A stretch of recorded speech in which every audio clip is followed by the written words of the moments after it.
আমাৰ লোভ মৰিখনৰ কাৰণে পৃথিৱীৰ বুকুত সম্পদ নাই, কিন্তু আমাৰ প্ৰয়োজনীয়তাখিনি পূৰাবৰ কাৰণে পৃথিৱীত বহুত সামগ্ৰী আছে।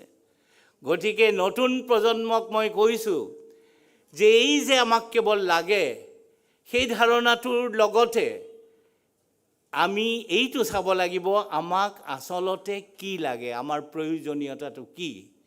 সেইমতে আগবাঢ়িলে কেৱল অৰ্থনৈতিক সমস্যাই নহয়, ৰাজনৈতিক আৰু সামাজিক সমস্যাৰো বহুখিনি ওৰ পৰিব বুলি মই ভাবোঁ। মই শেষৰ ফালে আহিছোঁ। বিজ্ঞানৰ জয়যাত্ৰাৰ এটা সৰু চিন্তা মোৰ মনত আছে। আজি গোটেই পৃথিৱীত বিজ্ঞানৰ জয়যাত্ৰা। বিজ্ঞান নোহোৱাকৈ আমি এখোজো আগবাঢ়িব নোৱাৰোঁ। মোৰ মনত পৰে, আমাৰ ঘৰত পাকঘৰ নাছিল। আমাৰ ঘৰৰ পিছফালৰ বাৰাণ্ডাখনত এখন টেবুলত ষ্ট'ভ লৈ মায়ে ভাত ৰান্ধিছিল। এনেই ধুনীয়াকৈ চলি গৈছিল।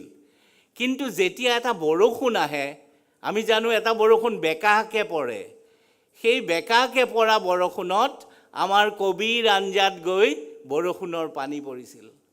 আৰু তেতিয়া মোৰ মায়ে মোৰ ডাঙৰ ককাইদেউ অমৰজ্যোতি চৌধুৰীক কোৱা মোৰ মনত আছে যে বাছা, তই বিজ্ঞানী হ'ব লাগিব, বিশ্ববিখ্যাত বিজ্ঞানী হ'ব লাগিব, কিন্তু তাৰ লগতে বিজ্ঞানে কেৱল মুষ্টিমেয় মানুহক জীৱনৰ সোৱাদ দিলেই নহ'ব। বিজ্ঞানে আমাৰ দৰে সাধাৰণ মানুহক জীয়াই থকাৰ প্ৰেৰণা দিব লাগিব, সুবিধা কৰি দিব লাগিব। সেই চিন্তা এটা আমি ভাবিব পাৰোঁ নেকি এবাৰ চামচোন।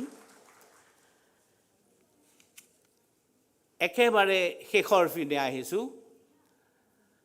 গান্ধীজীৰ যিটো আত্মনিৰ্ভৰশীলতাৰ দৰ্শন, আজিৰ তাৰিখত ৰাষ্ট্ৰ এক দুৰ্বল সত্তা। ৰাষ্ট্ৰই ইচ্ছা থাকিলেও বহুবোৰ একো কৰিব নোৱাৰে। ক'ব পাৰে, কিন্তু ৰাষ্ট্ৰই কৰিব নোৱাৰে, শক্তি নাই ৰাষ্ট্ৰৰ। কিন্তু ৰাষ্ট্ৰৰ শক্তি নহ'ল বুলি আমি আমাৰ জীৱনটো তেনেকেই নষ্ট কৰি দিম নেকি? গতিকে এইটো আত্মনিৰ্ভৰশীলতাৰ যিটো পদক্ষেপ, সেইটো আমি আৰম্ভণিৰ পৰাই ল'ব লাগিব বুলি মই ভাবোঁ। আমি কেৱল ডক্টৰ, ইঞ্জিনিয়াৰ, চৰকাৰী চাকৰি এই ধৰণৰ কথাতে আবদ্ধ নাৰাখি জীয়াই থকাৰ নতুন সম্ভাৰ বিচাৰিব লাগিব।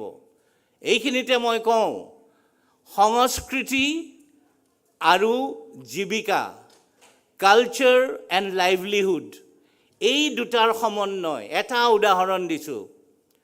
পৃথিৱীত বহুত ঠাইত মই দেখিছোঁ মুখা শিল্প এনেকুৱা এটা শিল্প যিটোৱে তেওঁলোকৰ অৰ্থনীতিক ভাবিব নোৱাৰা ধৰণে আগবঢ়াই দিছে। এই মুখাৰ ক্ষেত্ৰত মাজুলীৰ সত্ৰকেইখনে যি ধৰণে এই কলাটো আমাক শিকোৱাইছে, এই কলাটো আমি আমাৰ জীৱিকাৰ ক্ষেত্ৰতো ব্যৱহাৰ কৰিব পাৰোঁ। বিশেষকৈ যিবোৰ নেনো মুখা, সৰু সৰু মুখা, পৃথিৱীৰ সকলোতে তাৰ সমাদৰ ভাবিব নোৱাৰা ধৰণৰ। আমি সেই দিশত অলপ চিন্তা কৰিব নোৱাৰোঁ নেকি? তাৰ লগতে অসমীয়া সাজপাৰ, অসমীয়া অলংকাৰ, এই কথাবিলাকো আমি ভাবিব নোৱাৰোঁ নেকি? কৃষিৰ লগত জড়িত কথাবিলাক আমি আগুৱাই নিব নোৱাৰোঁ নেকি? এই সকলোৱে মই ভাবোঁ আত্মনিৰ্ভৰশীলতাৰ এটা নতুন বাতাবৰণ পৃথিৱীত সৃষ্টি কৰিব, আমাৰ ৰাজ্যখনত সৃষ্টি কৰিব। এই সকলোৱে মিলি, হাতে পাছে মিলি এনেকৈ হাতে হাত ধৰি আগুৱাই যোৱাৰ এটা প্ৰেৰণা লওঁচোন। এইখিনিয়ে ক'লোঁ। আজি বহুত বেলেগ ধৰণৰ অনুভূতি আহিছে। আৰু আজিলৈকে যে কটন কলেজ আৰু কটন বিশ্ববিদ্যালয়ে তাৰ পৰৱৰ্তী পৰ্যায়ত তেওঁলোকৰ পদক্ষেপৰে এই প্ৰচেষ্টা জীয়াই ৰাখিছে, তাৰ কাৰণে তেওঁলোকক ধন্যবাদ জনালোঁ আৰু মোৰ বক্তব্য মই ইয়াতে সামৰণি মাৰিলোঁ। ধন্যবাদ।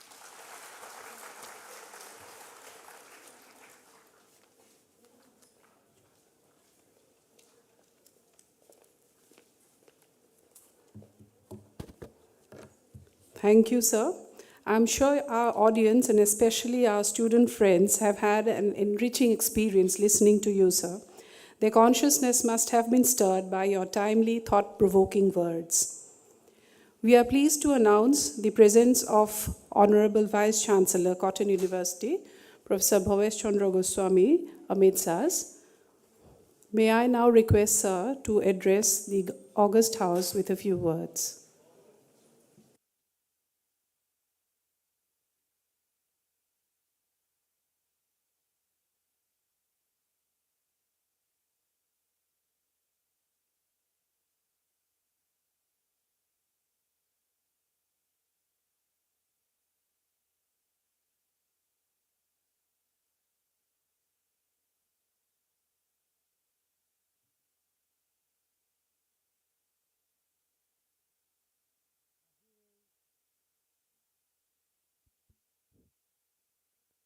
আজিৰ এই কলাগুৰু বিষ্ণুপ্ৰসাদ ৰাভা প্ৰেক্ষাগৃহত উপস্থিত হোৱা আমাৰ মানিক চন্দ্ৰ বৰুৱা তৰ্ক প্ৰতিযোগিতাৰ বাবে বিভিন্ন দলসমূহ আৰু আমাৰ মাজত উপস্থিত থকা আমাৰ চিফ গেষ্ট অৰূপজ্যোতি চৌধুৰী, সমুজ্জ্বল ভট্টাচাৰ্য ডাঙৰীয়া, কৃষ্ণকান্ত KKH আমাৰ বিশ্ববিদ্যালয়ৰ উপাচাৰ্য প্ৰফেচৰ শ্ৰীনাথ বৰুৱা, মোৰ সহকৰ্মীসকল আৰু ছাত্ৰ ছাত্ৰী বন্ধুসকল, মই আচলতে গভৰ্ণৰ হাউচত কিবা এটা কামত গৈছিলোঁ। আহি এনেই প্ৰফেচৰ বৰুৱাক ক'লোঁ যে আহক ইয়াতে এবাৰ KBR হলটো চাই যাওক।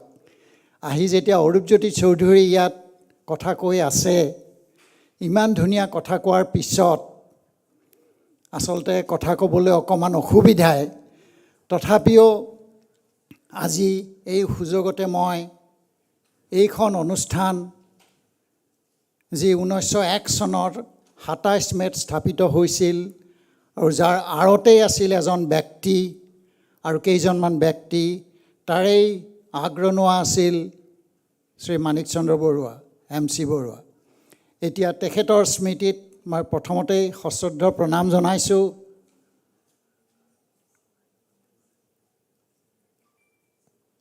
আগৰ শতিকাৰ শেষৰ ফালে 1890ৰ দশকত এইখন আছাম প্ৰভিন্সত কলেজ নাছিল। আমাৰ ইয়াৰ পৰা ল'ৰা ছোৱালী গৈ যিকেইজনে পাৰিছিলে কলিকতাত বা কোনোবাই ঢাকাত পঢ়িছিলে, তেতিয়া তাত এটা কথা ওলাইছিলে যে যেতিয়া 1897 চনত যেতিয়া বৰ ভূঁইকঁপ হ'ল, তাৰপিছত আমাৰ ইয়াৰ যিখিনি মানুহৰ যিটো অৰ্থনৈতিক অৱস্থা বেয়া হোৱাৰ পিছত তেতিয়াৰ চিফ কমিশ্যনাৰ কটন চাহাবে ভাবিলে যে আমি কলিকতাত এখন ভাল হোষ্টেল অসমৰ ল'ৰা ছোৱালীৰ কাৰণে তৈয়াৰ কৰোঁ।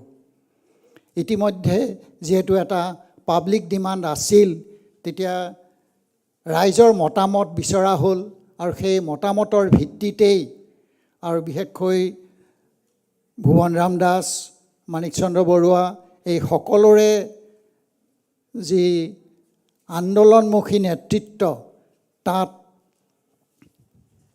আসামৰ তেতিয়াৰ কমিশ্যনাৰ কটন চাহাবে তেতিয়া ভাবিলে যে ইয়াতে এখন কলেজ হওক, আৰু সেইখনে আৰম্ভ হ'ল 1901 চনত 27 মে'ত। আৰু তাৰে পৰাই আজি প্ৰায় এই 122 বছৰ পিছত সেই ঠাইতেই আমি পুনৰ আজি লগ লাগিছোঁ। যোৱা এই প্ৰায় 1 শতিকাৰ ওপৰত এইখন গোটেই আমাৰ উত্তৰ পূৰ্বাঞ্চলৰ যিখিনি বৌদ্ধিক যিটো আমাৰ সত্তা সৃষ্টি হ'ল, যে শিল্প সংস্কৃতিত আমি আগবাঢ়িলোঁ, গোটেইখিনিতে এইখন অনুষ্ঠানৰ পৰা আগভাগ লোৱা হৈছে আৰু তেওঁলোকে প্ৰত্যেকটা ক্ষেত্ৰতেই আগভাগ লৈছে। গতিকে আশা কৰিছোঁ সেই সময়ত প্ৰথম ইয়াৰে এইখন অনুষ্ঠানৰ মুৰব্বী অধ্যক্ষ হৈছিলে চুডমাৰ্চন। তেখেত ৰায়বেৰেলীৰ এজন ইংৰাজীৰ শিক্ষক আছিল। তেওঁ ইয়াত আহি, তেতিয়া আমাৰ ইয়াত ট্ৰেইন বা গাড়ী নাই, বিশেষকৈ মই ছাত্ৰ ছাত্ৰীসকলৰ কাৰণে কৈছোঁ যে তেওঁ ২৭ মে'ৰ দিনা ৰাতিপুৱা আমাৰ শুক্লেশ্বৰ ঘাটত ৩ দিন ৩ ৰাতি জাহাজেৰে আহি ইয়াত নামিছিলে। নমাৰ পিছত তেখেত ক'ত থাকিব, যে এটা ইনস্পেকশ্যন বাংলো আছে, তাত চাহাববিলাক থাকে, তাতে তেখেতক কোঠা এটা দিয়া হ'ল, তাতে তেওঁ থাকিলে। আৰু সেইটোৱে বৰ্তমান আমাৰ সোঁফালে থকা যিটো পিছলৈ অধ্যক্ষৰ ভৱন হ'ল সেইটোৱে। তাৰপিছত সেইদিনা যি অনুষ্ঠান হ'ল, মই সেইদিনা অনুষ্ঠান আপোনালোকক অকণমান কথাটো কৈ দিছোঁ। সেইদিনা যি অনুষ্ঠান হ'ল, তেতিয়া চুডমাৰ্চনৰ লগত এজন গোৰ্খা সাৰথী আহিছিলে ৰায়বেৰেলীৰ পৰাই। যিটো অনুষ্ঠান হ'ল, তাত আমাৰ ইয়াত যিটো ৰসায়ন বিজ্ঞানৰ যিটো প্ৰথম পুৰণা ঘৰটো আছে, সেই ঘৰটো তেতিয়া বনোৱা হ'ল। আপোনালোকক কৈ পেলাই মই আজি সুখী অনুভৱ কৰিছোঁ যে 1901 চনত সেই ঘৰটো বনাইছিলে মাত্ৰ 1 লাখ টকাৰ খৰচত। তাৰপিছত যেতিয়া তাত সেইদিনা সাধাৰণতে আপোনালোকে জানে অসমত খুব বেণ্ড পাৰ্টি বজা হয় এটা ভাল অনুষ্ঠানত। তেতিয়া বেণ্ড পাৰ্টি তাত যেতিয়া বাজিছে, তেতিয়া চুডমাৰ্চনে কাৰোবাক সুধিছে যে এইটো কি হৈ আছে তাত। বোলে নহয়, ইয়াত যেতিয়া এটা উৎসৱ হয়, তেতিয়া আমি বিয়া হয়, সবাহ হয়, তেতিয়া আমি এনেকুৱা বেণ্ড পাৰ্টি বজাওঁ। যিয়েই নহওক, ফাংচন আৰম্ভ হ'ল। তাতে হাৰমনিয়াম বজাইছে নবীন চন্দ্ৰ বৰদলৈয়ে। যিটো প্ৰথম আৰম্ভণি গীত, সেইটো আৰম্ভণি গীতটো লিখিছে ৰঘুনাথ চৌধুৰীয়ে। এনেকৈ চলি থাকিলে বিভিন্ন ক্ষেত্ৰত। তাৰপিছত সেই যিটো গোৰ্খা যিটো সাৰথী আহিছিলে, তেওঁ তাত বাঁহী বজালে। যিয়েই নহওক, এনেদৰে এইখন অনুষ্ঠান আৰম্ভণি হ'ল। দুদিনমান পিছত যেতিয়া চুডমাৰ্চন চাহাবে, ঠিক আছে, ইতিমধ্যে এডমিশ্যন হ'ল, তেওঁ গৈ দেখিলে যিখন হোষ্টেল যিটো দেখিলে যে অকণমান সৰু ঘৰ এটা, খেৰী ঘৰ দুচলীয়া। তেওঁ ক'লে যে মই আৰু ইয়াত থাকিব নোৱাৰিম। তেওঁ ক'লে মই ৰায়বেৰীলৈ ঘূৰিয়ে যাওঁ। কিন্তু বিভিন্ন বহুতৰ কোৱাৰ ফলত তেওঁ থাকিলে। আৰু তেওঁ প্ৰথম 1926 চনলৈ তেওঁ ইয়াতেই থাকিলে। মই এতিয়া আপোনালোকক আৰু এটা কথা আজি কওঁ যে তেতিয়া আমাৰ যিটো ৰসায়ন বিজ্ঞানৰ যিটো কম্পাউণ্ড আছে, সেইটো তেতিয়া প্ৰথম হৈছিলে। তাৰপিছতে এইবিলাকো আছিলে। কিন্তু তেতিয়া মই মানুহবিলাকৰ যিটো ভৱিষ্যতৰ যিটো পৰিকল্পনা, তেতিয়া তাত যিটো আমাৰ বৰ্তমান য'ত চুডমাৰ্চন হল আছে আৰু নিউ আৰ্টছ ব্লক আৰু ফিজিক্স বিল্ডিং আছে, সেইটো আমাৰ কটন কলেজৰ নাছিলে। সেইটো এজন পাণবজাৰৰ তেতিয়াৰ এজন মানুহৰ তেতিয়া সেই মাটিখিনি আছিলে। চুডমাৰ্চন চাহাবে ক'লে যে এই মাটিখিনি আমি লওঁ। তেতিয়া গভৰ্ণমেণ্টে ক'লে যে নাই। যেতিয়া দামটো ক'লে, তেতিয়া ক'লে যে ইমান দামৰ পইচা আমি মাটি নিকিনো। গতিকে গভৰ্ণমেণ্টে এইটো কেঞ্চেল কৰিলে। কিন্তু তেতিয়া মানুহৰ কিমান দূৰদৃষ্টি সম্পন্ন, মই সেইটোকে আজি আপোনালোকৰ আগত কৈছোঁ যে তেতিয়া চুডমাৰ্চনে ক'লে যে নহয়, এইখন অনুষ্ঠান কালক্ৰমত এখন এনেকুৱা অনুষ্ঠান হ'ব, যাৰ কাৰণে তেতিয়া আৰু আমি এতিয়া যি মাটিৰ দাম কৈছে তাতকৈ দুগুণ দিলেও নেপাম। তেতিয়া সেই মাটিখিনি এই কটন কলেজে ল'লে, আওতালৈ আহিলে। যিয়েই নহওক, সেই প্ৰায় 45 জন ষ্টুডেণ্টৰ পৰা আৰম্ভ কৰি আজি এই 100 বছৰৰ ওপৰত পাৰ হৈ গ'ল। এতিয়া ইয়াত আমাৰ প্ৰায় 5,000 5,500 ছাত্ৰ ছাত্ৰীয়ে পঢ়ে। আৰু গোটেই অসমখনৰ যিবিলাক আমাৰ ডিফাৰেণ্ট যিকোনো ক্ষেত্ৰতে যি আগ্ৰহী ব্যক্তিসকল এই অনুষ্ঠানৰ পৰাই পাছ কৰি তেওঁলোকে আগবাঢ়ি যোৱা। গতিকে মই এই অনুষ্ঠানখনৰ গুৰি ধৰোঁতা হিচাপে মাণিক চন্দ্ৰ বৰুৱাৰ স্মৃতিত পুনৰ মই মূৰ দোৱাইছোঁ আৰু আশা কৰিছোঁ যোৱা এই শতিকাটোত আৰু এই প্ৰায় 122 বছৰত যিখিনি আমাৰ এই অনুষ্ঠানে আগুৱাই গ'লে, যিখিনি আমাৰ শিক্ষক শিক্ষয়িত্ৰীয়ে এইখন অনুষ্ঠান এনেদৰে আগবাঢ়ি যোৱাত সহায় কৰিলে, তাৰে বহুত হয়তো এতিয়া আমাৰ মাজত নাই। তেখেতসকলৰ স্মৃতিত মই আজি মূৰ দোৱাইছোঁ আৰু আশা কৰিছোঁ আজি এই বিশ্ববিদ্যালয় হোৱা প্ৰায় 5 বছৰ হ'ল, এইখিনিত আমি আমাৰ বিভিন্ন অসুবিধাৰ মাজতো আমি কিছু কিছু নতুন কাম কৰিছোঁ আৰু আশা কৰিছোঁ লাহে লাহে এনেদৰে আমি আগুৱাই যাম আৰু ৰাইজৰ মাজত এনেদৰে প্ৰীতিভাজন হৈ আমি আগুৱাই গৈ থাকিম। পুনৰ বিশেষকৈ আমাৰ শিক্ষক শিক্ষয়িত্ৰী আৰু ছাত্ৰ ছাত্ৰীসকলক এই যিটো MC বৰুৱা মানিক চন্দ্ৰ বৰুৱা ডিবেট এইটো চলাই থকাৰ কাৰণে তেখেতসকলক ধন্যবাদ জনাইছোঁ আৰু এই অনুষ্ঠানটো এই যিটো আমাৰ তৰ্ক প্ৰতিযোগিতা ইয়াৰ যাতে পৰিসৰ আৰু বৃদ্ধি হয় তাৰে কামনা কৰি আপোনালোক সকলোকে পুনৰ ধন্যবাদ জনাই মই সামৰিছোঁ। ধন্যবাদ।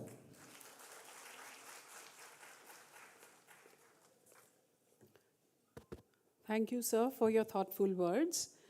We now move on to the next program of the release of the MCB debate Souvenir. We are indeed happy to have amongst us none other than Dr. Samujal Kumar Bhattacharya, an illustrious personality from this part of our country, whose contributions to the socio-political life of the region and the nation at large stands unparalleled.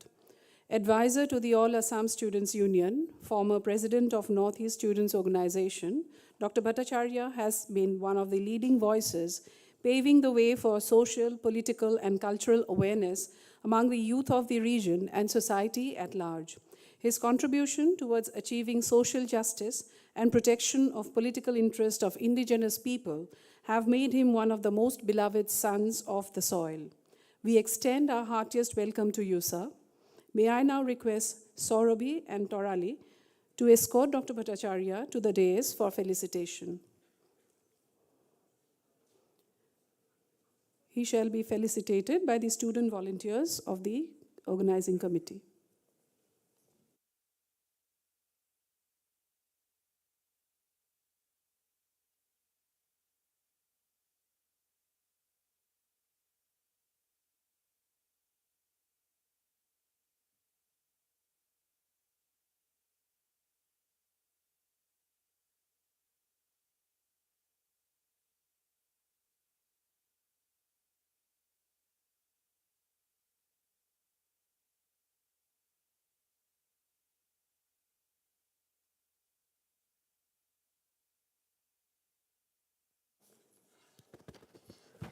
We are now moving to the formal release of the MCB debate Souvenir.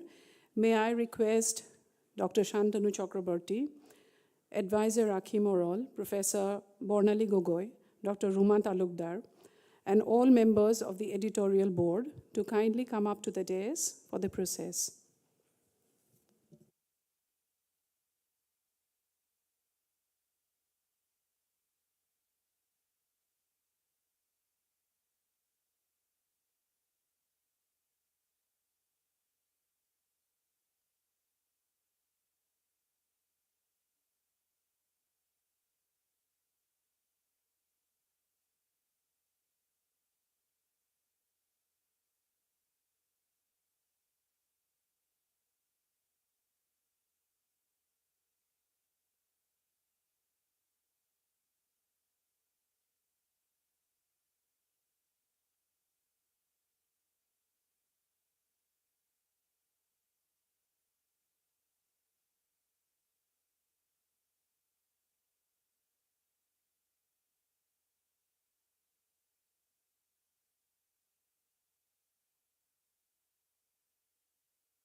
Thank you. May I now request Dr. Samujal Bhattacharya to kindly say a few words in this occasion.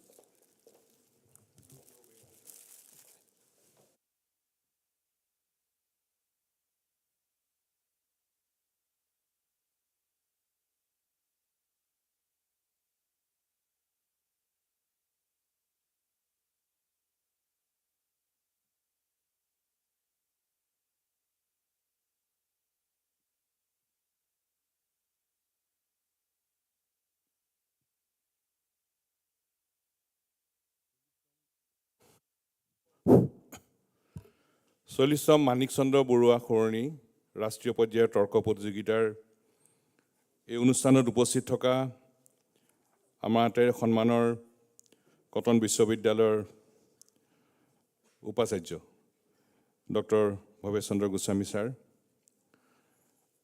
মোৰ শিক্ষাগুৰু গুৱাহাটী বিশ্ববিদ্যালয়ৰ প্ৰাক্তন কলাগুৰু কৃষ্ণকান্ত সন্দিকৈ মুক্ত বিশ্ববিদ্যালয়ৰ প্ৰাক্তন উপাচাৰ্য সন্মানীয় Srinath Baruah sir, cotton বিশ্ববিদ্যালয়ৰ সন্মানীয় পঞ্জীয়ক ডক্টৰ দিগন্ত কুমাৰ দাস ছাৰ,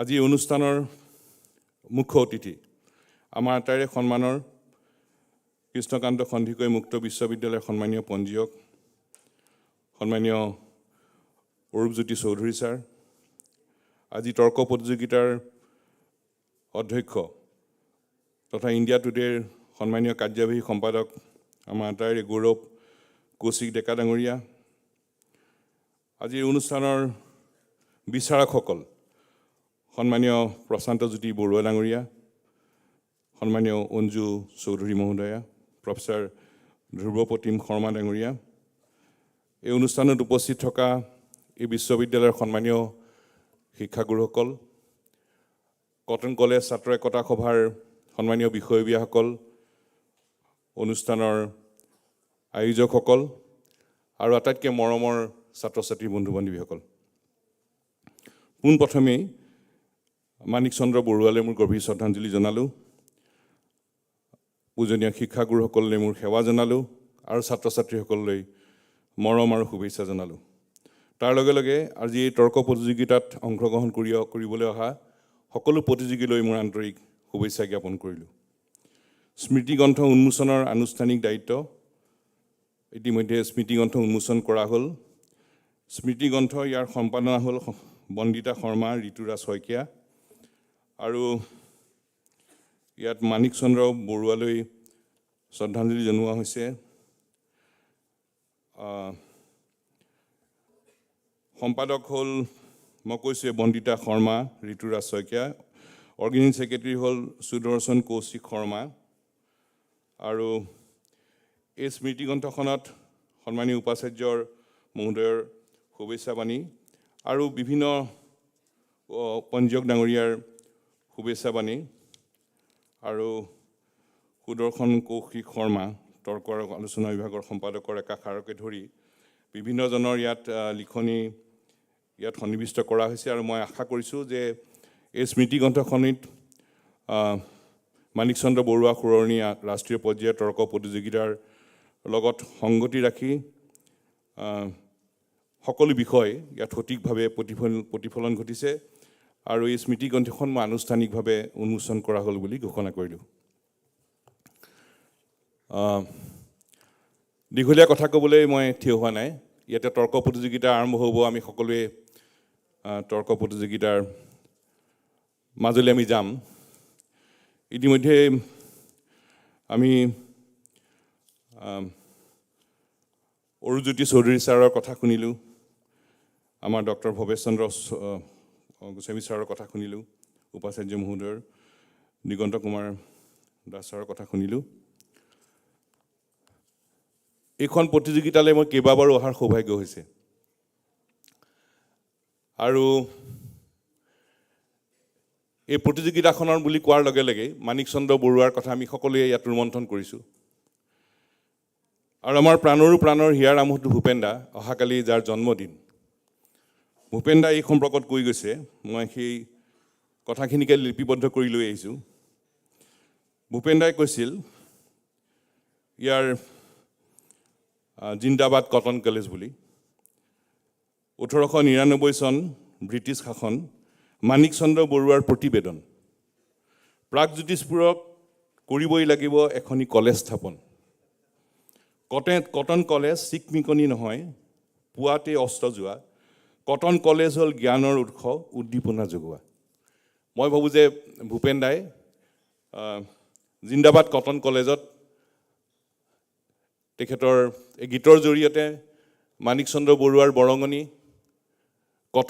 কটনৰ গৌৰৱোজ্জ্বল ইতিহাস আমাৰ স্বাভিমান জাতীয় জীৱনৰ স্বাভিমান সকলো কথা ইয়াত অতি সুন্দৰকৈ বিৱৰি গৈছে আৰু যি সময়ত আমাৰ শিক্ষা অনুষ্ঠান নাছিল আমি একো ৰোমন্থন কৰিছোঁ আজি সেই সময়ত প্ৰতিবেদন যুক্তি আৰু আমাৰ কটন মহাবিদ্যালয় আজি কটন বিশ্ববিদ্যালয় আৰু তাৰ আধাৰতে মানিক চন্দ্ৰ বৰুৱাৰ স্মৃতি যুগমীয়া কৰি ৰাখিবৰ কাৰণে এই তৰ্ক প্ৰতিযোগিতাৰ আয়োজন প্ৰথম অসম ভিত্তিক উত্তৰ অঞ্চল ভিত্তিক এতিয়া ৰাষ্ট্ৰীয় পৰ্যায়ত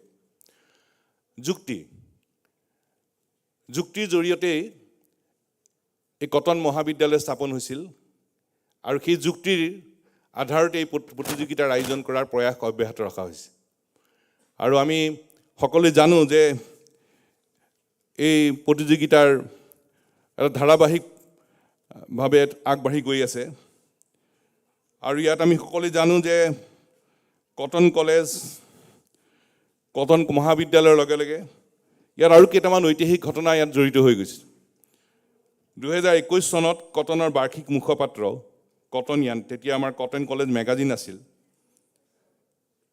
100 বছৰ সম্পূৰ্ণ কৰিলে আৰু তাৰ লগে লগে এই বছৰ কটন কলেজ ছাত্ৰ একতা সভায়ো 70 বছৰ পূৰ্ণ কৰিছে এইবোৰ একোটা যাত্ৰাৰ একোটা খুঁটা আৰু বাবে আৰু এই গোটেই প্ৰক্ৰিয়াটো জড়িত সকলোকে যিসকল আমাৰ মাজত নাই তেখেতসকলক আমি গভীৰ শ্ৰদ্ধাঞ্জলি জনাইছোঁ যিসকলে নিৰন্তৰভাৱে গোটেই প্ৰক্ৰিয়াটো জড়িত হৈ আছে তেখেতসকলক আন্তৰিক শ্ৰদ্ধা জ্ঞাপন কৰিছোঁ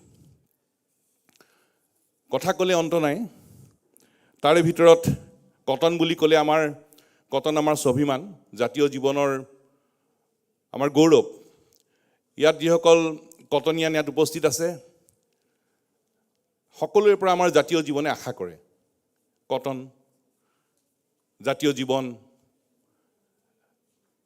ইতিহাসৰ পাত লুটিয়ালে সেই কথা আমি বুজিব পাৰোঁ স্বাধীনতা আন্দোলনৰ কথা আমাৰ ভাষা প্ৰায় 40 বছৰ ভাষা নাছিল ভাষা প্ৰতিষ্ঠা হ'ল আকৌ ৰাজ্য ভাষা হ'ল 60 72ত উচ্চ শিক্ষাৰ মাধ্যম হ'ল কটনৰ চৌহদৰ পৰাই কটনৰ পৰিয়ালেই জাতীয় জীৱনক বাটৰ সন্ধান দিলে ৰঞ্জিত বৰপূজাৰী আমাৰ ভৱিষ্যতৰ বাবে প্ৰাণ দিলে এটা দীঘলীয়া যাত্ৰা জাতীয় জীৱনৰ সংকটৰ সমূহত কটনিয়ানে কটনৰ পৰিয়ালে জাতীয় জীৱনক বাটৰ সন্ধান দেখুৱাইছে বাট দেখুৱাইছে একে সময়তে বৌদ্ধিকভাৱেও নেতৃত্ব লৈছে আৰু এই বৌদ্ধিক নেতৃত্বই অসমৰ জাতীয় জীৱনক খুব বলিষ্ঠভাৱে আগুৱাই নিয়াৰ যি যাত্ৰা সেই যাত্ৰা যাতে অতি বলিষ্ঠভাৱে আগুৱাই যায় তাকে আমি মনে প্ৰাণে কামনা কৰিছোঁ কিন্তু মূল বিষয় হ'ল যে সেই সময়ত মানিক চন্দ্ৰ বৰুৱাই যি সিদ্ধান্ত লৈছিল যুক্তিৰে প্ৰতিবেদন দাখিল কৰি ইয়াত এখন মহাবিদ্যালয় লাগে এই যাত্ৰাটোৰ লগত যদি আজিৰ কথা যদি আমি যদি অলপ যদি তুলনা কৰি যদি পাতিবলগীয়া হয় আজিও আমাৰ অসমৰ বহু ছাত্ৰ ছাত্ৰী বাহিৰলৈ পঢ়িবলৈ যায় হাজাৰ হাজাৰ ল'ৰা ছোৱালী বাহিৰলৈ পঢ়িবলৈ গৈছে অসমৰ হাজাৰ হাজাৰ ল'ৰা ছোৱালী কটনলৈ আহিছে আকৌ আমাৰ কটনৰ আৰু অসমৰ হাজাৰ হাজাৰ ল'ৰা ছোৱালী বাহিৰলৈ গৈছে দিল্লীলৈ গৈছে পুনালৈ গৈছে বাংগালোৰ গৈছে ভাল কথা আমাৰ ল'ৰা ছোৱালী হাজাৰে হাজাৰে বাহিৰলৈ পঢ়িবলৈ গৈছে তাতো এটা ইতিবাচক দিশ আছে আমাৰ ল'ৰা ছোৱালী বাহিৰলৈ গৈছে যিসকলক মাক দেউতাকে বাহিৰলৈ পঠিয়াব পাৰে তেখেতসকল বাহিৰলৈ গৈছে কিন্তু যিসকল মেধাৱী ছাত্ৰ ছাত্ৰী মাক দেউতাকে বাহিৰলৈ পঢ়ুৱাবলৈ পঠিয়াব নোৱাৰে সেই চাম ছাত্ৰ ছাত্ৰী ক'ত পঢ়িব সেই চাম ছাত্ৰ ছাত্ৰীয়ে কটনত পঢ়িব লাগিব অসমত পঢ়িব লাগিব আৰু সেইকাৰণে যি চাম ছাত্ৰ ছাত্ৰী মেধাৱী কিন্তু বাহিৰলৈ পঢ়িবলৈ যাবলৈ মাক দেউতাকে পঠিয়াব নোৱাৰে সেই চাম মেধাৱী ছাত্ৰ ছাত্ৰীৰ মুখ চাই অসমত শৈক্ষিক সিদ্ধান্ত হোৱাটো বাঞ্ছনীয় গৈছে ভাল হৈছে সেই যাত্ৰা অব্যাহত থাকক কিন্তু যাব নোৱাৰাসকলেও যাতে কটন এই অসমত যাতে পঢ়িবলৈ যাতে সুবিধা পায় সেই সুবিধাকণ আমাৰ ছাত্ৰ ছাত্ৰীক দিব লাগিব, কাৰণ আমাৰ ছাত্ৰ ছাত্ৰী ভাল, আমাৰ কটনিয়ান ভাল, আমাৰ ছাত্ৰ ছাত্ৰীক সুবিধা দিলে আমাৰ ছাত্ৰ ছাত্ৰীয়ে ভাল কৰি দেখুৱাইছে আৰু ভাল কৰি দেখুৱাব পাৰে। দিল্লী বিশ্ববিদ্যালয়ৰ কথা পাতোঁ আমি। দিল্লী বিশ্ববিদ্যালয়ত এৰাউণ্ড এতিয়া 84টা বিভাগ আছে। আমাৰ গুৱাহাটী বিশ্ববিদ্যালয়ত 48 এৰাউণ্ড। কটন বিশ্ববিদ্যালয় সেল্ফ ফাইনেন্সিং ধৰি এৰাউণ্ড 40। কটন বিশ্ববিদ্যালয়ৰ সন্মানীয় উপাচাৰ্য, পঞ্জীয়ক, কৰ্তৃপক্ষই, সন্মানীয় শিক্ষাগুৰুসকলে নিৰন্তৰভাৱে প্ৰচেষ্টা লৈছে, মহাবিদ্যালয়, বিশ্ববিদ্যালয় আৰু আগুৱাই নিবলৈ চেষ্টা কৰি আছে। কিন্তু যি সময়ত দিল্লী বিশ্ববিদ্যালয়ৰ 84টা বিভাগ, গুৱাহাটী বিশ্ববিদ্যালয়ত 48টা এৰাউণ্ড, আমাৰ ইয়াত সেল্ফ ফাইনেন্সিং লৈ 40টা। গতিকে আমি আশা কৰিম যে কটন বিশ্ববিদ্যালয় এখন বিশ্বমানৰ বিশ্ববিদ্যালয় হওক, দিল্লী বিশ্ববিদ্যালয় হওক বা ভাৰতত থকা সকলো বিশ্ববিদ্যালয়ৰ যিমানবোৰ বিভাগ আছে, সেই বিভাগসমূহ এই ঐতিহ্যমণ্ডিত কটন বিশ্ববিদ্যালয়ত খোলাৰ ব্যৱস্থা কৰা হওক। আৰু এই নতুন নতুন বিভাগ খুলিবৰ কাৰণে পইচাৰ প্ৰয়োজন। সন্মানীয় উপাচাৰ্য, পঞ্জীয়ক বা কৰ্তৃপক্ষই, শিক্ষাগুৰুসকলে পইচা ক'ত পাব? সেই ধন দিব লাগিব ৰজাঘৰে। আৰু সেইবাবেই এই মানিক চন্দ্ৰ বৰুৱাৰ প্ৰতি গভীৰ শ্ৰদ্ধাঞ্জলি জনাই আমি ৰজাঘৰক ক'ব খোজোঁ যে কটন বিশ্ববিদ্যালয়ত আমাৰ ছাত্ৰ ছাত্ৰীক পঢ়িবৰ কাৰণে যিমান বিভাগৰ প্ৰয়োজন সিমান বিভাগ দিব লাগে। ইতিমধ্যে থকা বিভাগসমূহ খুব আটক ধুনীয়াকৈ ন সুবিধাৰে, আধুনিক সুবিধাৰে সজাই পৰাই তুলিব লাগে, যাতে যিসকল ছাত্ৰ ছাত্ৰী বাহিৰলৈ গৈছে সেই যাত্ৰা থাকিবই। যিসকল ছাত্ৰ ছাত্ৰী বাহিৰলৈ যাব নগৈ ইয়াতে পঢ়িব খোজে, তেওঁলোকক যাতে পঢ়াৰ সম্পূৰ্ণ সুবিধা দিয়া হয়, তাৰ যাতে ব্যৱস্থা কৰে, তাৰ বাবেই মানিক চন্দ্ৰ বৰুৱাৰ প্ৰতি শ্ৰদ্ধাঞ্জলি জনাই ৰজাঘৰলৈ আমি এই আহ্বান জনাইছোঁ। Because those students who can afford to go out, they are going out. But those students who are meritorious, they cannot go out for higher study. Where they will go, they will have to study in Cotton College, they will have to study in Assam. আৰু সেই ব্যৱস্থাটো ৰজাঘৰে কৰিব লাগিব। আৰু সেইবাবে সেই দৃষ্টিভংগী আগত ৰাখি আগবাঢ়ি গ'লেহে মানিক চন্দ্ৰ বৰুৱাৰ প্ৰতি আমি গভীৰ শ্ৰদ্ধাঞ্জলি, সঁচা শ্ৰদ্ধাঞ্জলি জ্ঞাপন কৰা হ'ব। ইতিমধ্যে কটন বিশ্ববিদ্যালয় কৰ্তৃপক্ষৰ পৰা উপাচাৰ্য মহোদয়ৰ নেতৃত্বত যথেষ্টখিনি আগবঢ়োৱা হৈছে। বাকীখিনি কামো যাতে আগবঢ়োৱা হয়, সেই আশা আমি মানিক চন্দ্ৰ বৰুৱাৰ প্ৰতি শ্ৰদ্ধাঞ্জলি জনাই সেই আশা আমি মনত পুহিছোঁ। তাৰ লগে লগে ইয়াত আজি ছাত্ৰ ছাত্ৰীৰ প্ৰতিযোগিতাত কৌশিক ডেকা, আমাৰ অসমৰ গৌৰৱ, আজি ইয়াত অধ্যক্ষতা কৰিব। ইয়াত বিভিন্ন ছাত্ৰ ছাত্ৰীৰ প্ৰতিযোগী আহিছে। Today we are really delighted that the participants from different education institutes of our country, they are here. On behalf of the people of Assam, I would like to welcome you all to this competition. At the same time, I would like to request you to be our ambassador in your education institute and in your states. সেই আহ্বান আমি ৰাখিছোঁ। যিসকল ছাত্ৰ ছাত্ৰী ইয়ালৈ আহিছে তেওঁলোকে আজি ইয়াত এটা সাংস্কৃতিক কাৰ্যসূচী আছে। প্ৰতিযোগিতা, তাৰপিছত এটা সাংস্কৃতিক মত বিনিময়। আমি আশা কৰিম যে এই ছাত্ৰ ছাত্ৰীসকলৰ নিজৰ নিজৰ শিক্ষা অনুষ্ঠান, নিজৰ নিজৰ ৰাজ্যত যাতে তেখেতসকলে আমাৰ যাতে বাৰ্তা, শুভ বাৰ্তা যাতে কঢ়িয়াই নিয়ে, তাকে আমি মনে প্ৰাণে কামনা কৰিছোঁ। আন এটা বিষয়, আমি যিটো কথা পাতি আছিলোঁ যে আমি সকলোৱে ভাল কাম কৰিব লাগে। সকলোৱে কয় যে ছাত্ৰ ছাত্ৰীসকলে ভাল কাম কৰিব লাগে, ভাল কামেৰে আমি আগবাঢ়িব লাগে। কটনিয়ানৰ প্ৰতি আমাৰ সকলোৰে আশা আছেই, সেই কথা মই কৈ থাকিলে গুৰ নপৰিব। কিন্তু যেতিয়া আমাৰ ভাষাৰ যেতিয়া দুৰ্যোগ হৈছিল, সেই সময়ত গুণাভিৰাম বৰুৱা, আন্দোৰাম ঢেকীয়াল ফুকন, হেমচন্দ্ৰ বৰুৱা তেখেতসকলে নেতৃত্ব ল'লে। তাৰপিছত ত্ৰিমূৰ্তি, আমাৰ ৰখৰা লক্ষীনাথ বেজবৰুৱা, হেমচন্দ্ৰ গোস্বামী, চন্দ্ৰ কুমাৰ আগৰৱালা তেখেতসকলে পদক্ষেপ ল'লে। তাৰপিছৰ 60-72 আমি সকলো জানো। কিন্তু যে ভাল কাম যে কৰিব লাগে, এই ভাল কামবোৰ কেনেকুৱা, সেই সম্পৰ্কত ত্ৰিমূৰ্তিৰ হেমচন্দ্ৰ গোস্বামী ডাঙৰীয়াই ছাত্ৰ ছাত্ৰীসকলক, অসমৰ ছাত্ৰ ছাত্ৰীসকলক এটা কথা কৈ গৈছে। সেই কথাটোৱে মোৰ হৃদয় চুই যোৱা এটা কথা। সেই কথাখিনিকে মই কটনিয়ানসকলৰ লগত মই মত বিনিময় কৰিব খুজিছোঁ। হেমচন্দ্ৰ গোস্বামী ডাঙৰীয়াই কৈছিল অসমৰ ছাত্ৰ ছাত্ৰীসকলক উদ্দেশ্যি, এতিয়া যে আমাক কৈ থাকে যে ভাল কাম কৰিবা, ভাল মানুহ হ'বা, সকলোৱেতো বিচাৰে। আৰু কটনিয়ানৰ প্ৰতি আৰু সকলোৱে বিচাৰে, সকলো স্তৰত যাওক। কটনিয়ানে অসমৰ সকলো স্তৰত নেতৃত্ব দিছে, দক্ষতাৰে দিছে। অসমত, ভাৰতত, পৃথিৱীত বিভিন্ন স্তৰত দক্ষতাৰে নেতৃত্ব দিছে। কিন্তু হেমচন্দ্ৰ গোস্বামী মহোদয়ে কৈ গৈছিল যে তোমালোকৰ যেতিয়া জন্ম হৈছিল, আচল কটনিয়ান আমাৰ যেতিয়া জন্ম হৈছিল, মই কটনিয়ানসকলৰ প্ৰতি উদ্দেশ্য কৰি ক'ব খুজিছোঁ যে তোমালোকৰ যেতিয়া জন্ম হৈছিল সেই দিনটোত তোমালোকে হাঁহিছিলা, কান্দিছিলা। তোমালোকৰ যেতিয়া জন্ম হৈছিল সেই দিনটোত তোমালোকে কান্দিছিলা, কিন্তু তোমালোকৰ সেই দিনটোত তোমালোকৰ মা দেউতা পৰিয়াল ওচৰ চুবুৰীয়া সকলোৱে হাঁহিছিল। জীৱনৰ বাটত তোমালোকে এনে ভাল কাম কৰি যোৱা, ইমান ভাল কাম কৰি যোৱা, নিজৰ নিজৰ ক্ষেত্ৰত এনে ভাল কাম কৰি যোৱা, যাতে তোমাৰ মৃত্যুৰ দিনটোত তুমি জন্ম হোৱাৰ সময়ত যিসকলে হাঁহিছিল তেওঁলোকে তোমালোকৰ ভাল কামৰ কাৰণে যাতে হিয়া ঢাকুৰি যাতে কান্দিবলগীয়া হয়, তেনে ভাল কাম কৰিবা। আমি আশা কৰিম যে কটনিয়ানৰ প্ৰত্যেকজনেই অসমৰ প্ৰত্যেকটো স্তৰত আগুৱাই নিবৰ বাবে, ৰাজ্যখনক আগুৱাই নিবৰ বাবে তেনে ভাল কাম কৰি যাব, যাতে সেই ভাল কামবোৰৰ কাৰণে সেই দিনটোত সকলোৱে হিয়া ঢাকুৰি কান্দিব যে এইজন ছাত্ৰ কটনিয়ান আছিল, এইজন ছাত্ৰ ছাত্ৰীয়ে এই ভাল কাম কৰিছিল। হেমচন্দ্ৰ গোস্বামী ডাঙৰীয়াই কৈ যোৱা এই বাৰ্তা আমি সকলোৱে হৃদয়ত স্থাপন কৰি আগবাঢ়ি গ'লে আমি আমাৰ অসম ৰাজ্যখনক খুব বলিষ্ঠভাৱে আগুৱাই নিবলৈ সক্ষম হ'ব পাৰিম। শেষত কটন অসম, কটন আমাৰ সন্মান, কটন আমাৰ স্বাভিমান, এই সকলো কথা যদি জোৰা লগাই দিয়া যায় তেতিয়াহ'লে এটা বাক্য হয়। মই অৰূপজ্যোতি চৌধুৰী ছাৰ আছে, তেখেতৰ আগত মোৰ কথা কোৱাৰ ধৃষ্টতা নাই, গোটেই পৰিয়ালটোৰ ইয়াত শিক্ষাগুৰুসকল আছে, তেখেতসকলৰ আগত কথা কোৱাৰো মোৰ সাহস নাই।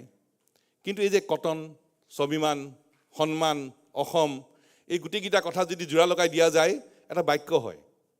আৰু সেই বাক্যটো যদি আমি সকলোৱে লৈ হৃদয়ত প্ৰতিষ্ঠা কৰি যদি আগবাঢ়ি যাওঁ, আমাৰ জয় নিশ্চিত।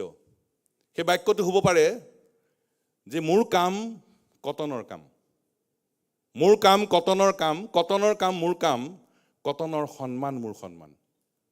আকৌ যদি বহল অৰ্থলৈ যাওঁ, মোৰ কাম অসমৰ কাম, অসমৰ কাম মোৰ কাম, অসমৰ সন্মান মোৰ সন্মান। প্ৰত্যেকে আমি কামেই কৰিব লাগিব। কটনত পঢ়িলোঁ, আগুৱাই গ'লোঁ, বিভিন্ন স্তৰলৈ গ'লোঁ, বিভিন্ন ক্ষেত্ৰলৈ গ'লোঁ, কটনিয়ানসকল আগবাঢ়ি গৈ থাকিব। কিন্তু গৈ থকাৰ সময়ত সকলোৱে আমি মনত ৰাখিব লাগিব যে মোৰ ঠাই মোৰ আপোন হওক, মোৰ সপোন হওক, মোৰ গাঁওখন মোৰ আপোন হওক, মোৰ সপোন হওক। মোৰ গাঁওখনক লৈ মই এটা সপোন দেখিম আৰু সেই মোৰ সপোনটোকে মই কাৰ্যকৰী কৰিবলৈ আগবাঢ়ি যাম। মোৰ ঠাই মোৰ আপোন হওক, সপোন হওক, মোৰ গাঁও মোৰ আপোন হওক, সপোন হওক, মোৰ কটন মোৰ আপোন হওক, সপোন হওক। এই দৃষ্টিভংগীৰে আগবাঢ়ি গ'লে আমি সফল হ'ব পাৰিমেই। গতিকে দুটা কথাৰে যদি আমি আগবাঢ়ি যাওঁ, মোৰ গাঁও মোৰ আপোন হওক, সপোন হওক, মোৰ ঠাই মোৰ আপোন হওক, সপোন হওক, মোৰ কটন মোৰ আপোন হওক, সপোন হওক, আৰু একেধৰণে যদি আকৌ সিটো বাক্যলৈ যদি গুচি যাওঁ, মোৰ কাম কটনৰ কাম, কটনৰ কাম মোৰ কাম, কটনৰ সন্মান মোৰ সন্মান, মোৰ কাম অসমৰ কাম, অসমৰ কাম মোৰ কাম, অসমৰ সন্মান মোৰ সন্মান।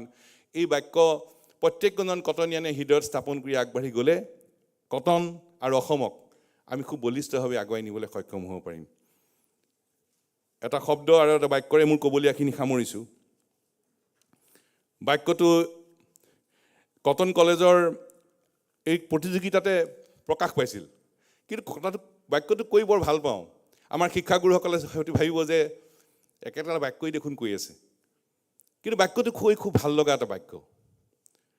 আৰু সেই বাক্যটো হ'ল আজি কটনিয়ান যিসকল আছে, আমি কৈ আছোঁ যে আমি অসমে কটনিয়ানৰ মুখলৈ চাওঁ, আশাৰে চাওঁ, অসমৰ খিলঞ্জীয়া মানুহৰ সুৰক্ষিত ভৱিষ্যতৰ কথা চাওঁ, অসমক বৌদ্ধিকভাৱে আগুৱাই নিয়াৰ কথাত চাওঁ, সংকটৰ সময়ত চাওঁ, সকলো ক্ষেত্ৰতে আমি চাওঁ কটনিয়ানৰ মুখত।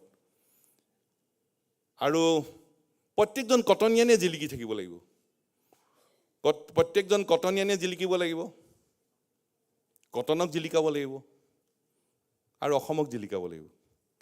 এই তিনিটা কথাক যদি বাক্যৰে জুৰি দিওঁ, জোৰা লগাই দিওঁ, এবাৰ এই প্ৰতিযোগিতাত আহিয়ে মনৰ ভাৱ প্ৰকাশ কৰোঁতে ওলাই গৈছিল বাক্যটো।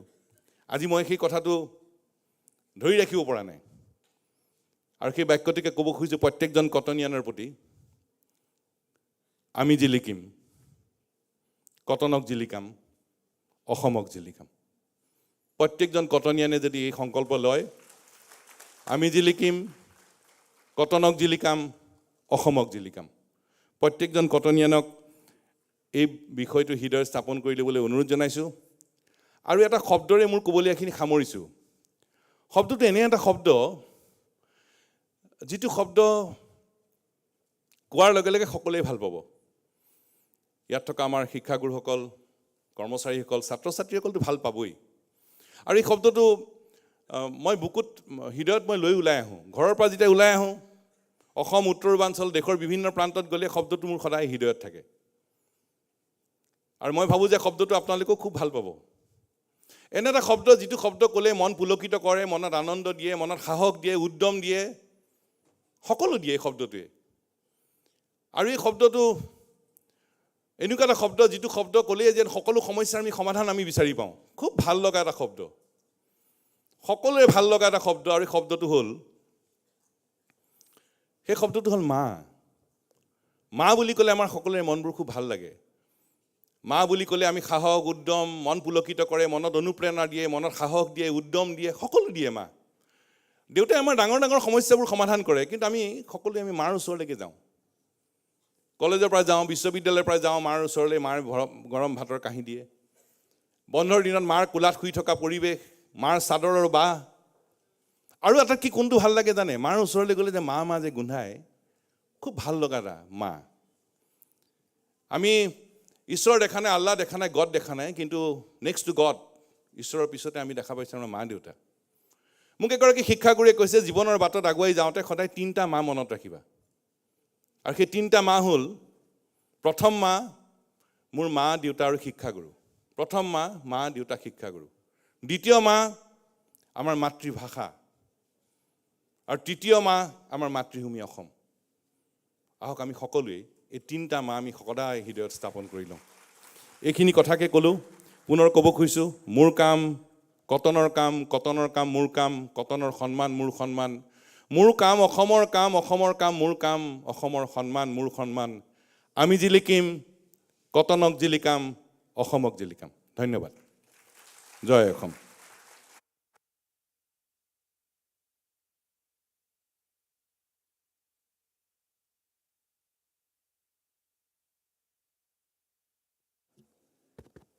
Indeed, cotton is an emotion, not merely an institution. Thank you, Dr. Bhattacharya, for your inspiring and engaging words. We have now reached the close of the opening session. I would request Sudarshan Sharma, the organizing secretary of MCB Debate, to deliver the formal vote of thanks. Sudarshan.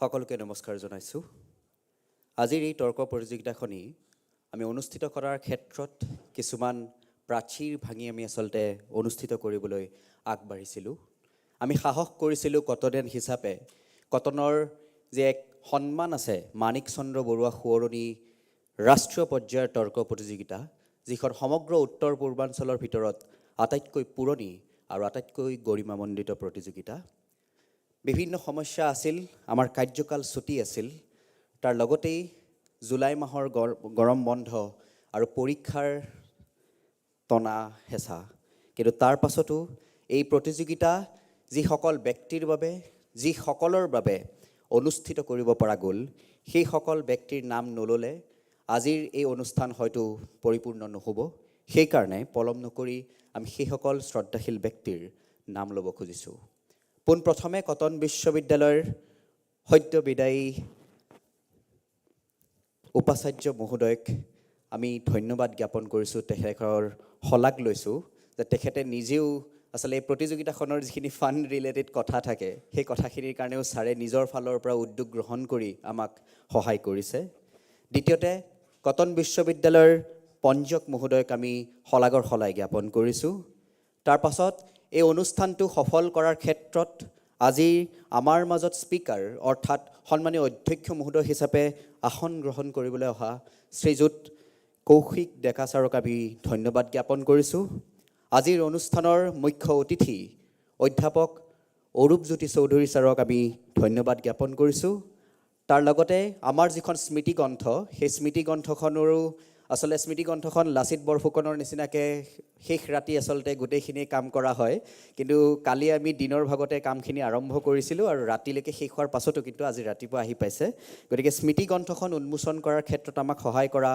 সদৌ অসম ছাত্ৰ সন্থাৰ মুখ্য উপদেষ্টা doctor সমুজ্জ্বল কুমাৰ ভট্টাচাৰ্যৰ আমি শলাগ লৈছোঁ।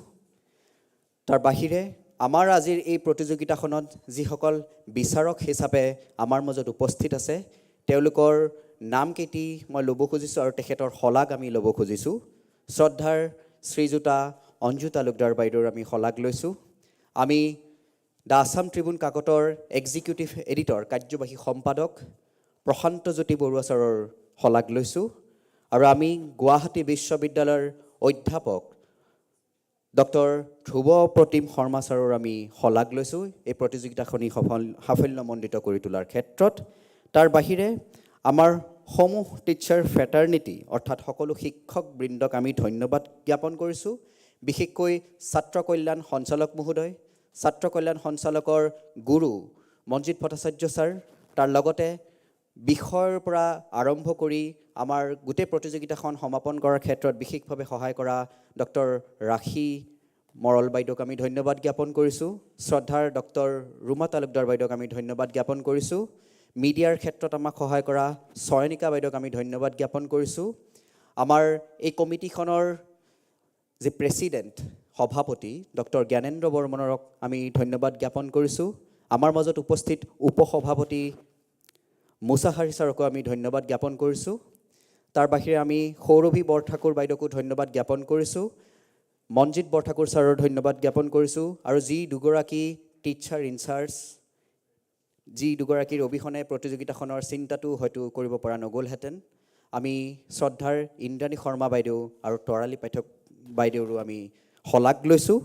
আৰু ইয়াৰ পাছতে আমাৰ প্ৰতিযোগিতাখনৰ ক্ষেত্ৰত সকলোৱে সহায় কৰিছিল আৰু তাৰ ক্ষেত্ৰত আমাৰ সমূহ শিক্ষকবৃন্দক আমি এই চেগতে ধন্যবাদ জ্ঞাপন কৰিছোঁ। আমাৰ যিসকল কৰ্মচাৰী আছে সেই সমূহ কৰ্মচাৰীবৃন্দক আমি ধন্যবাদ জ্ঞাপন কৰিছোঁ।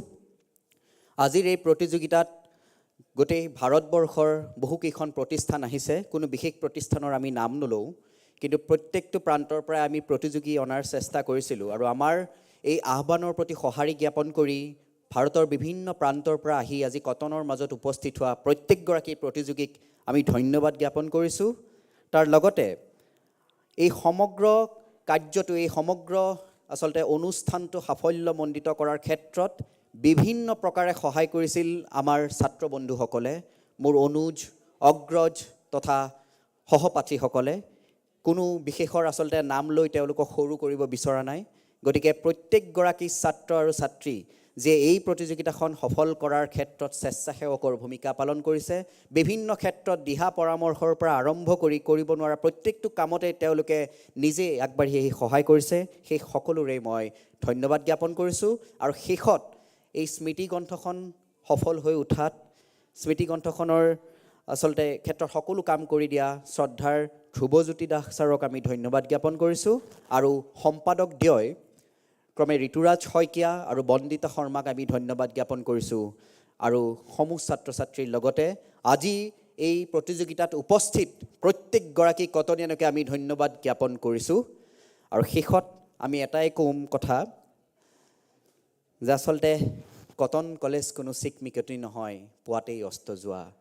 কটন কলেজ হ'ল জ্ঞানৰ উৎস, উদ্দীপনা যোগোৱা। আৰু এইখিনি কথা কৈয়ে মই শলাগৰ শৰাই এইখিনিতে সামৰণি মাৰিছোঁ।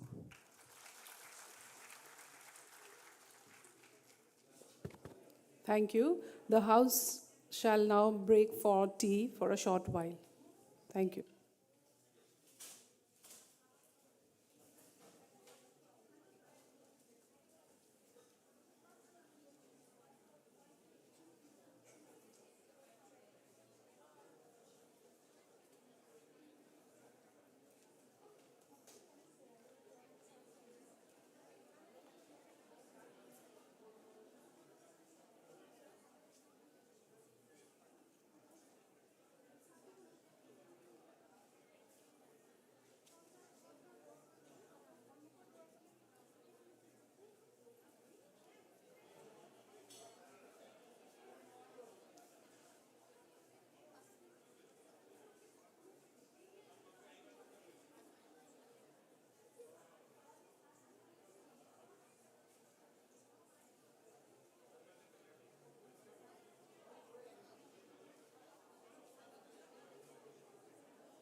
Members of faculty and students are requested to please stay seated. Your tea will be served here.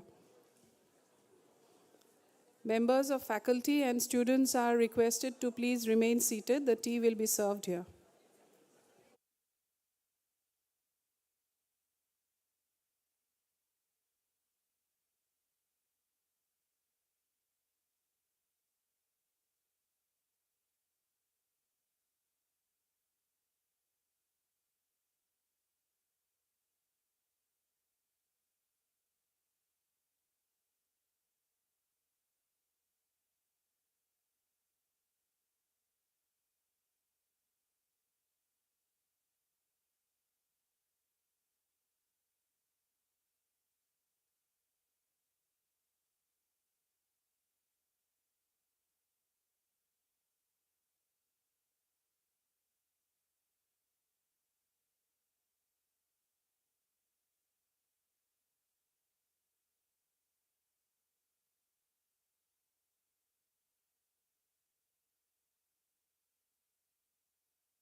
Your attention, please. Students, participants are requested to please take their seats in the auditorium.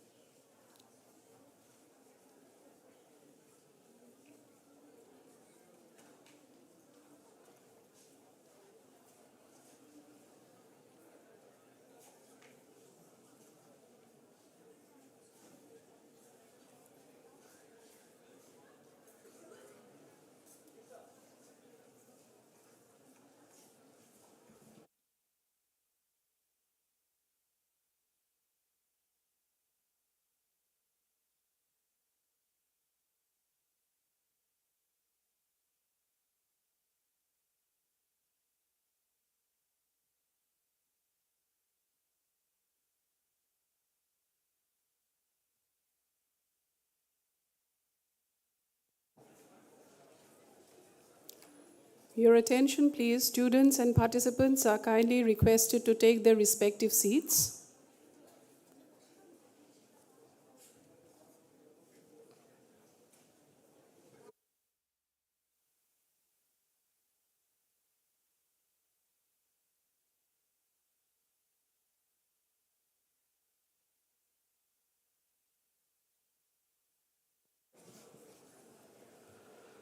চল্লিছতম মানিক চন্দ্ৰ বৰুৱা ৰাষ্ট্ৰীয় পৰ্যায়ৰ তৰ্ক প্ৰতিযোগিতালৈ cotton বিশ্ববিদ্যালয়ৰ তৰফৰ পৰা সকলোকে পুনৰবাৰ স্বাগতম জনাইছোঁ। We extend a warm welcome once again to the August gathering to the 40th MCB National Level Debate Competition. We shall now move on with our next agenda. It gives us immense pleasure to introduce our speaker, Kaushik Deka, Executive Editor with India Today.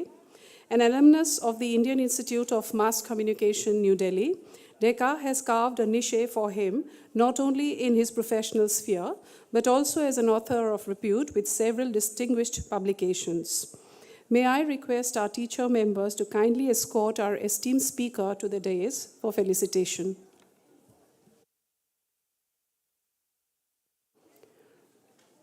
I would request Dr. Manjit Borthakur and Dr. Hemanta Mushahari to do the honors.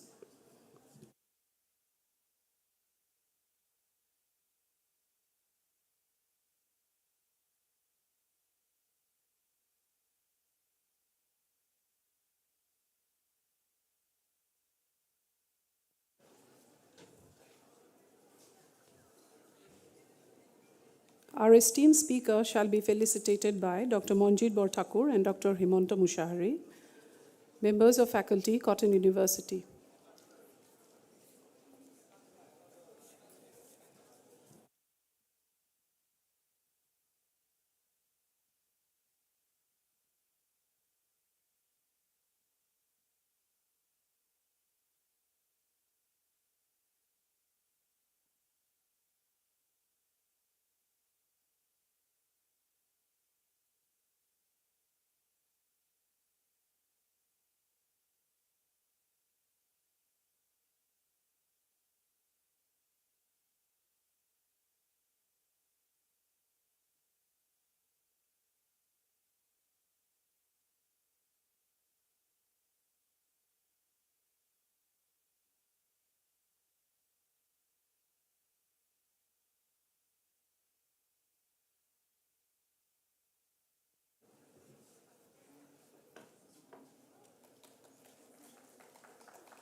Thank you.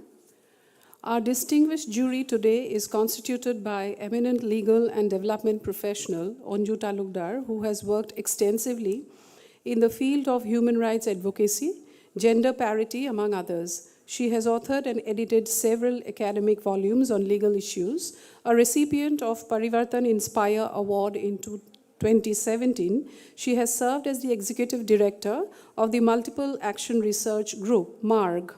She has also served as member of faculty in JB Law College, Guwahati, besides working in various capacities in several government and non-government organizations. We welcome you, ma'am, once again. May I request our student members, Gargi and Dikshita, to felicitate our jury member, Anju Talukdar.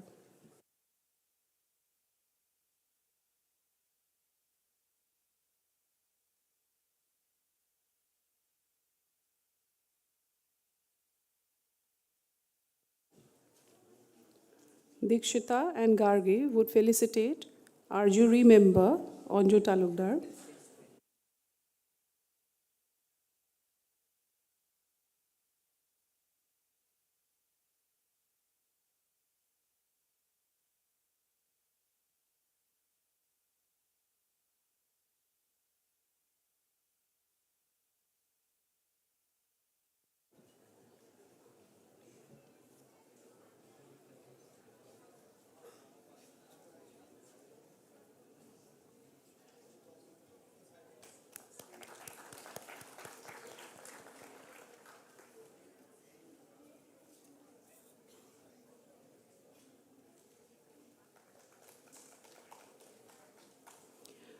We also have amongst us senior journalist, executive editor of the Assam Tribune, Sri Prakhanta Jyoti BAROOAH, a member of the jury. Presently the chairman of Media Trust of Assam, Sri BAROOAH, has been members of several media delegations accompanying the Prime Minister, Atal Bihari Vajpayee, and Dr. Manmohan Singh on their visits abroad. Besides, he has also been a visiting faculty in academic institutions and universities across the country. We welcome you, sir, once again. Our student members, Sumi and Naina, will kindly do the felicitation.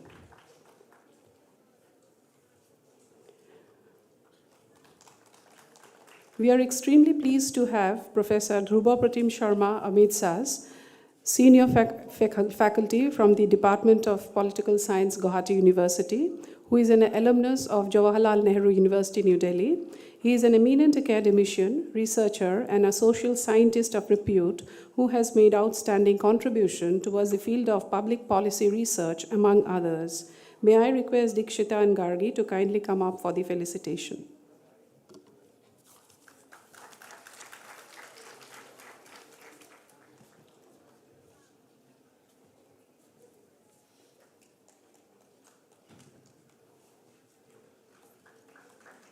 Thank you. May I now request our esteemed speaker to kindly take over the proceedings. Thank you.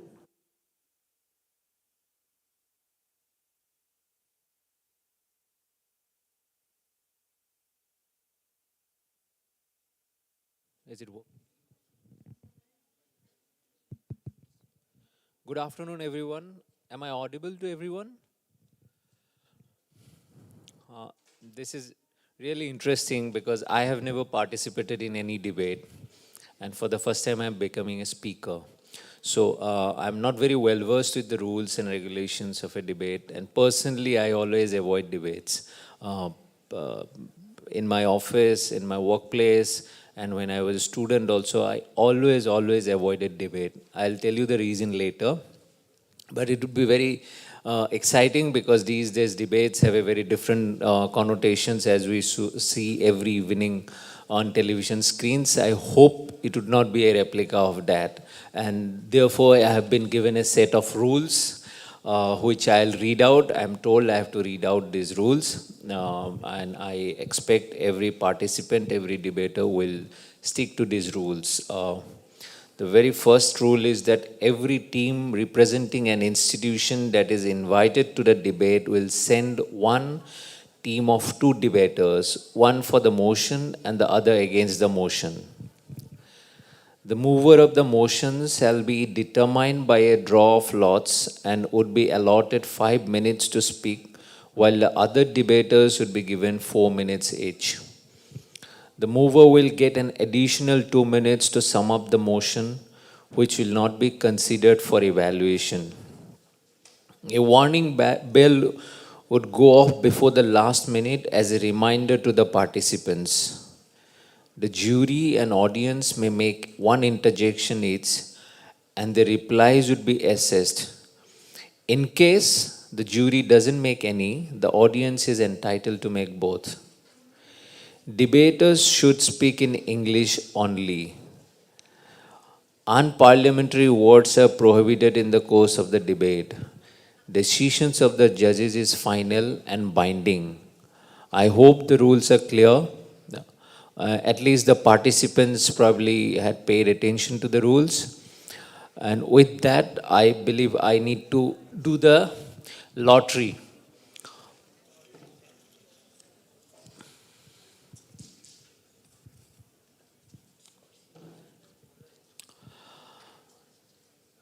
Rudrani Garg for the motion.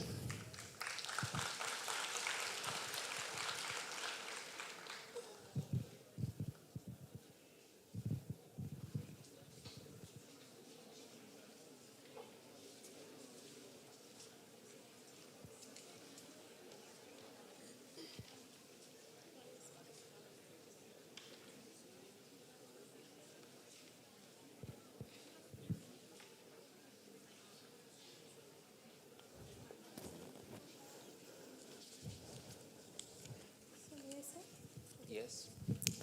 If aliens were offended, then they are free to leave the place. How many of you have come across this statement? I believe many of you have been coming and hearing this statement again and again. A very good morning to one and all present here, respected Speaker, sir, and the August Assembly. I strongly believe that today the most important concern is the debate of us versus them. And I thereby request Speaker, sir, to please kindly set the notion of the House that the growing culture of intolerance in contemporary global spaces is a threat to individuals' freedom of expression, faith, and belonging.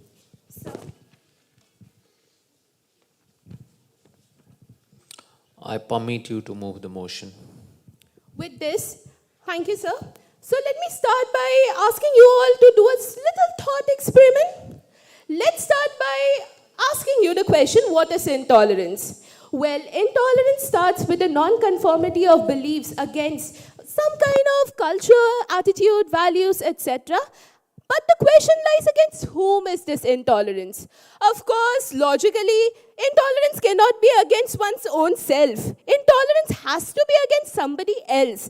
And the moment this somebody comes in picture, what happens automatically is the fact that we start infringing another person's liberty of thought, expression, religion, and more than anything, belonging. It is indeed by this that the very idea of individual choice is restricted. And by this very fact that today, what is globalized issue is the very fact that today we are connected by internet, by social media. And so what happens in one space is totally known and well seen in the other spaces.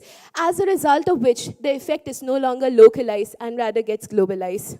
What rather really hits me hard is the fact that how many of you continue believing in the fact that if I punch you and you punch me back, the thing is done and dusted? No, my friends, not at all. Today, that those days have gone. Rather, what has happened presently is that if I punch you, you will punch me back, not just me, but my entire community. And it's not just about the community, but a totally new organization will come and will start hitting from one place to another. Isn't that the reason why ISIS, Al-Qaeda exists? The very attacks that is there in Uri, Pathankot, Brussels, these are the very evidences as to how intolerance has been spaced and has been globalized, restricting an individual's right to liberty and life. More than anything, let me ask you this. In this world of multicultural world, it is very easy to see each other as competitors and as threat, because of which an individual start losing their own identity and they start seeing each other as threat and they would start persecuting anybody else in the very first moment itself. This itself shows that human beings have become irrational. Let me just start by telling you this, that it really breaks my heart so badly to see that Akshdeep Singh has been called as a Khalistani as he dropped the catch in India versus Pakistan match. Salman Rushdie has recently been stabbed. And it's not just about being stabbed. He had been even banned from his own country, that is India, because he wrote the satanic verses. And it's not just about Salman Rushdie. How many of you know as to how the Bangladeshi boys were killed and were stabbed because of one reason, that they had written a blog on LGBT rights, which is intolerant to the Bangladesh Islamic ideology. How many of you, it would be rather global injustice if I refuse to take the name of Charlie Hebdo, who had made a small caricature, satirical verse, and that had led to the killings of Nice. And it's not just that, Islamophobia spread, not just there, but in Sweden, Finland, etc. Let me remind you as to what the ethnic cleansing had taken place in Bosnia-Herzegovina and the Uyghur Muslims being eliminated from China. Indeed, if the opposition believes that, please do tell me as to why, if there's tolerance existing, then why are Rohingya Muslims not accepted in this world? If there is tolerance, then tell me why is sedition used in order to silence dissent? If there is tolerance, then tell me, have you always spoken thoughts without one censoring them, speaking it unfiltered, speaking it uncensored? If there is tolerance, then tell me, why is there religious revivalism present in the age where there is secularism? If there is intolerance absent, then do tell me as to why there are identity wars. Why is the question of us versus them again and again being prominent? And if there is intolerance, do tell me, why is there a research of indigenous movements, and more than anything about religious fundamentalist movement that is present in the age where religion is considered as the vitamin of the weak? I request each one of you to start thinking that the world has hijacked and has vacuumed and has filled a vacuum with marginalization, bigotry, and discrimination.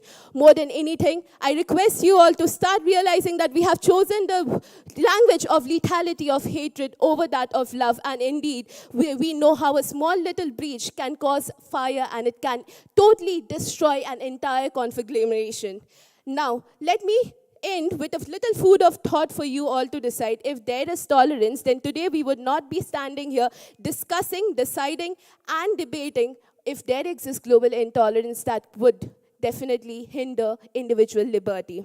With this, I rest my case, but not my cause. Thank you.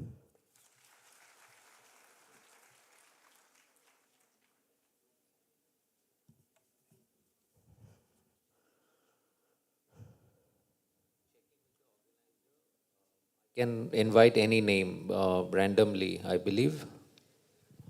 Sudarshan. I can invite any name randomly? Okay. Okay. There are question session now. See, okay, jury, if they want to ask some questions, definitely they can. And if they don't, then audience is entitled to ask. Okay. Jury, any question?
Very passionate. Thank you, the way ma'am. you spoke. More as a devil's advocate here, but no, you speak very passionately for the motion. But what about people who are passionate, as you are, but for causes that you don't like? You know, like the persons who take offense easily, or people who are offended by, say, the satanic verses, right? Should you not tolerate their right to be offended? So my question to you really is, how would you counter the argument that if you speak of tolerance, tolerance has to be so broad that it must include ideologies that you would condemn? Yeah? So how would you And wouldn't that then be a threat to your own motion if you tolerate everything? I do believe that there is, of course. Thank you for your question, ma'am. Ma'am, well, I personally believe that when it comes to tolerance and intolerance, I believe that there has to be a very secular and a logical explanation for everything. If we are, for example, I very much find it really weird to say this thing, but when I see somebody making laws as to what is the length of a skirt that a woman must wear or something, it really hurts me hard. But then what happens to me is the fact that it is about an individual's choice. If the individual is comfy, it's fine. But if it is that the individual is not comfortable and somebody else is putting an allegation over this that you are not wearing this, the recent case of Arunachal, for example. So under those circumstances, I definitely find it quite a lot angry and a lot, I would not use the word intolerant, but definitely from a perspective of a woman sitting outside, I definitely find it a lot angry on these topics. But however, I do believe that there is a logical explanation and a secular explanation for everything. And until and unless there is a secular explanation that is given, I think we have the right and liberty to tolerate different things. Thank you, ma'am.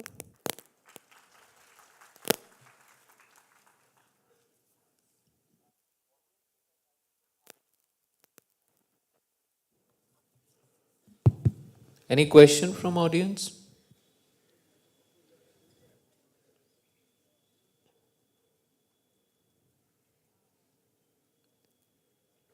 Seems everyone is convinced. Okay, no, there is one hand going up. So there is one. Yeah.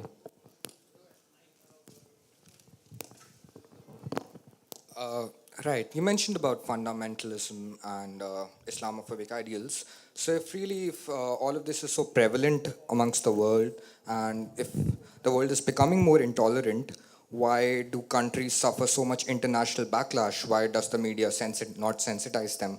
Do redressal or check-in mechanisms not exist, according to you?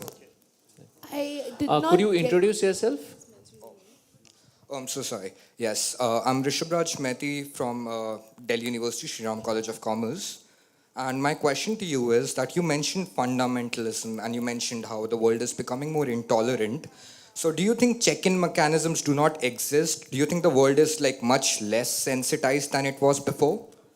I believe that whatever intolerance is raised by the hypersensitive people who would be giving a lot of clouding a lot of, they would be converting the half-truths into that of a virtual truth. And that is when what happens is that they were even in spite of person, for example, let's imagine this hypothetical situation. You and me are competitors in say for some reason, and you belong to a different community and I belong to a totally different community. And what happens is that I'm gaining a lot of extra wealth in comparison to you. I have a higher salary than you. Somebody comes and tells you about the fact that I belong to, say, XYZ community, and because of which what happens is that your community is not working that much.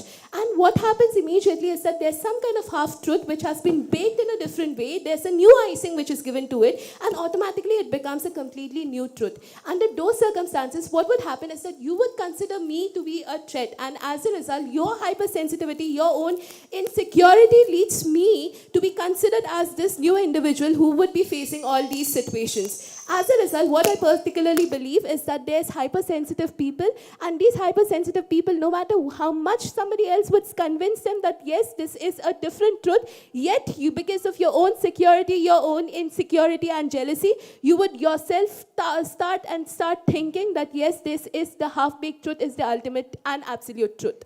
With this, thank you. Thank you, Rudrani Garg. She came from Royal Global University. Yes, Thank you. You can leave now.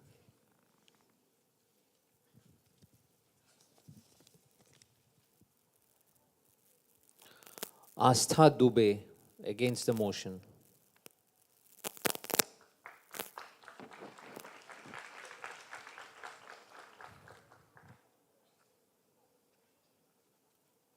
And she is from Ramjas College, Delhi.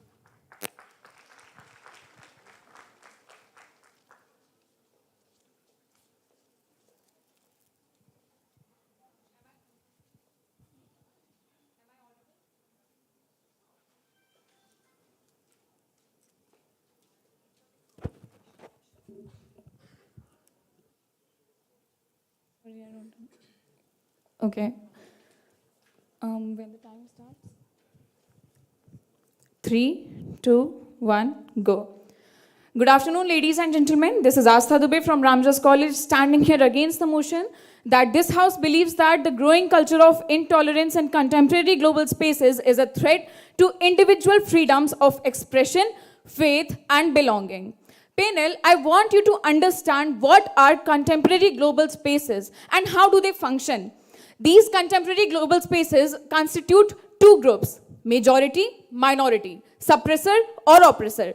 And when this happens, panel, there is always this distinguishment which takes place very naturally. For example, whenever there is one group which is in majority, it will always want its ideas to be, oppressed. It would always want to oppress the minority people. It would always want their ideas to be prevalent in the community. And when this happens, it actually becomes a normal gas chamber, like what happened in during the Nazi Germany with Jews and Nazis. It actually becomes a gas chamber like that only.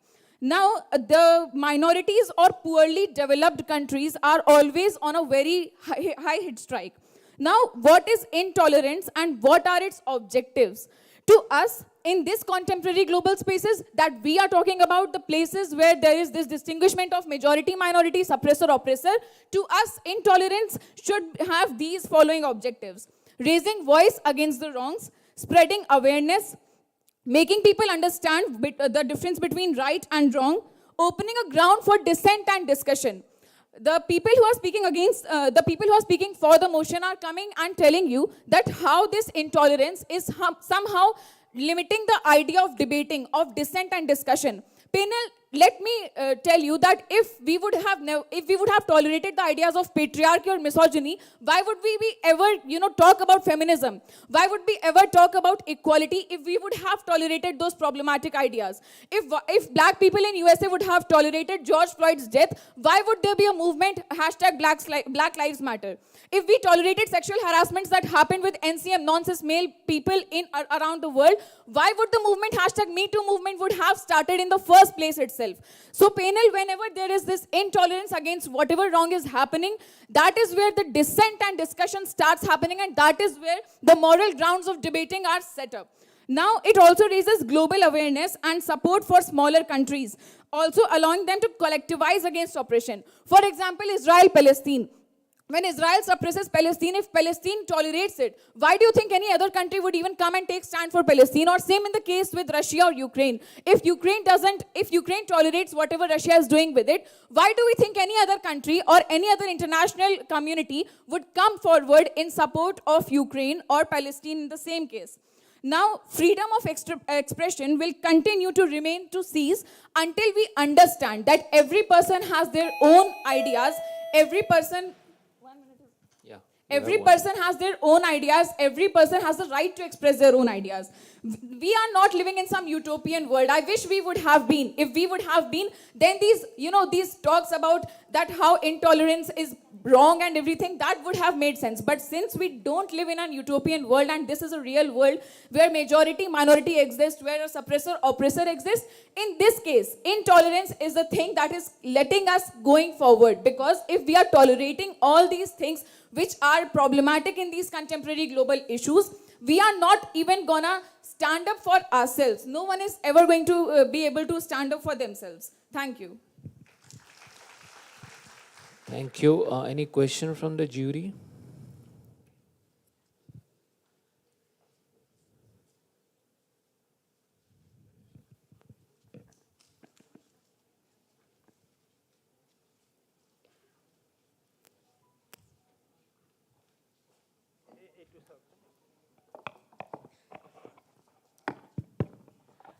Right. So interesting. You've talked about, it's about, like the way you've molded this discussion. But in terms of, so when you're saying that, intolerance, you're giving it the spin of not tolerating what is not acceptable, what is wrong, whether it is misogyny, etc., right? But then what is the principle? How would you decide what should be tolerated and what should not? Thank you for your question, ma'am. I think anything that doesn't harm anybody's choices that doesn't harm anybody's personal liberty, that doesn't harm anybody's individual rights, that can be tolerated, especially minorities like NCM, non-cis male people, or LGBTQI community, or women, or the scheduled castes, scheduled tribes. We need to make sure that their rights are always preserved because they are more vulnerable sections of society. Anything that is not harming them can be tolerated. Thank you. Audience, any question? There goes a hand. Two.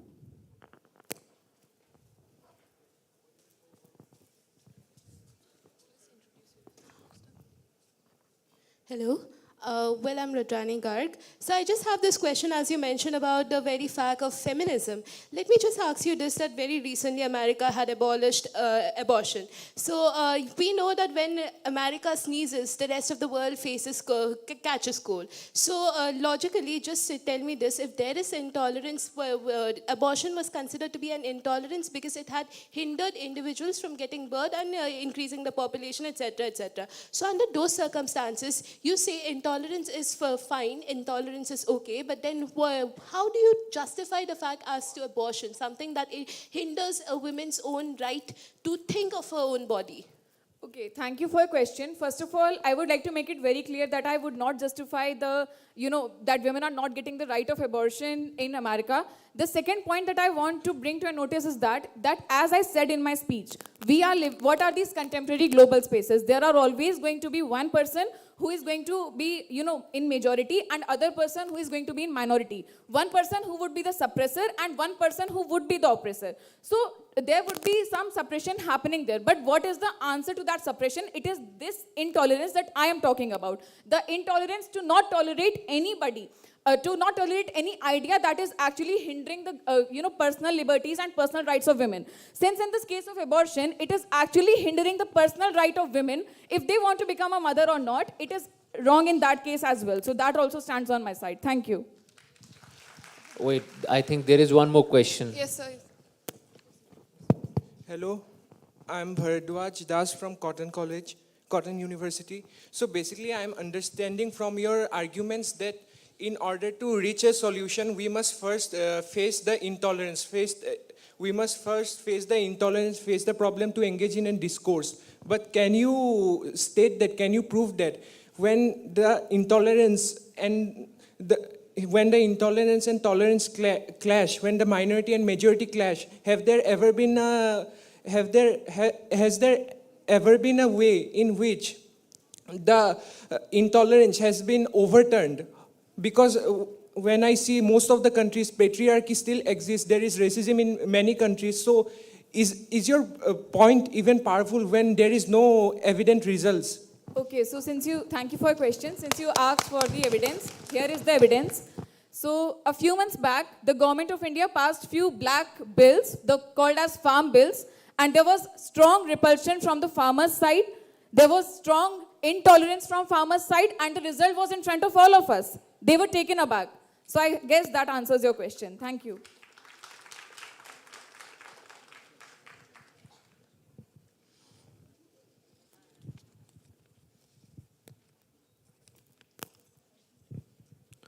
Rishikesh Das.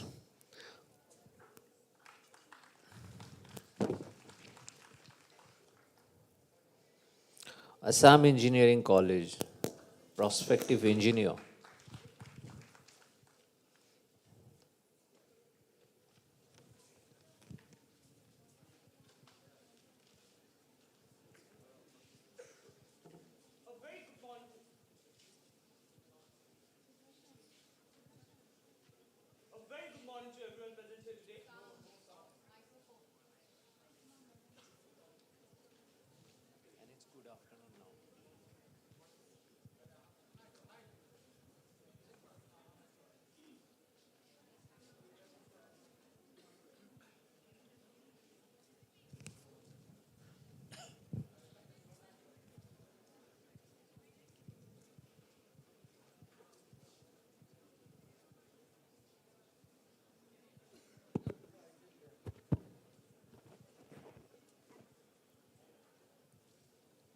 A very good afternoon to everyone present here today, honorable speaker, sir, and respected members of the House. I stand firmly for today's topic of the motion. The growing culture of intolerance in contemporary global spaces is a threat to individual freedoms of expression, faith, and belonging.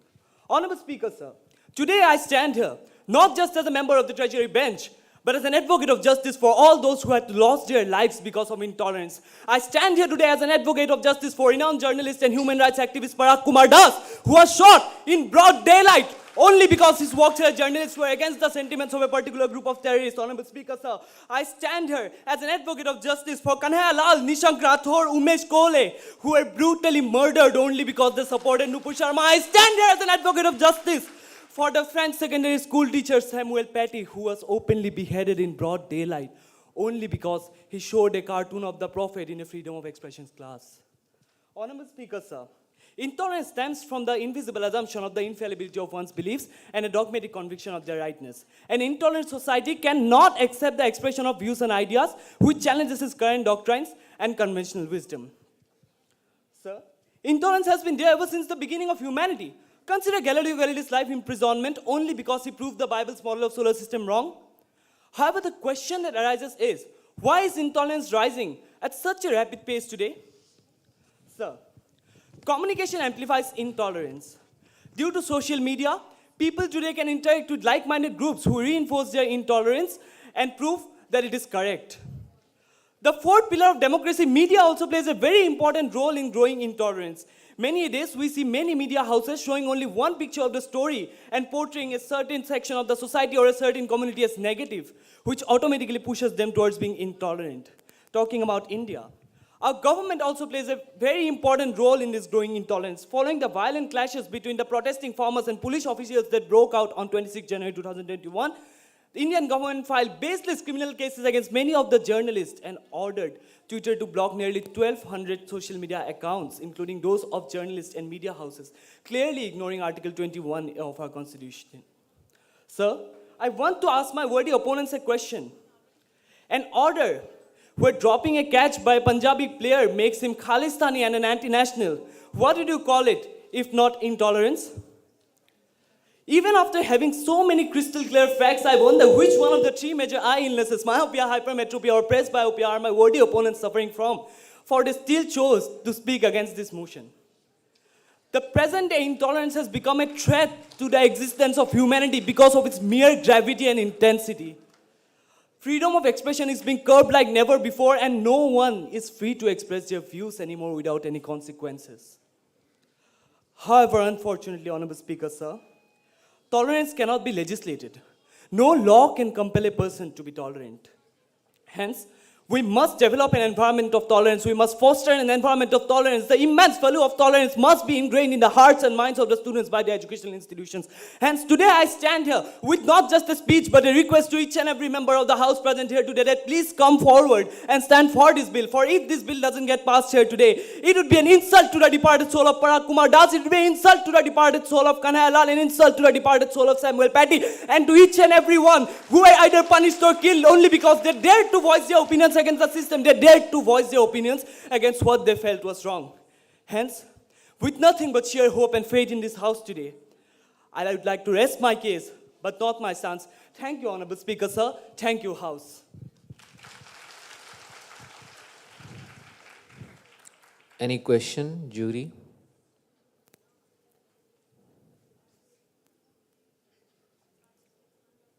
Okay, audience?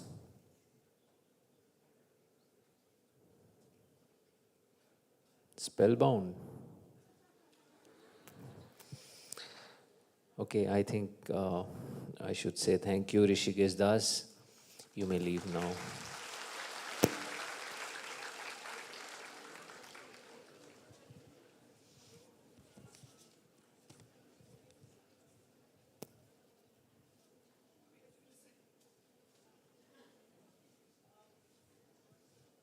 Rishabh Raj Maiti, Sri Ram College of Commerce.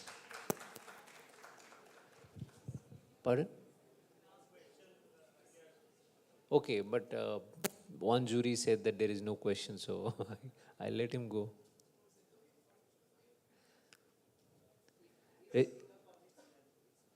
Yeah, he can answer from there only. Give him a mic and the jury can ask the question. I'm just reducing the formality time.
fixed in a democracy and actually fight for representation in a much more civilized way, right? This is what discontent and this is what intolerance can also lead to. The actual strengthening of the fabric of democracy instead of this riots and persecution and violence that they talk about, right? But panel, also important, it is important to understand why the black and white picture, why the violent picture of the world they've painted out for you is much less likely to happen, right? Panel, firstly, why are these grotesque violation of human rights much more less likely to happen? Because of, firstly, contemporary global spaces as defined in the motion, right? Now, what are contemporary global spaces? In this world today, firstly, quantitatively, we are seeing less and less and lesser number of these incidents happening, right? The world we live in today is much more civilized, right? That is to say, genocides are not happening, active warfare is happening on a much lesser scale than it was in the past, right? But secondly, even qualitatively speaking, the severity of this intolerance is much lesser. Right, as Madam Jury pointed out to be, even if a player is labeled as Khalistani, he's still being allowed to play and battle on the field, right? The severity of this punishment, the severity of this intolerance is on a much lesser scale, right? And hence the world isn't as violent as they pointed out to be. But secondly, check-in and redressal mechanisms still exist in today's world, right? That is to say, if a person actively violates a principle that is universally accepted to be justified, the person suffers from active cancelling, right? Active redressal, active check-in mechanisms, right? And thirdly, freedom of expression, right? Now, panel, they talk about freedom of expression and how it's an important choice, and intolerance essentially subjugates the minority, subjugates expression, and how intolerance also leads to just grotesque violation of human rights. But firstly, panel, let's counter some of the examples they gave us, right? They talk about the strike at Uri and how intolerance led that, right? Led to the strike at Uri. But panel, it's important to understand that India's intolerance towards these strikes in itself led to the counter-strike, led to us countering it, and led to us taking a stance that we do not, we stand for our ideals. We do not just take into account anything that is happening to us, right? Panel, they talk about the Bangladeshi authors, right?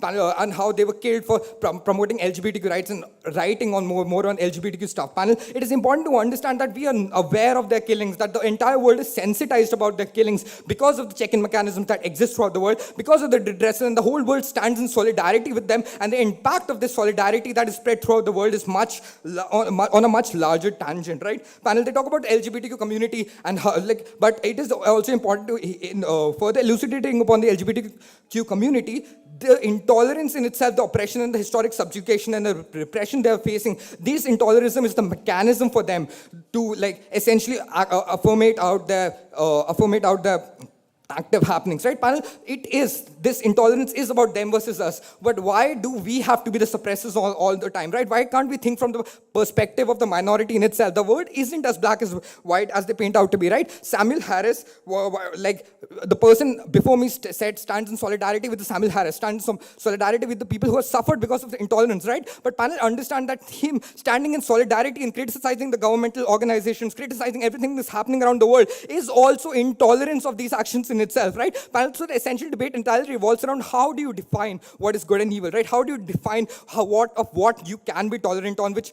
also has been a revolving question throughout this debate, right? And panel, I believe that a fundamental identity discourse is what needs to happen, right? Panel, intolerance needs to be there up to the point where you do not criticize a person for being themselves, for being the fundamental identity that they associate with, whether it be a chosen or a biological identity, panel. And this is where I believe that I'll be open to questions now and stand to win.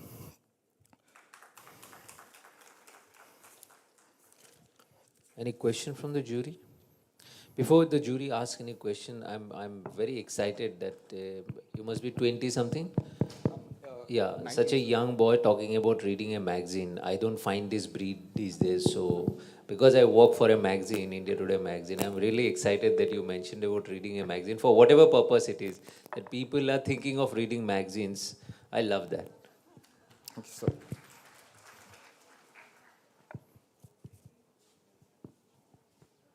Jury questions?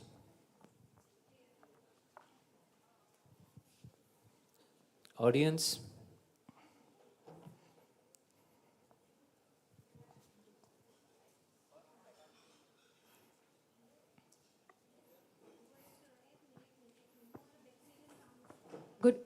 Good morning, everyone. Speaker, you did mention that we are living in better terms. We are living in a better age, right? Because no genocides are happening. I'd like to ask you, so what Russia exactly did to Ukraine then? Right. Speaker, firstly, it is important to understand here on two tangents, right? Firstly, I am in no way do I actually support what Russia did to Ukraine and what the active warfare is going on, right? But still on a relative tangent, if you look at the historical precedents and how warfare has been actively a part of practically every nation, what the happenings of today are still on a lesser tangent to that. But so we are moving towards a more civilized world, even if obviously there is warfare and there is extreme persecution, right? And secondly, because we are individuals in itself, and essentially our individual identities are different, so these differences will lead to actual discourse which can even cause violence in itself, right? We are different beings, and intolerance is an integral part of it. So I don't think in any way, even if we move towards the most civilized world, can we actually just eradicate intolerance, because eradicating intolerance in itself would be eradicating our differences, and then we won't be individual beings anymore, right? So yes, Russia's current invasion is an exception, is an extremely grotesque incident, and it is much less likely to happen in the future, but these things will still keep happening because intolerance is an integral part of human identity itself.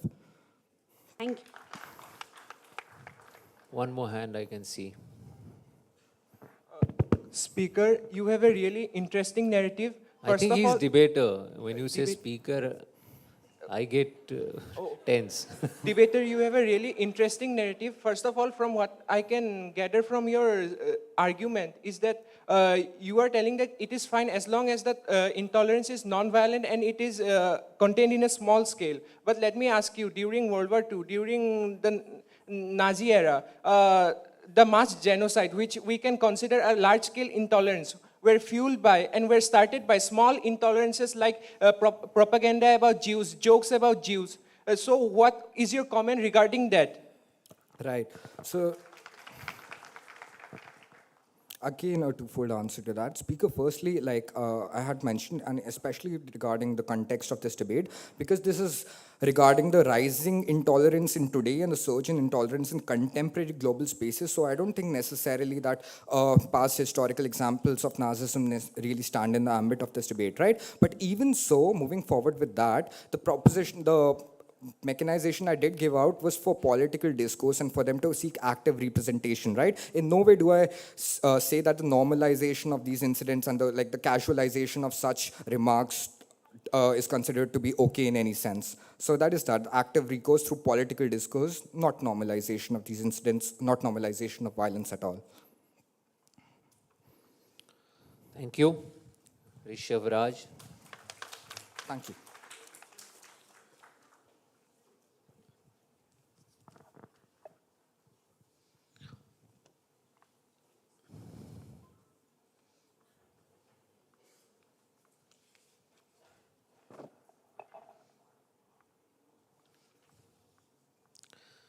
Okay, from Manipur University, Mary Kamai for the motion.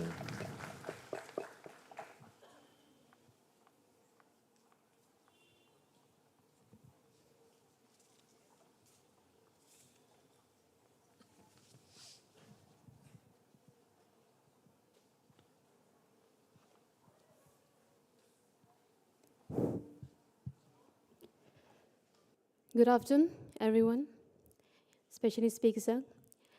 Today in the August House, we are here to discuss the topic that is given very, very clearly, that is, the growing culture of intolerance in contemporary global spaces is a threat to individual freedoms of expression, faith, and belonging. Now, Speaker, before diving deep into my topic or into my arguments, I would like to analyze the given motion very deeply. Let's see. Now, it is clearly given that growing culture of intolerance. Now, growing culture of intolerance, we all know the intolerance comes from the Latin word in, which means not, and toleranta meaning not able to bear. Clearly meaning that intolerance means that someone is not able to just stand different opinions, different ideologies, different culture, which is different from them. They are not able to stand it, and that is called intolerance. Growing culture means tolerance has been there from time immemorial. It will be there in the future as well. Now, the motion is focusing that it is growing today. Specifically, that's the point, Speaker Sir. Now, second thing is that a threat to individual freedom of expression, faith, and belonging. Now, as a consequence of this growing intolerance culture, the individual freedom, the freedom of each and every person that is of faith, belonging, and expression is in grave danger. Now let us see what is the given individual freedom of expression. We all know that under Universal Declaration of Human Rights, under Article 19, and I quote, every person have the freedom to opinion and expression, unquote. Even in the national level, we have in the national Indian Constitution, it has given the right to freedom and expression under Article 19(1)(a). Now, Speaker Sir, we have a country as a being a citizen, as being a human, we have given this right. Now, this growing culture of intolerance is hindering it. Now, the opposition bench is very, very clever, bringing about the question again and again, what aboutism? This concept of what aboutism. They're saying that, what about this? What about the patriarchy that we have removed because of intolerance? Now, of course, it is there, but why can't you just acknowledge the fact that intolerance has hindered the freedom of expression? I don't have to cite examples, just forget about national, global level. Just look at the locality, or just look at the family, just look at your parents. How often they fight because of difference in opinions. How often the woman or the man in the family itself is subjugated because of difference in opinions. And this is a fact, and I want to request the opposition bench to please acknowledge this fact. It has hindered the freedom of expression. Now, the freedom of faith. Under Indian Constitution, Article 23 to 28, we have given the freedom of belonging to any religion, to profess, or not to belong to any religion. Now, we all know the concept of the social media bubble, right? It is said that in today's global spaces, we are living in a social media bubble, where whatever we click with one in our tablets, in our phone, we get the recommendation of those types 1,000 times. Now, if I have to mistakenly or by chance, I have clicked once a religious atrocities incident, and 1,000 times I'm getting the same examples, I'm getting the same posts. This constantly triggering my mind that, oh, my religion is constantly in fear, my religion is constantly being triggered, but which more than about half or more than those are even fake posts. And the code word is have already been resolved, and those are percentages, but again and again those are circulated. Why? Because so that attention environment is created. And how here comes the political parties who want to fish in troubled waters. Speaker, sir, I want to quote here, use the example of dialectical materialism by Karl Marx.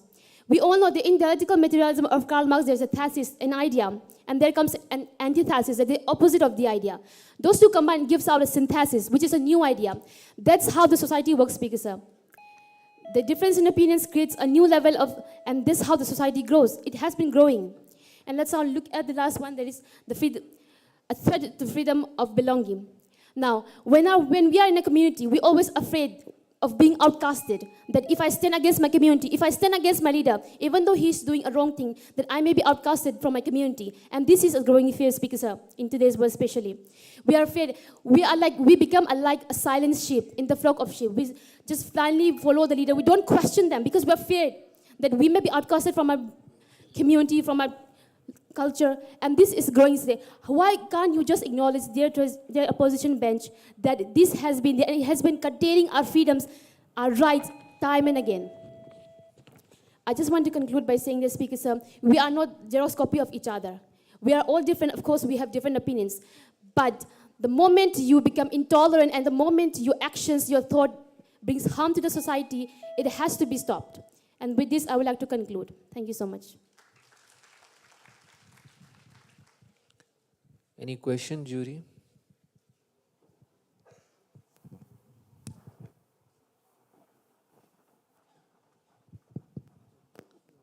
Any question?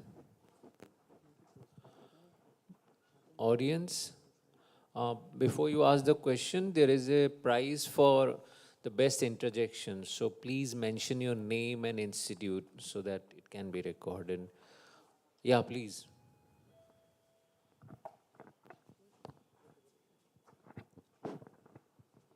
Hello.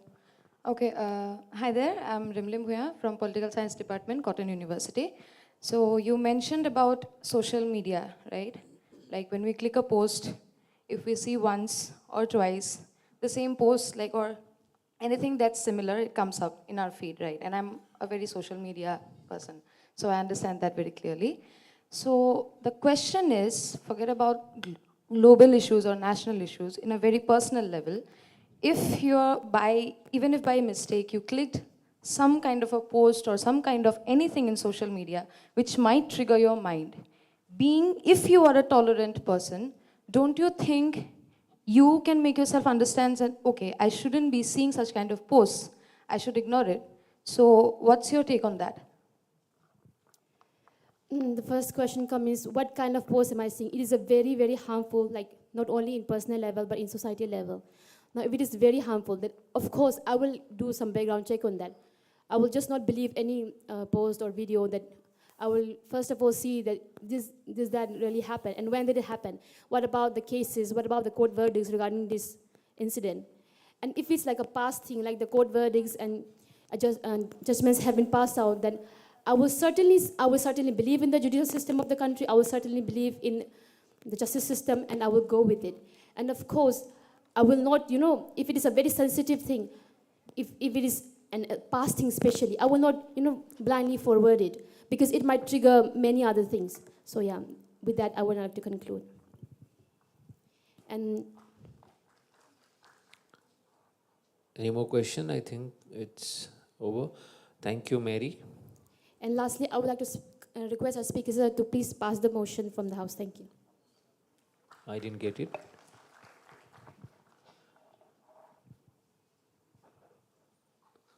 Anyway, I'll move on.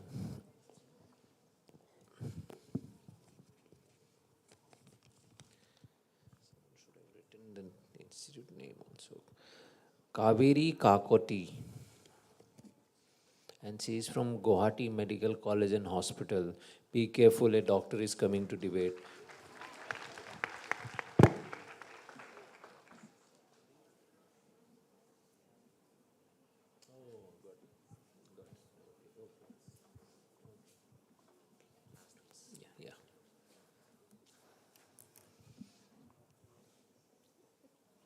Good afternoon to one and all present over here. Honorable Speaker, sir, good afternoon. So, as stated by English philosopher Bernard Williams, tolerance is an impossible virtue. In the context of today's debate on tolerance, we are forgetting that there are occasions when tolerance is just impossible and is just unacceptable. Indeed, tolerance has got its bad rapport because of most salient examples of intolerance are that same hate-mongering fanatics. But even those who defend tolerance have to agree once in their life that tolerance is unlimited. It's not unlimited. Murders, rapes, child abuse, terrorism can never be tolerated. In which direction are we guiding our intolerance? Are we guiding our intolerance in the right direction? No. We are lacking the tolerance. We are lacking intolerance in those levels in which we should be intolerant, really. The value of tolerance has been like deep-seated in the history, in the DNA of us Indians. We Indians were so intolerant that many empires could have been easily invade and rule for thousands of years in India. Have not our leaders once think of being intolerant towards these invaders, we will still be praising God hails the Queen. Isn't it the fact? Honorable Speaker, sir, I think that there is no culture of intolerance in our society. If we are really intolerant of something that we should have been, then Nirav Modi and Vijay Mallya will not have been doing after $1 million of scam deep-seated in UK as respected UK taxpayers. How can someone be tolerant towards those things? Where is the intolerance that we really need in today's world? I can't see that. If there is really tolerance present in today's world, why Nirbhaya case takes 7 long years to get tolerance? Why those rapists in context of mercy petition, juvenile and what not, how can they reappeal and appeal and take this case in their hands and just exploiting their rights? Is there tolerance? Is this tolerance that we are talking about? What intolerance are you talking about? As one of my fellow speaker has said, that case, that Khalistan, he was mentioned as Khalistan, but that is not what I believe as intolerance. That is what we should take as a positive criticism that will help him to improve in his future matches or what. Nobody is there in the cricket history who is not once being intolerant or not criticized. But when we take that criticism in the positive way and try to improve our level, that is what it calls criticism.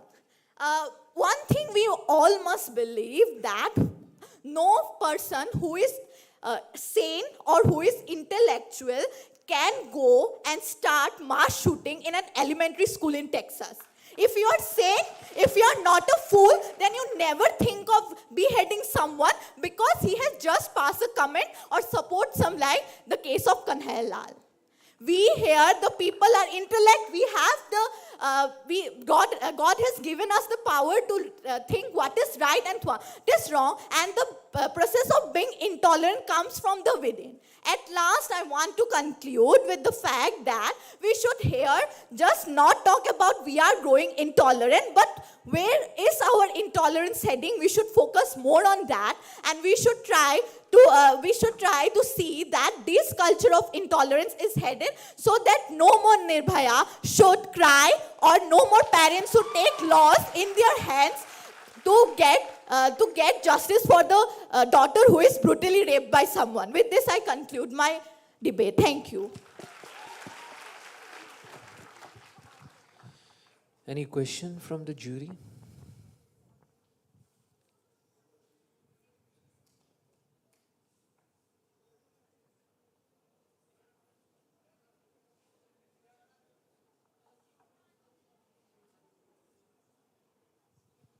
The voice is getting suppressed here quite often with the mic.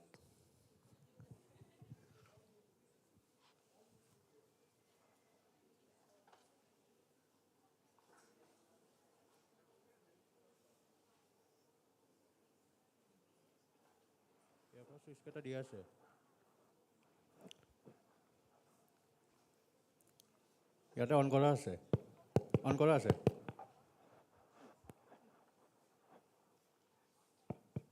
Yes, Kabiri, I would like to make one interjection about your argument. You have mentioned that Arshadip incident where he has been called Khalistani, and you said that it is a constructive criticism, saying that it will improve his game in the coming days. But do you understand what is the implication of someone calling Arshadip a Khalistani? Because when someone is calling him a Khalistani, it means that he is working as a traitor against the Indian team, isn't it? So that is a very serious issue.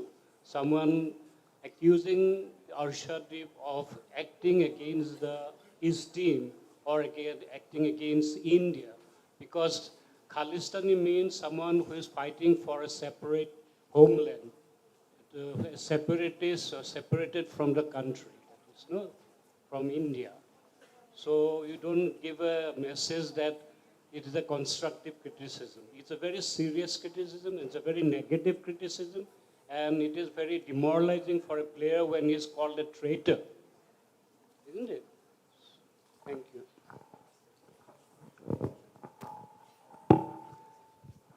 So for this point, I just want to mention that when we become popular, with popularity, there comes great responsibility.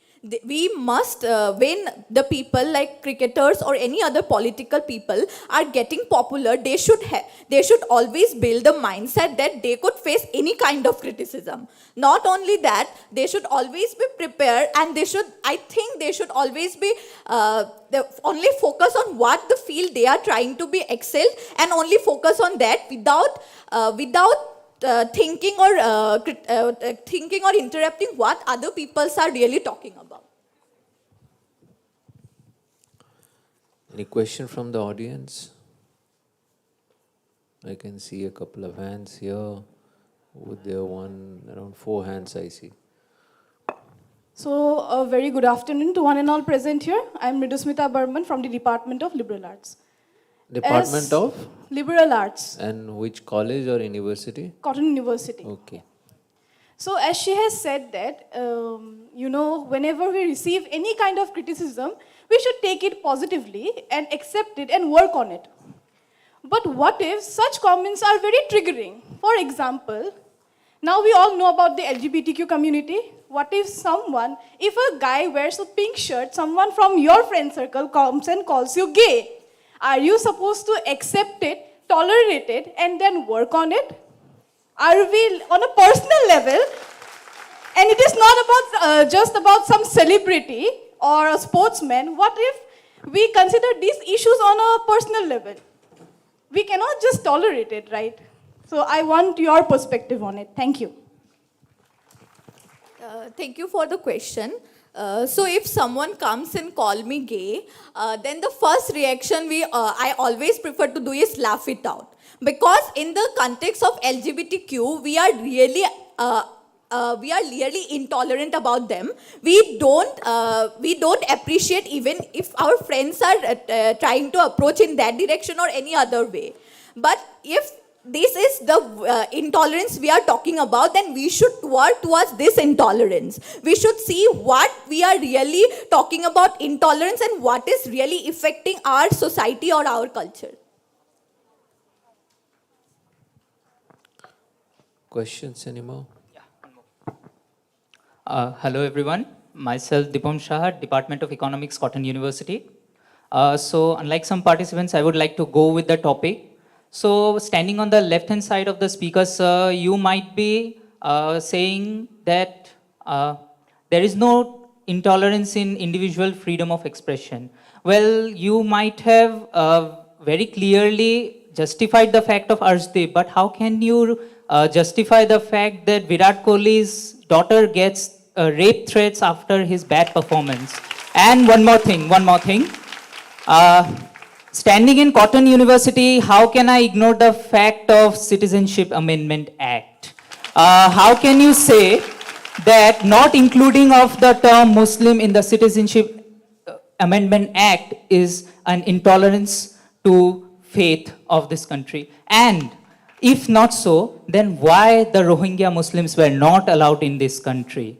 And as a result, 24,000 Rohingya Muslims had to be a victim of the genocide. Thank you.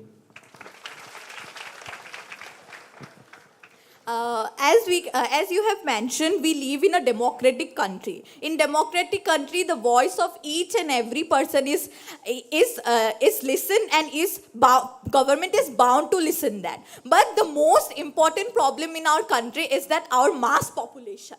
I believe that with the recent case of that farmer law, I believe that government that has given the most important example of how democracy is still in India, and in a democratic country. In a democratic country, it is very hard to listen to each and every people, but it's our intolerant behavior or what we try pushing again and again that will finally help us to fulfill what we need or what we are talking about in as you have mentioned the Citizen Amendment Bill also. I like to just add one thing, that even though that government is still they are talking in favor with the Citizen Amendment Bill, but it is still now not executed, and I don't think in recent case scenario also it will be implemented soon. Any more question? I can see one more. Good afternoon. I'm Rishika Bagri from Maths Department, Cotton University. So through this entire debate competition, I have realized that the topic has shifted from intolerance in contemporary global spaces to intolerance. You talked about Nirbhaya, right? I will tell you what actually happens in global spaces. Nirbhaya okay, everyone came out. But then, protests on global spaces take place in this manner. Candles on your display picture. Please pray for the soul of such and such by putting a black DP. This is what happens as intolerance on global spaces. Then LGBTQ. For LGBTQ, I have seen doctors, literal doctors, saying that they think that the people, that the community, LGBTQ, are sick. After that, everyone who's against those LGBTQ community, they came over in that whole discussion. And the others who were supporting LGBTQ community were suppressed. This is what happens as intolerance in contemporary global spaces. Also, everyone has been going bigger and bigger and bigger. The issue has been going on huger and huger. Examples are getting bigger and bigger.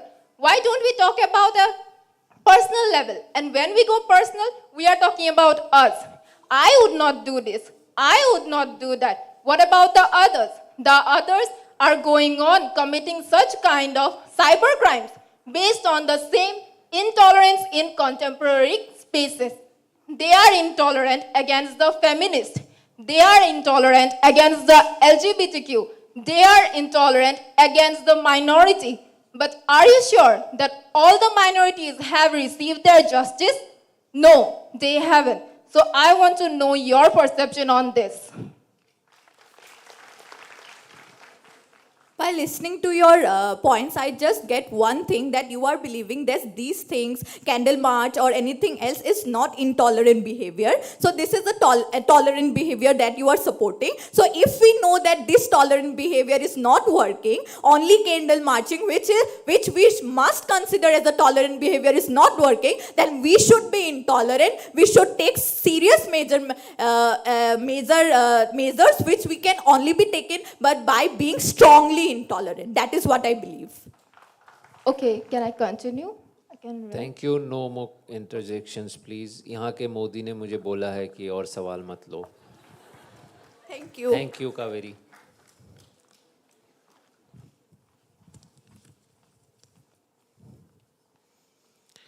Ronak Krupam Parashar. And he's from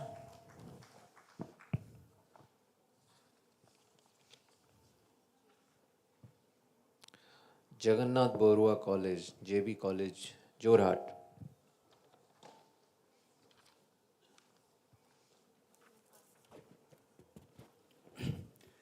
Good afternoon, Honorable Speaker, sir. Good afternoon, respected members of the House.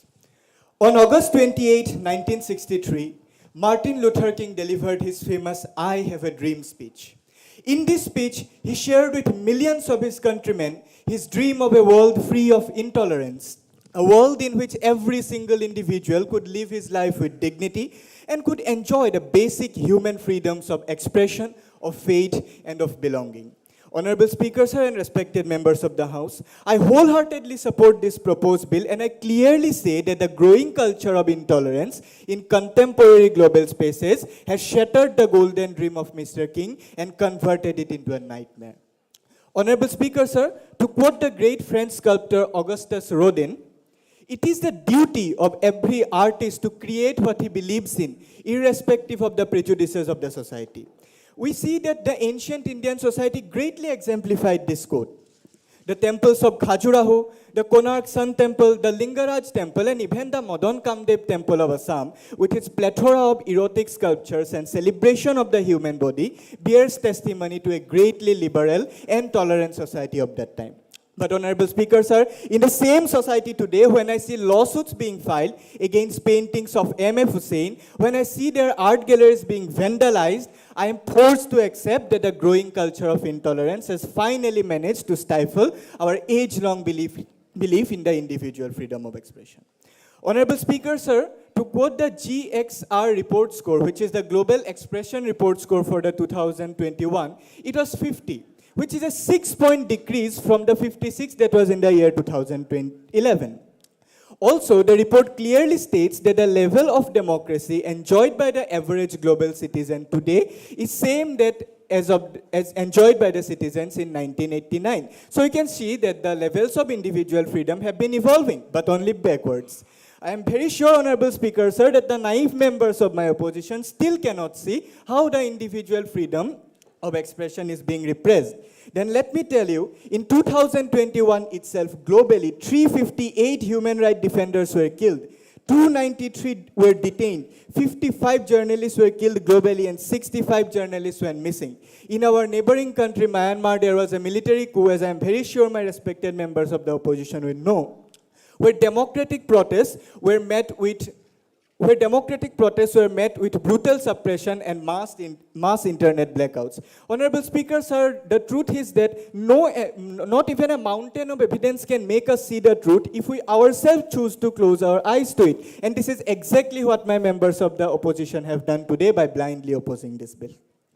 Honorable Speaker, sir, when I think of the recent stabbing of Salman Rushdie by a young man who was abiding by a fatwa that was issued 30 years before he was born, when I think back of the 2014 shooting of eminent Kannada scholar M.M. Kalbargi, when I think of the decapitation of an innocent man in Udaipur and the killing of Samuel Paty in France, I am amazed at my opposition's blatant claims that in contemporary global spaces, the individual freedoms of expression is not curtailed.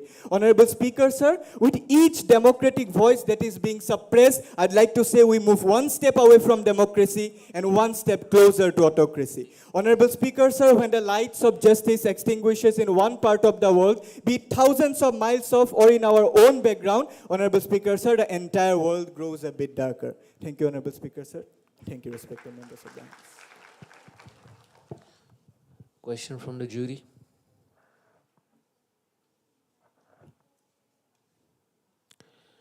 From the audience?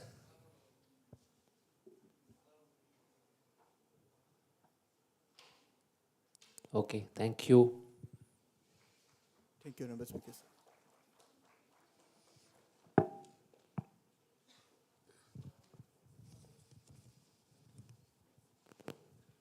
Oh, by the same surname, Nilanjana Parashar. Hope you are not related.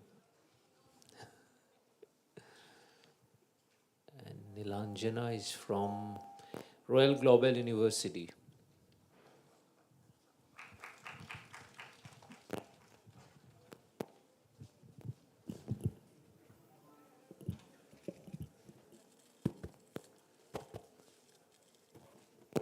Shall I begin?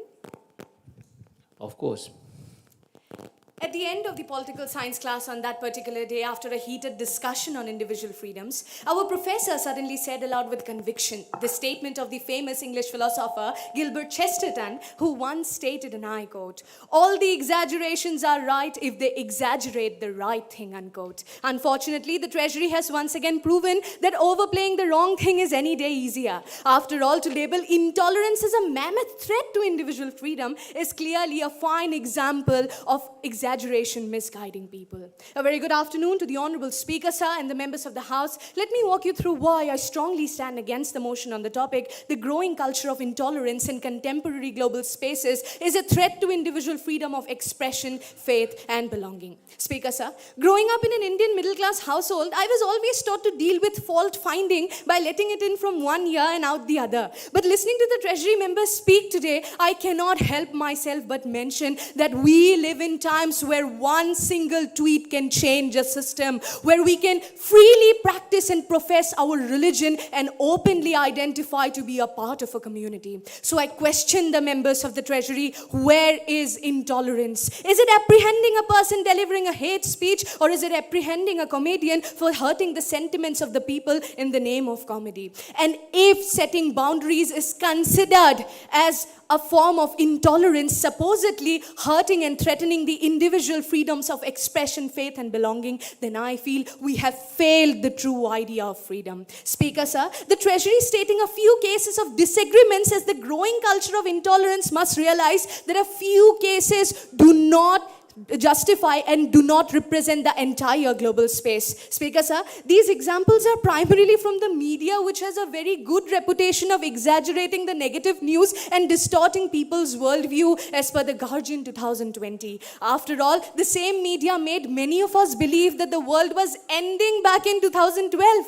Speaker sir, the Treasury has also completely overlooked the fact that we live in an era where emancipation of women, acceptance of homosexuality, interracial and religious intermixing and peaceful coexistence is the highest in the last 2 decades as per Pew's report 2020. Speaker sir, how can the Treasury even claim intolerance in contemporary global space is a threat to individual freedoms when freedom of expression is globally protected by the International Covenant on Civil and Political Rights, by Article 19 of Universal Declaration of Human Rights, and by UN Plan of Action for Safety of Journalists and the issue of impunity for the universal protection of freedom of press? Speaker sir, out of the 188 countries that have a constitution, 165 countries protect the freedom of speech as per World Population Review Report 2022. Freedom of faith is also protected by Article 18 of the Universal Declaration of Human Rights, International Covenant of Civil and Political Rights, and the Declaration on the Elimination of all forms of intolerance and discrimination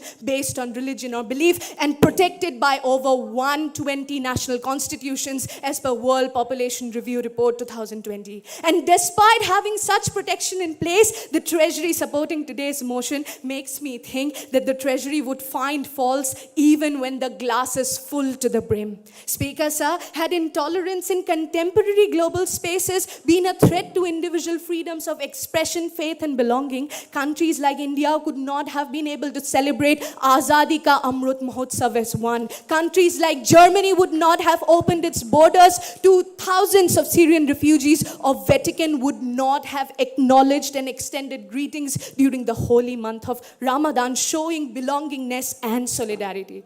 Speaker sir, does after giving this reality check, if the respected members of the Treasury still continue to support today's motion, then I must remind them a statement by Stephen Hawking, and I quote, "The greatest enemy of knowledge is not ignorance, it is the illusion of knowledge," unquote. And certainly, the Treasury today is having an illusion, because intolerance is certainly not a threat to individual freedoms of expression, faith, and belonging. Thank you so much. Any question from the jury? Audience? No. Okay, Mike.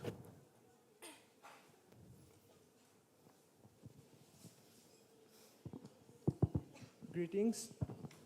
Greetings. I'm Bharadwaj Das from Cotton University. So, first of all, one of your arguments which I heard was that there are international laws that protect journalists, which can guarantee tolerance, or which can expel or deter intolerance. So my question is, do you know about a journalist called Jamal Khashoggi from Saudi Arabia, who was murdered in Saudi Arabia by the monarch? And moreover, another question, adding further, I would like to ask, you have repeatedly stated that international laws, conventions guarantee tolerance, but what I'm trying to say is UN is not legally compelled to take action against any countries that are oppressing other countries, and NATO isn't doing anything for Ukraine. So what is your reason behind stating those points? Well, thank you for such an elaborate question.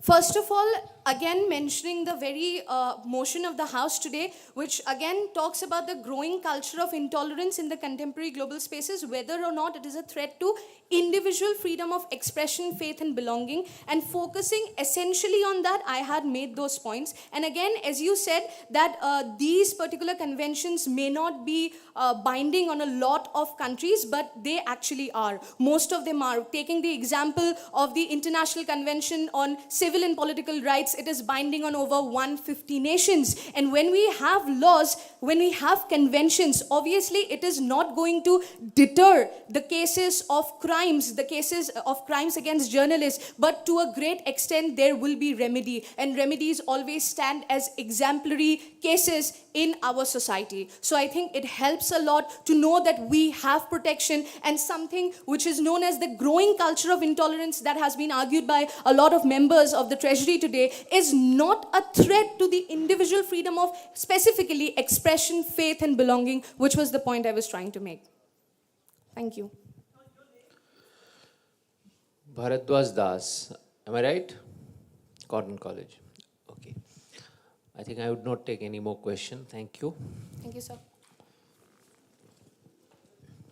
Sir, there is someone who wants to ask a question to her. I would not let, because he has already left. Thank you. I'll just use my discretion a little bit. Samar Raja, and he's from Ramjas College, Delhi.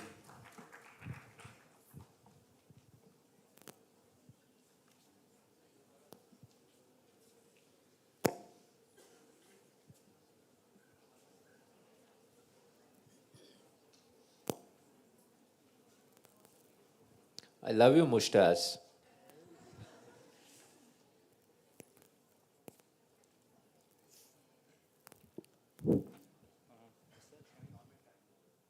Yeah, sure.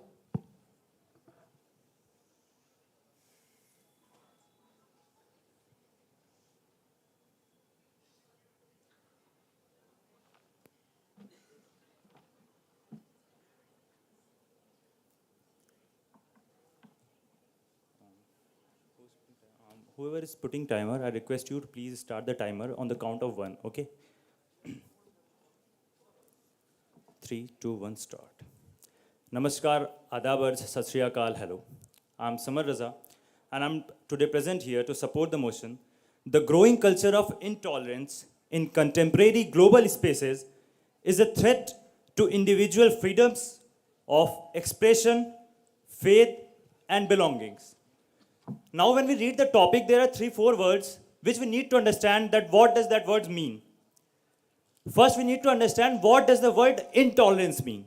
So when we go deep into the meaning of intolerance, we get to know that the unwillingness or refusal to tolerate others' views or dissent, especially of the minorities, to curb their voices and to suppress their dissent by villainizing themselves or their culture, even if they are harmless. This can be called as being intolerance. Now, as you all know that the United Nations Universal Declaration of Human Rights in Article 18 and Article 19 clearly states that all the people have the basic right to profess their religion of their choice. They have to profess their faith of their choice, and they also have the right to freely express themselves. But now we are seeing an increased level of intolerance toward other group, toward other people, about other people's choices, whether it's what they eat, whether it's what they wear. Now when I talk about the intolerance, I see George Floyd dying under the knees because he is a black. I see a Pehlu Khan and Rehbar Khan dying in Rajasthan because just he's a Muslim and he's killed on the suspicion that he's carrying beef. I see 12 journalists of Charlie Hebdo just because they draw a caricature of Prophet Muhammad. I saw the tailor Kanhaiya killed in Rajasthan just because he says some words about the Prophet Muhammad. I see Alexei Navalny being poisoned and then poisoned by the president of Russia because he was in opposition to the president of Russia. I see this cancel culture. I see the jailing of Munawwar Farooqi. I see Jamal Khashoggi killed. I see the Uyghur Muslims being killed in China and being tortured in China. When I see all these things, then it forced me to support the motion that this increasing intolerance in the global space, this is curbing the freedom of expression and the freedom to profess any religion or any faith which we believe in. In any civilized society, the freedom to express ourselves, the freedom to debate, the freedom to discuss, the freedom to dissent, these are the basis which form a civilized society. But the moment you become intolerant, that moment your society is going to crush down. As we can see the example of Myanmar. What happened in Myanmar? At the very crust, when they started to kill Rohingyas, when they started killing them, these things started from a very down basis. And then what we saw? We saw that there was a military, the military overtake the rule there, and they eventually get all the leaders in jail. So the intolerance starts from a very small level. So at a very small level, when you see that there is any case of intolerance, you see if there is a mob lynching, you see if there is someone doing any Islamophobic comment, doing any homophobic comment, if you can't stop it at that moment, then in a very big form, it will take a very big form. And eventually, it will hurt at a very large rate. It leads to making the minority community feel criminalized and villainized, and hence they feel unsafe. And even now, the state is also not acting so well, not helping themselves. The growing intolerance toward LGBTQ community is also a matter of concern, that even if they are decriminalized, they are not able to identify themselves as what they are. Refugees are often on the blank point of violence, though UN Charter of Rights provide them the right that they can take refuge in any of the country. So summing all these things and seeing what happened with Gauri Lankesh, seeing what happened with Rakesh Kalburgi, seeing what happened in Uyghur Muslims, seeing what was the case of Rohingya Muslims, and summing all these things and seeing what is happening with the Hindus in Pakistan. Seeing all these things, I stand here and I say that I support this motion, that this increasing culture of intolerance in the global spaces is curbing people's right to freedom of speech and expression and faith and religion. Thank you so much. Thank you, Raja Sahab. Dhanyawad. Audience question?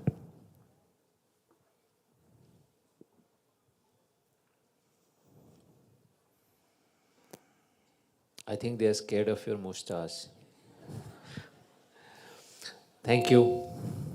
Thank you so much, sir.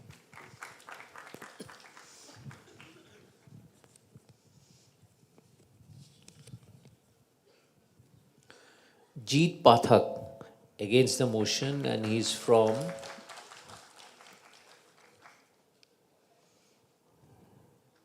Cotton University, sorry.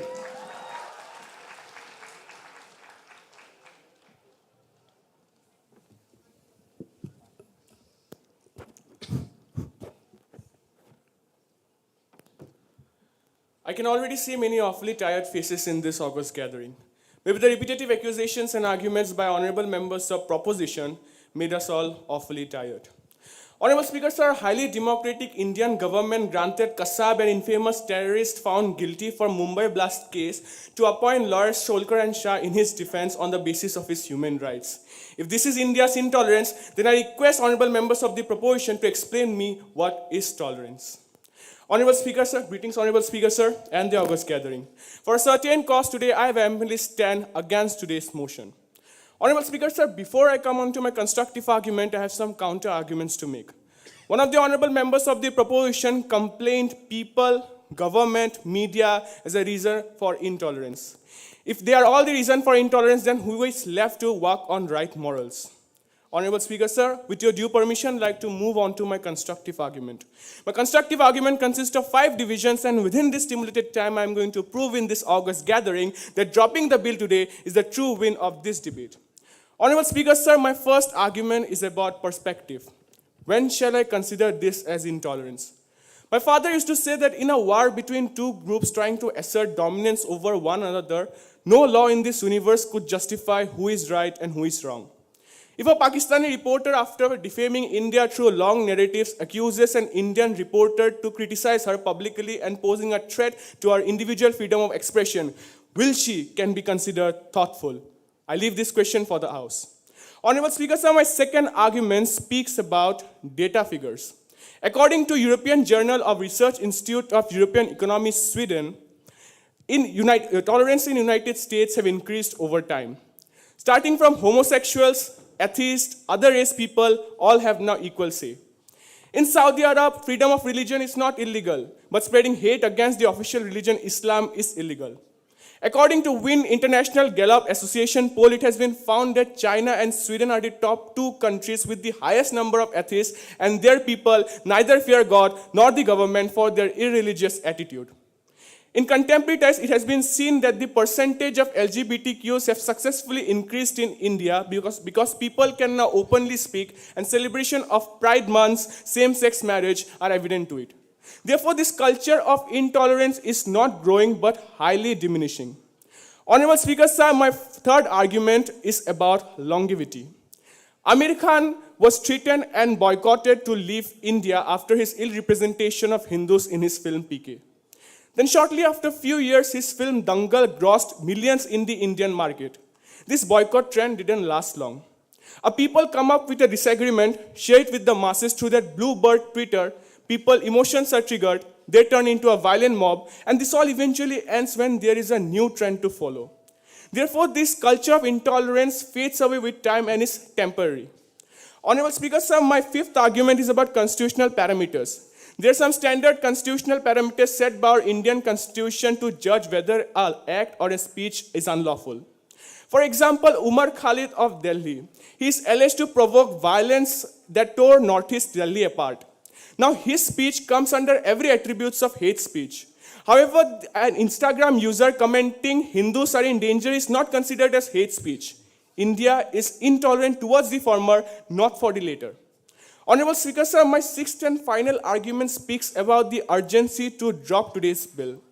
Intolerance is no more a threat to our individual freedom of expression, belief, and belonging. But if today the bill or the motion is passed, then the nation will be in distress. Because no one can sleep peacefully if they think that there is a threat next door. At last, I would like to conclude, but before that, I would like to request honorable members of the proposition to join hands with us and help us find alternate options to strengthen the laws that safeguard our fundamental rights, rather finding for this groundless motion. Thank you. Thank you. Any question from audience? Towards the end.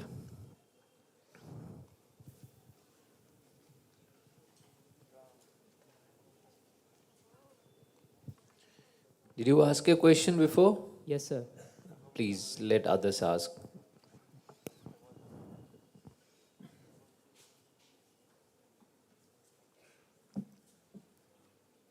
I can see one hand going up. Did you ask a question before? Please. Anyone?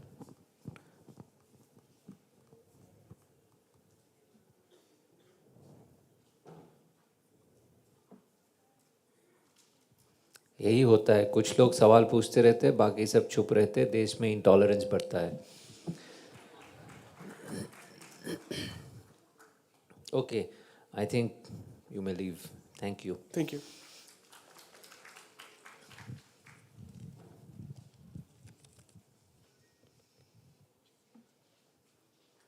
Shailaja Pradhan, and she is from Cotton University.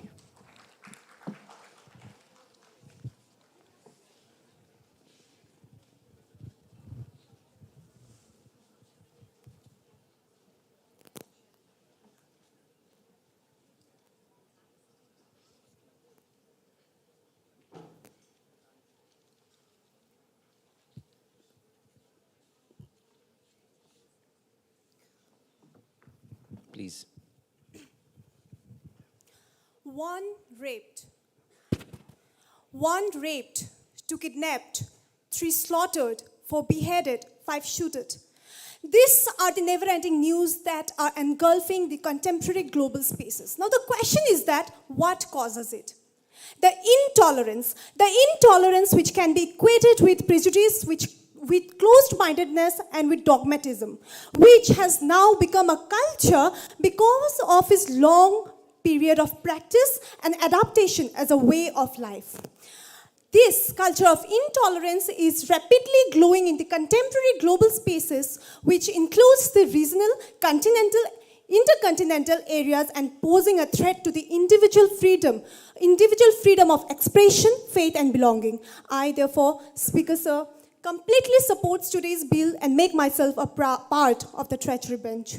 Respected Speaker Sir, I would like to highlight few points which shows how this culture is a threat to the freedom of expression. Now, the freedom of expression includes everything through which one can express or have a free speech, and the deterioration of this free speech is continuously seen, and I would like to stanch the instances. Number one, the deterioration of the journalist. According to UNESCO, in 2020 alone, 62 journalists were killed for just doing their job, and from 2004 to 2020, 1,200 professionals died in the same manner.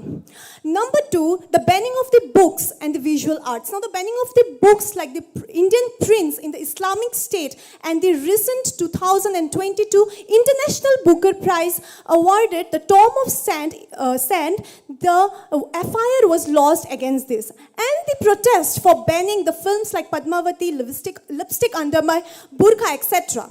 Number five, I want to say that Ramchandra Guha, in his book, Democrats and Dissenters, have completely stated the main reason of this growing culture of intolerance is the rise in the identity politics, which is very relevant in today's context of India. And lastly, I want to say that Narendra Daholkar was murdered in 2013 in Maharashtra because he shared his expression, and that expression was atheist in nature. Now, respected speakers, I would like to address some points how this culture is a threat to faith. Now, this threat has been the cancerous abscess in the body since long. I would like to provide some data on it.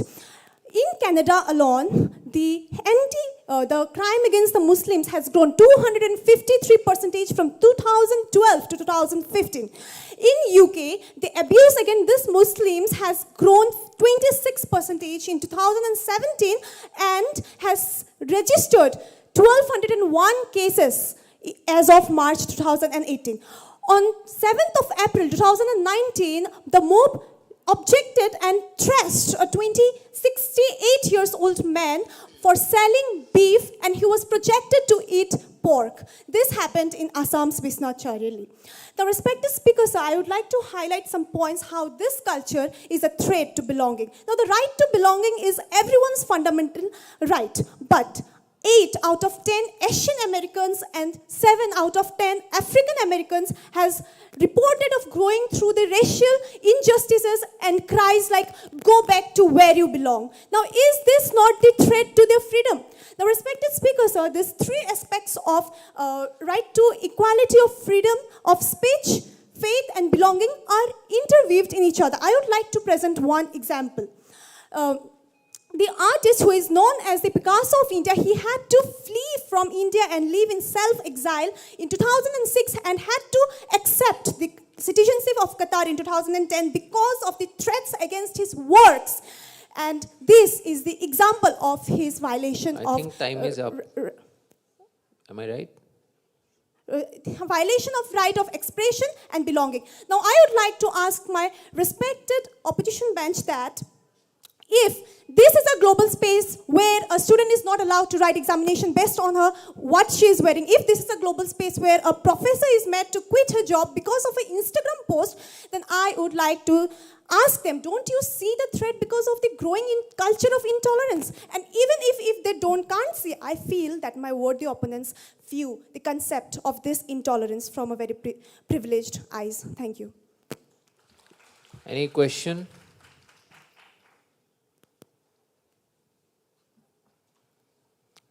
Okay, thank you.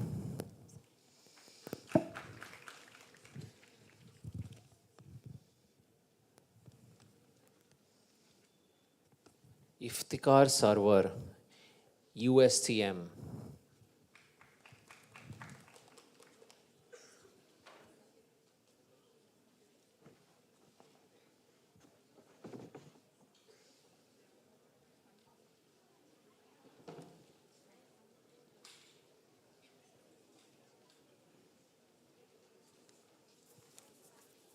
A very good afternoon, Mr. Speaker, and to the August House.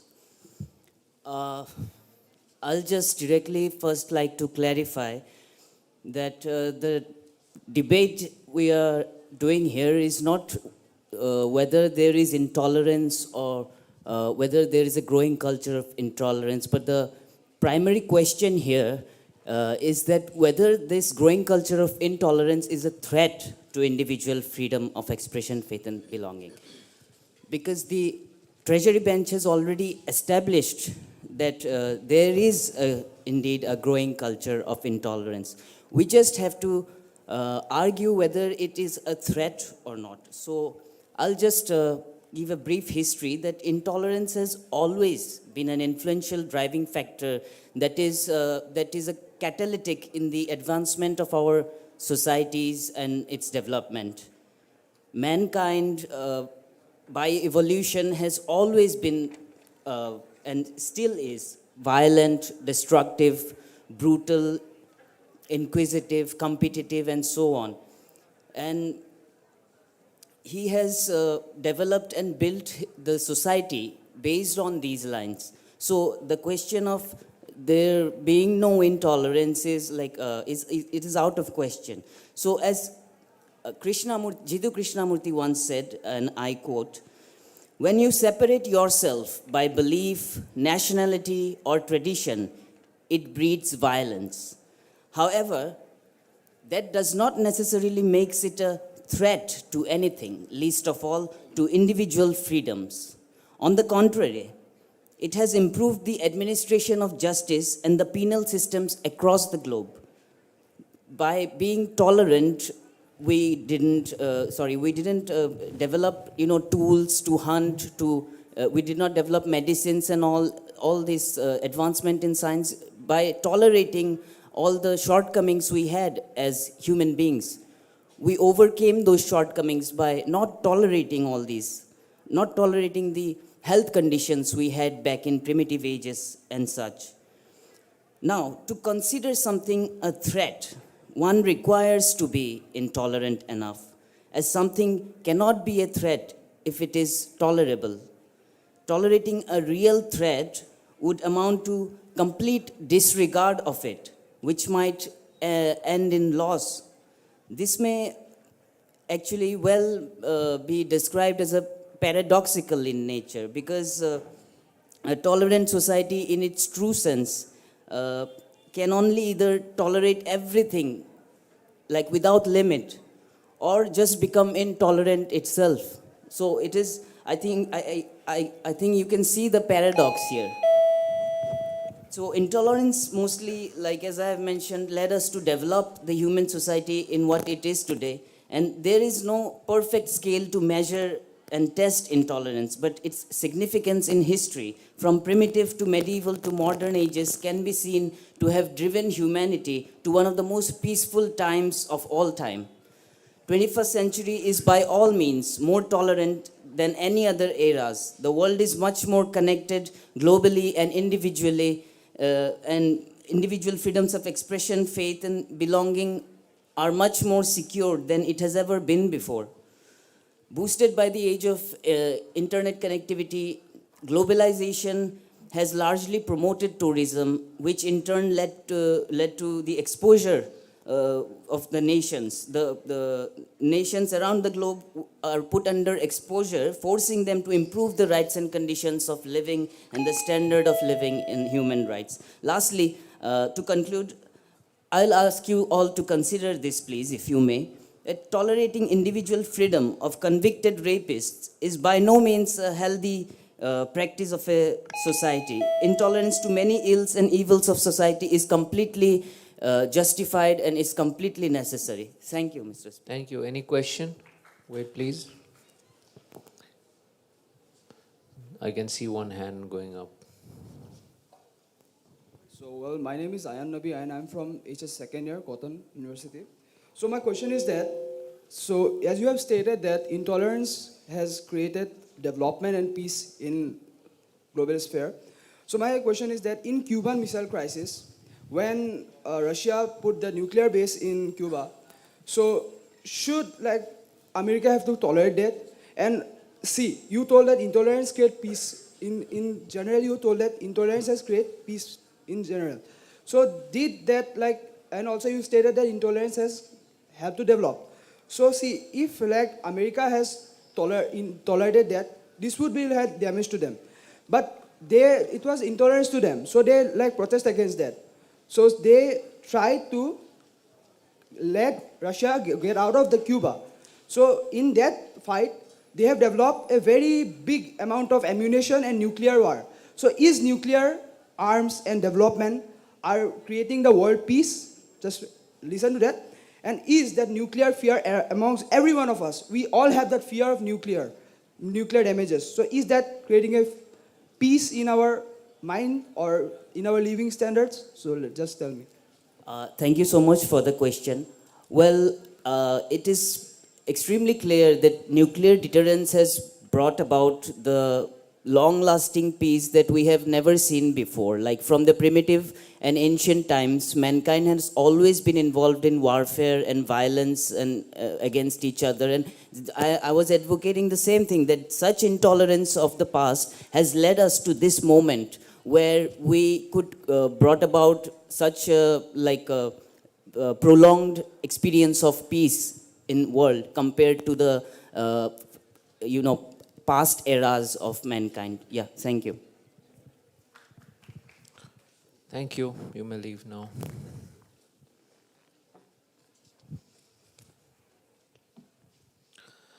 Athira Pradeep, SRCC College, Delhi.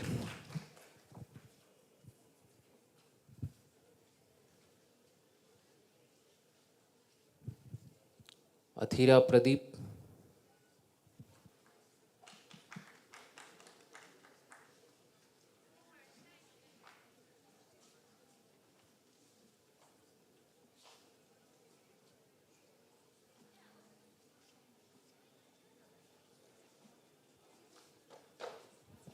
Really appreciate you are still wearing a mask.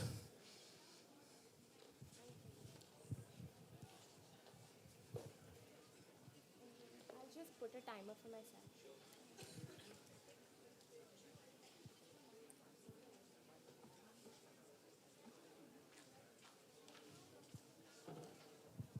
One request, please, keep that door shut. It causes distraction, the main door.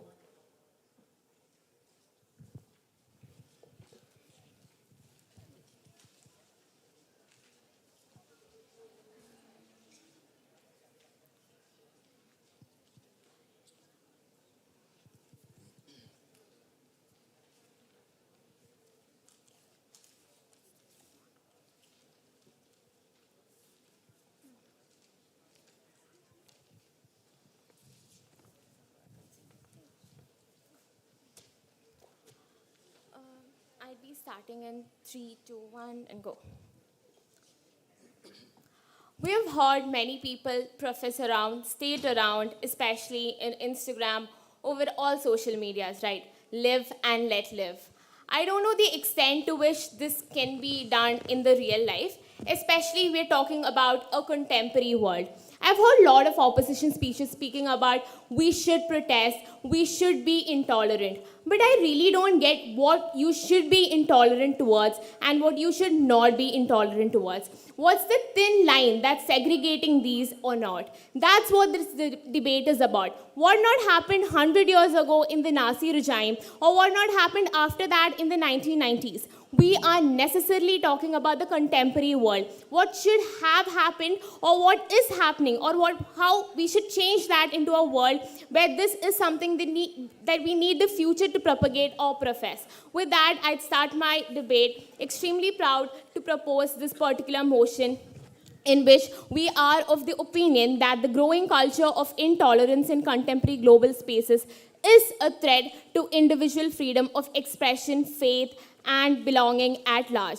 What is the status quo that we're talking about? Contemporary world, a world where people have started to have active discourse and discussions about anything. It's not just about accepting anything and everything that's going around. It's also about questioning what's going around, dissenting if it requires to have to be, and also active discussions to understand where they're coming from or why they said something. It's not about accepting everything and anything that goes around, but what is the thin line that separates? When you question, it should not be intolerant towards their respective individual freedom of right, existence, individuality, their emotions, or where there's something something that they accepted in their whole life as a whole.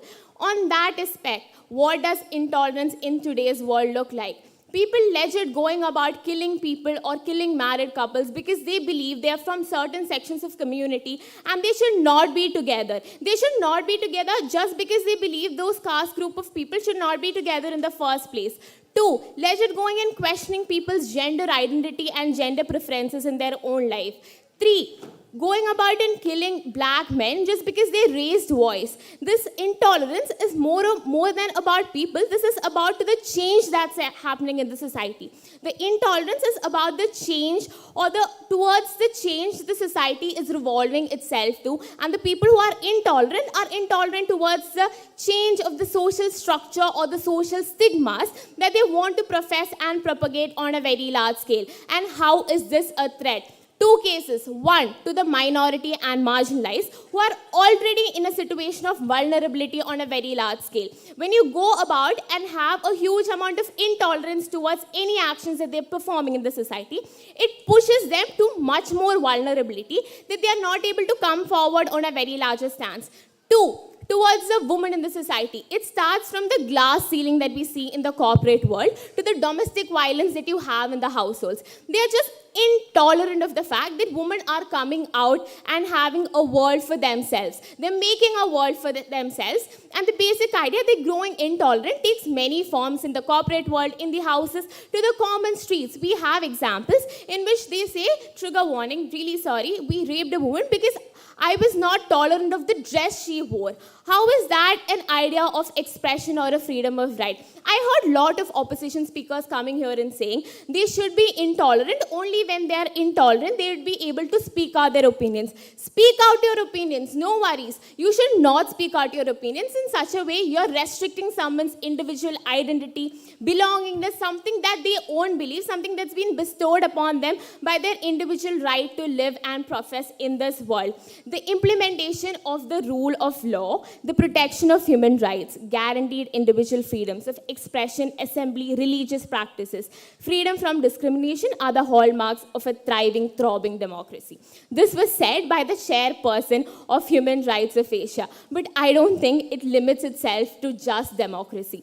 These are the basic rights and something that you should have for one's individual right, freedom of a basic emotion, and largely for the basic ideal of a humanity in the society. It does not limit or ends itself with that of a democratical ideology, but you should have tolerance to individuals' presence, their ability to do what they want in life, just because of the fact they are humans, just like you are, and they have the right to live just like you are living in this world. With that, extremely proud to propose. Thank you.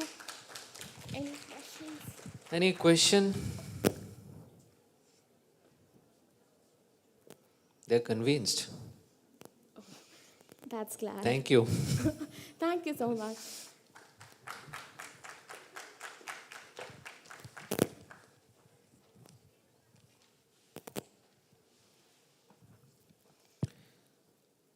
Sunirmal Chattopadhyay.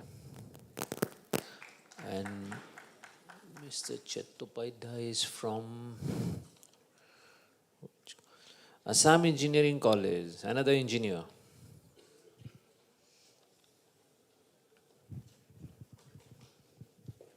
Teacher के साथ debate करने का मौका मिलता है engineering college में? Sir, I would like to provide you with the evidences of the facts that I would mention in my debate. Thank you. So, I'll be beginning in. Hello. Yeah, please go ahead. Yeah, I'll be beginning in 3. 3, 2, 1, go. A mind is like a parachute. It doesn't work unless it's open. The open-minded sees the truth in different things. The narrow-minded sees only the differences. A very warm good morning to all of you present here, Honorable Speaker, sir, and the respected members of the House. Today, it has become a status quo to use the word intolerance in a negative light. The meaning of the word has been tampered to such an extent that it has lost its true meaning, winning it the meaning of a purely negative concept. And my worthy opponents showed no variance to it. Sir, history speaks that categorical intolerance has changed the course of mankind.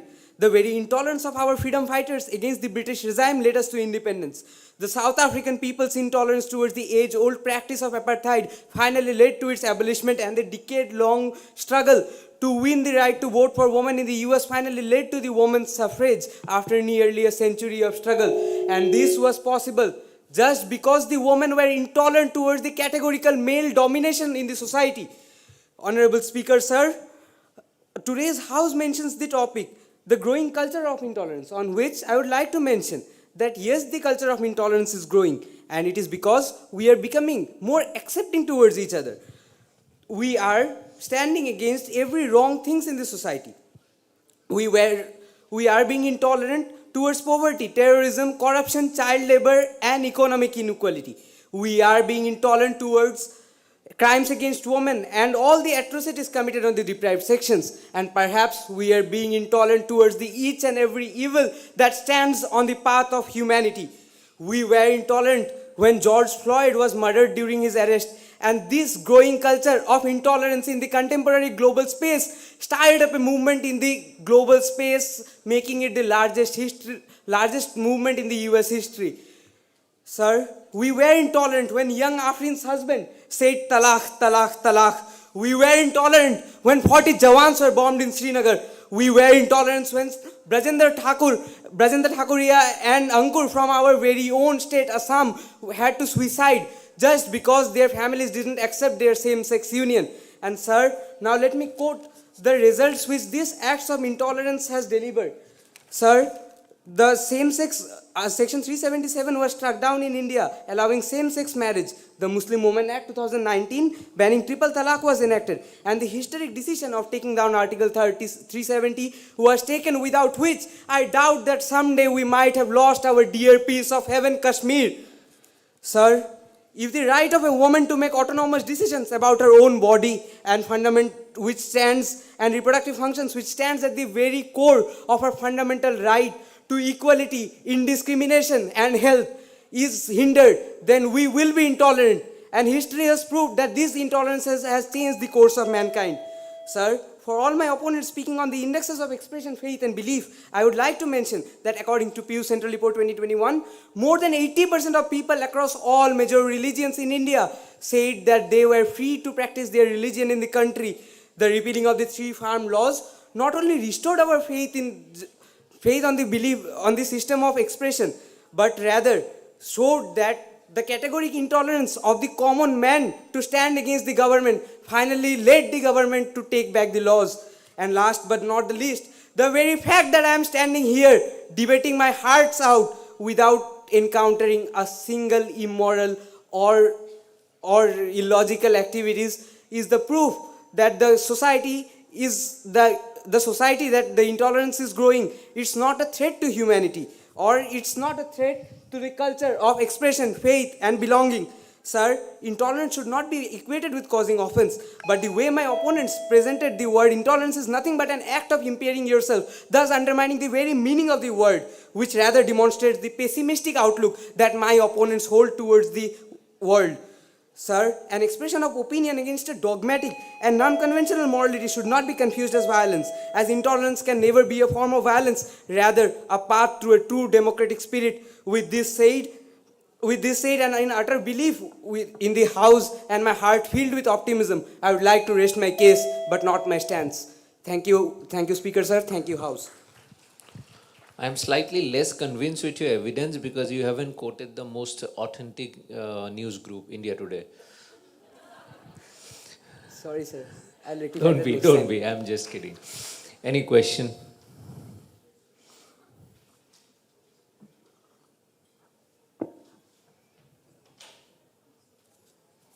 Okay, they are also probably fact-checking your info because it's not from India Today.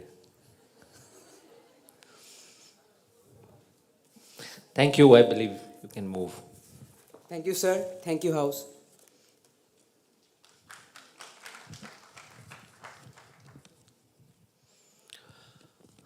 Navadip Hazarika. And Navadip is from USTM.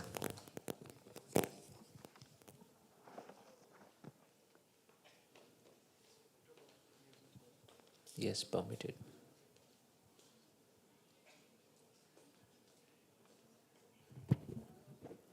Please start the term.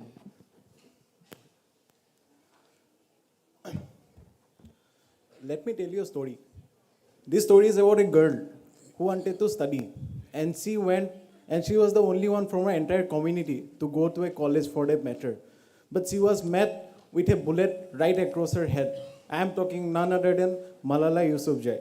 And this is the intolerance that my opposition bench is talking about. Then I'm very sorry to say that I would like to oppose this. Honorable Speaker, sir, and my fellow House. So, as we start, I would like to mention the Universal Declaration of Human Rights under Article 18 and 19 firmly talks about the freedom of expression and freedom of religion. And as it says, Indian Constitution under Article 19, Clause 1A also talks about freedom of expression, and under Article 25, it talks about freedom of religion. Now, if the freedom exists, then why were Rohingya Muslims killed all over Myanmar? And when asked, the Myanmar government says that they were cleansing the nation. If this is what the right universal declaration is granting, then I'm very sorry to say that if this is your intolerance, then I'm strongly against it. Someone from the opposition next said that Arshdeep's criticism as a Khalistani is positive criticism and he should focus more on playing it. So cannot understand how being labeled as anti-nationalist is a positive criticism for me. So if the next time Arshdeep is banished from the entire India, he should just focus on proving his identity and then play. If this is what you are talking about, I strongly oppose your concept of intolerance.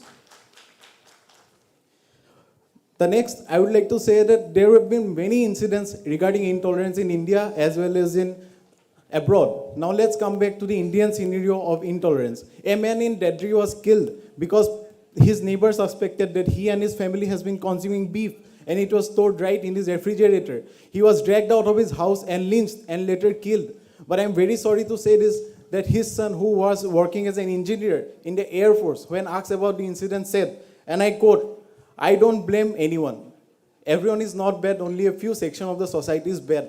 Jai Hind, sare jahan se acha," unquote. This is what he said right after the death of his father.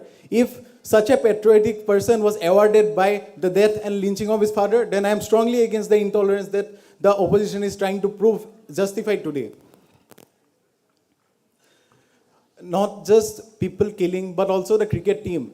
Now people have been involving the Arshdeep incidents, but I would like to go further back in 2015 when the Indian cricket team was playing South Africa and they were welcomed by throwing bottles on them. The audience threw bottles and they said, and I quote, that we are just retaliating about their bad performance during the T20 and they were all out by 92. If this is the intolerance you guys are justifying about, then I am strongly against it. On the 4th of September, this Arshdeep incident, everyone was saying that he was told to be in Khalistani, but I would like to also highlight that his entire Wikipedia page has links of Khalistani websites. So if this is the intolerance the opposition is talking about, I am strongly against it. With this, I would like to quote Mahatma Gandhi, the father of the nation, who told, and I quote, "Intolerance is a great threat to the democratic spirit of country," unquote. So now if the father of the nation, Mahatma Gandhi, strongly believed that intolerance is a threat to the democracy of India, then I cannot understand why my opposition team so much thinks that intolerance is good and can bring positive change to the country as well as the world. With this, I would like to sum up my arguments. Thank you so much, Speaker, sir. Thank you, House. Thank you. Any question?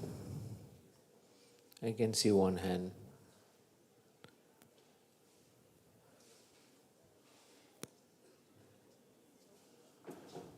I hope you are not a repeat questioner.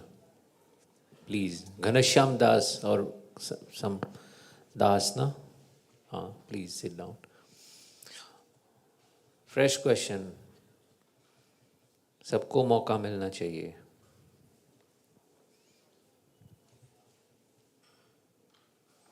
Okay. Thank you, sir. Thank you. Thank you, House.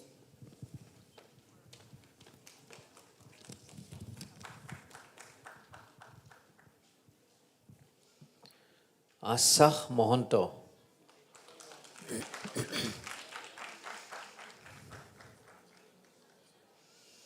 Shahid Bhagat Singh College. .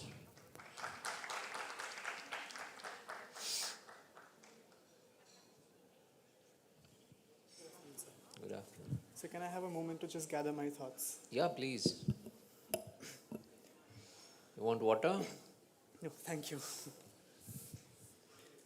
Before I begin, a couple of trigger warnings. There's mention of rape and genocide.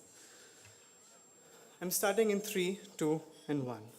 Side proposition has provided multiple facts and instances about anecdotes basically, but they haven't provided any structural conclusions to their side of the house. Let's put the entire debate into context here. First, when side government tells us that there are a growing culture of intolerance, they fail to realize it has always been in existence since times immemorial.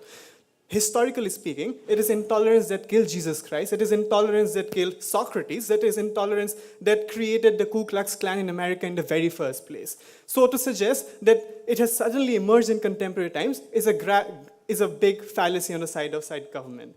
Talking about contemporary global spaces, which rightly goes on to include organizations and instances such as the United Nations or the IMF or the Universal Declaration of Human Rights, all of these instances, all of these pacts, treaties, organizations, institutions have largely created a more safer, tolerable, more tolerant, more liberal space for all of us. And when they suggest that these organizations have suddenly made things more intolerable for us, they fail to understand the historical peacemaking processes that these organizations have created, the historical democratic principles that these organizations have created for all of us. Side proposition today has failed to realize that the idea of growing intolerance can never be set into parameters. So essentially, side proposition today needs to give us proof as to what they talk about when they say words like growing intolerance. What is the parameter for it? So along with that, they also need to tell us that such levels of intolerance never existed in times before the contemporary times. First speaker, I'm going to tell you about the paradox of intolerance as theorized by Karl Popper, who is a philosopher, who basically suggested that intolerance towards the intolerant doesn't necessarily attack our freedoms of expression. He states that tolerating a bigoted, racist society would eventually lead those bigots to take over our society and thereby destroy all sorts of rights and human freedoms of expression for all of us. To give this into context, a neo-Nazi can never be tolerated. A person who actively calls for genocide can never be tolerated. And it would be quite shameful if side proposition comes up and tells us that suddenly these instances of intolerances towards racism, towards sectarianism are bad, are somehow destroying our social fabric. Because essentially, as long as there isn't a sense of growing intolerance towards these bigots, racists, dictators, autocrats, fascists, we cannot envision a society, a social movement that is progressive in nature, that empowers people. Because essentially, it is intolerance that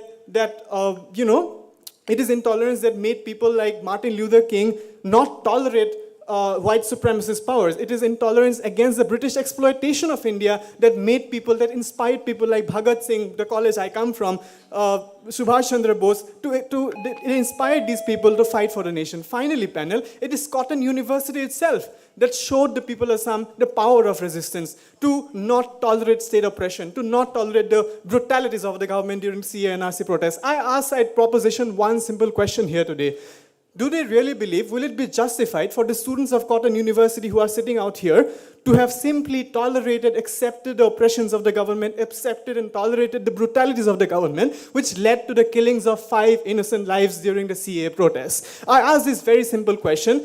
Side proposition needs to understand that it is in this very university that has shown the people of Assam the art of resistance. People like Bhupen Hazarika, people like Hunaram Setia, people like Manish Chandra Bodol, MANIK Chandra BAROOAH, people like Rajni, I forgot the names, Akhil Gogoi, let's take for example. All of these people have essentially showed us not to tolerate oppression, not to tolerate the wrongs of the government, and essentially showed us not to tolerate the brutalities, the killings of the 860 martyrs that have died during the Assam movement, ladies and gentlemen. So when you vote today, vote with a thought about the university, vote with a thought about the idea of tolerating bigotry, the idea of tolerating racism. So when you vote with a thought, vote opposition. Thank you. Wait, please. There could be questions. Any question? Anyone?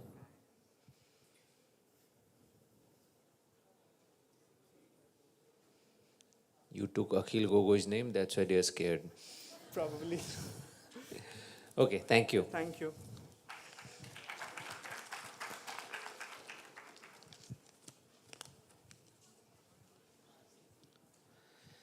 Tanishka Tyagi, and Tanishka is from Guwahati Medical College, another doctor. I hope they don't carry needle to people who are intolerant to them.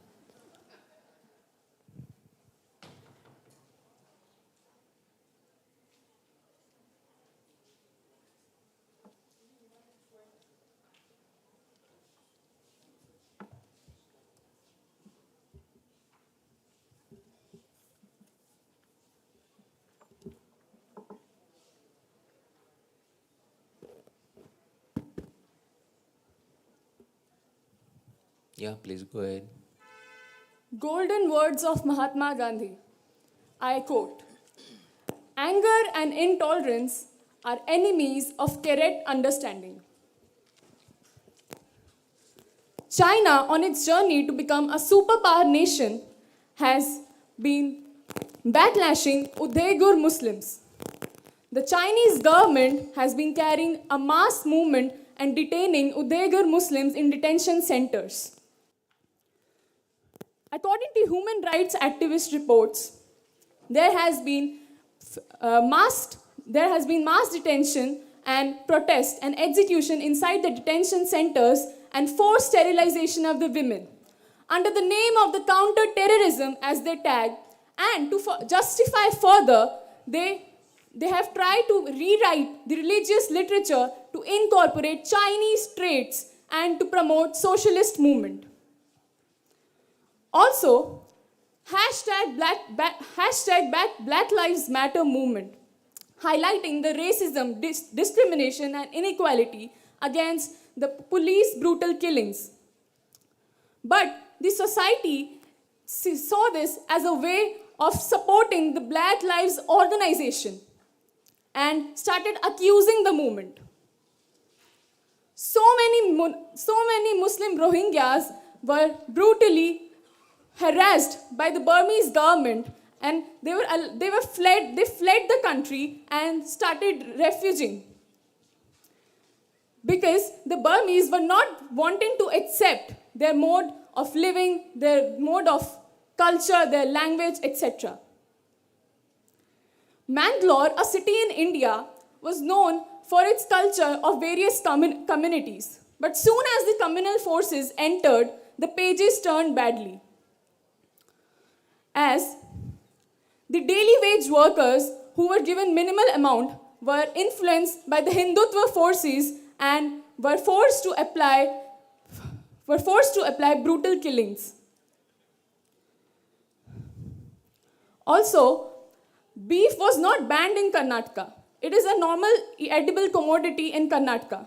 But beef was traded by the Hindus and carried to the slaughterhouses by the Muslims. And during the transport, the clashes arises. But if we look at the deeper picture, there was a synchronization between the Muslims and the Hindus, but that was falsely portrayed against the society, and that provoked anger amongst the society. So who has to be actually blamed? Whether the government for this, policemen, normal people who are doing this trade business, or whosoever. Also, in reality, there are certain root causes behind the era of intolerance.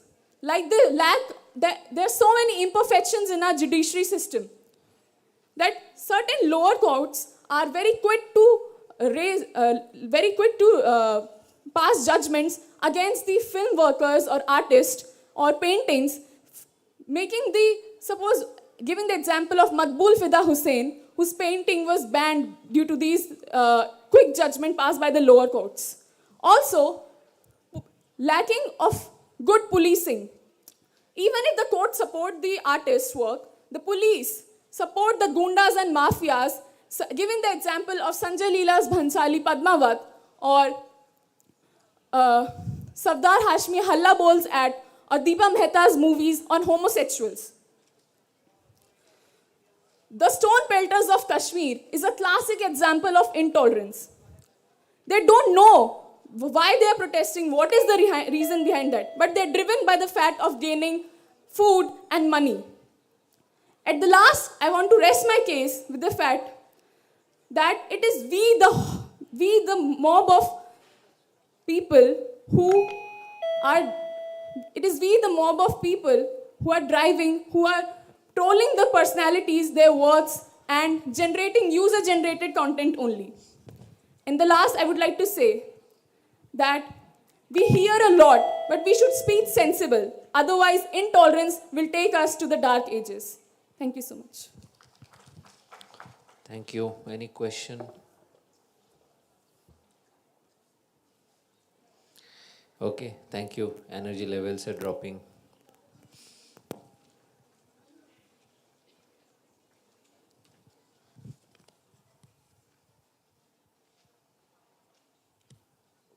If I misspell, please forgive me. Naitik Mule.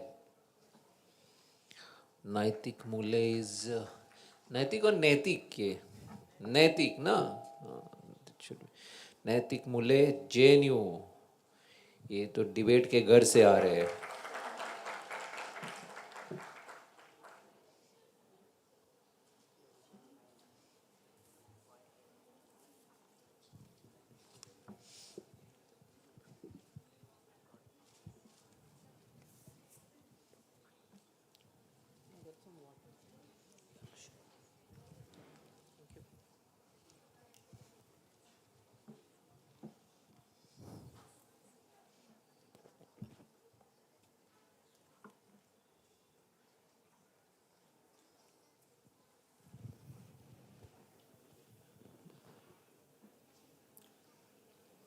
Timekeepers, when I start speaking, please start the clock. Okay.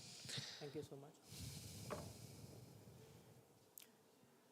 Honorable Speaker, Honorable Jury, members of this august House, let me start by splitting the verbatim first.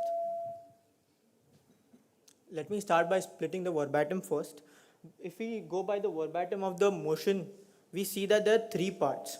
First part is the growing culture of intolerance. The second part is this intolerance in contemporary global spaces. And the third part is this, the entire set being a threat to individual freedoms of expression, faith and belonging. So let me quickly define contemporary global spaces, because without that we cannot actually move forward from here. So I define contemporary global spaces for this house as a post-World War II space, because the pace of connectivity and the pace of change has risen significantly after the Second World War. The technological inventions have actually led to people getting more connected, more global in the sense of the term global. So spaces of interaction, physical or virtual, where individual and collective units interact with differing socio-cultural identities, is how I define these spaces. Okay, so now that we have defined this, now let me present four perspectives to comprehensively and constructively negate this entire motion. Functional, philosophical, structural, and statistical. First, intolerance is itself unwillingness, but does it automatically become a threat? No, it does not automatically become threat. Unwillingness to accept differing views does not automatically become a threat, because we must examine how it is manifested. The manifestation of intolerance is very important. Whether does it lead to positive change, or whether does it lead to extreme actions. Now, when I talk about manifestations, we have to see the other side has actually gone on to a great extent to actually quote irrelevant examples also from India, which are not technically a part of global spaces as I see, and also a lot of examples which say that it's extreme, Charlie Hebdo, so on and so forth. Let me quote some positive examples. Number one, Smith and Carlos doing the sock movement in the 1968 Olympics. Olympics is technically the biggest global space, physical space as it can get, according to me. Second, I want to quote that this actually leads, according to Pew Research 2020, this actually leads to lessening of intolerance. What they have actually concluded is that 55% people disagree and another 15% are ambivalent as to whether intolerance has actually risen. The same question, intolerance has actually risen in global spaces or not. So we have a definitive answer with this. Nextly, this also leads to actually what you call solidarity. A lot of intolerance, when manifested positively, actually, let's go to Arshdeep Singh, please. How many people actually supported Arshdeep the moment he was called Khalistani? A huge chunk of people online actually supported Arshdeep when he was called Khalistani. So we have to also see that how reinforcement of individual freedom, let me go beyond the motion, reinforcement of individual freedom, not regression, takes place. Two examples would be the 1981 Declaration of UNGA on elimination of intolerance. The second would be the 1995 UNESCO Declaration on principles of tolerance. Now let me move to the second, third and fourth. Second is slightly philosophical, as also said by Mr. Mahanta and Mr. Sarwar, if I'm not wrong. I support their arguments that refusal to tolerate itself is an expression of freedom of faith, expression and belonging. We cannot really put this in a box. We cannot. So this is the second point. To use a cliche, one man's criminal is another man's freedom fighter. There are a host of examples for this. The third point that I want to raise is intolerance is not new. As has been explained by Mr. Mahanta, I would not like to recode the examples, but what we have to realize is that it has changed in structural terms and in visibility terms. When I say structural terms and visibility terms, before intolerance was macro, today it is minute, personal, micro. Second, intolerance was monosectional. Today, intolerance is intersectional. Third, I want to say that this basically leads to a change of targeting. So what we are seeing is visibility and structure is leading us to believe that tolerance itself is decreasing and we are not tolerant today. Now, I would like to sum up. I know I have exceeded the time, but I would like to sum this argument up with the concept of net tolerance. When I propose the concept of net tolerance, I say that we have to comprehensively and constructively understand the growing intolerance in global spaces as a threat to individuals' freedom. We cannot have ad hoc conclusions. We cannot really do that. And with this, I am open to interventions. Thank you so much. Thank you. That someone from JNU is saying there is no intolerance is itself a proof that whatever we see on social media is not always true. So any question?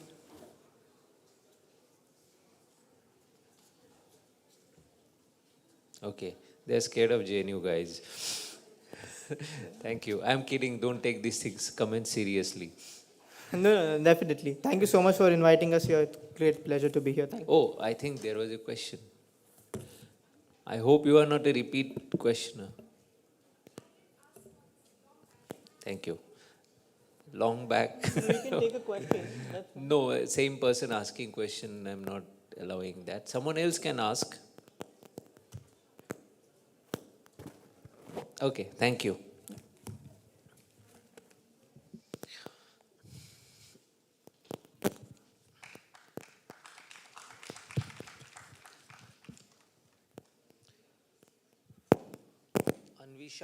Anvisha Srivastava, and she is from Hindu College.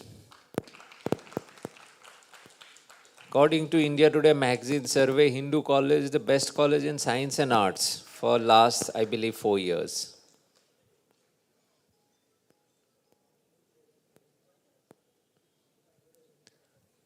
So in return, you can also promote India Today magazine. I promoted your college. Yes, please.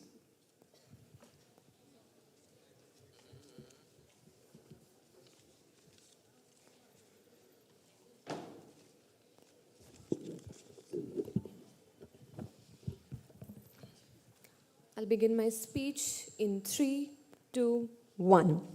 Our tradition teaches tolerance, our philosophy preaches tolerance, and our constitution works on tolerance. Let's not dilute it. With these words of Justice Chinnappa from a very famous judgment, I, Anvisha Srivastava, am very proud to propose this motion which says the growing culture of intolerance in the contemporary spaces is a threat to individual freedom of expression, faith, and belonging. Okay, so I'm extremely honored to be here, to be the part of the 48th MANIK BAROOAH Memorial National Debate.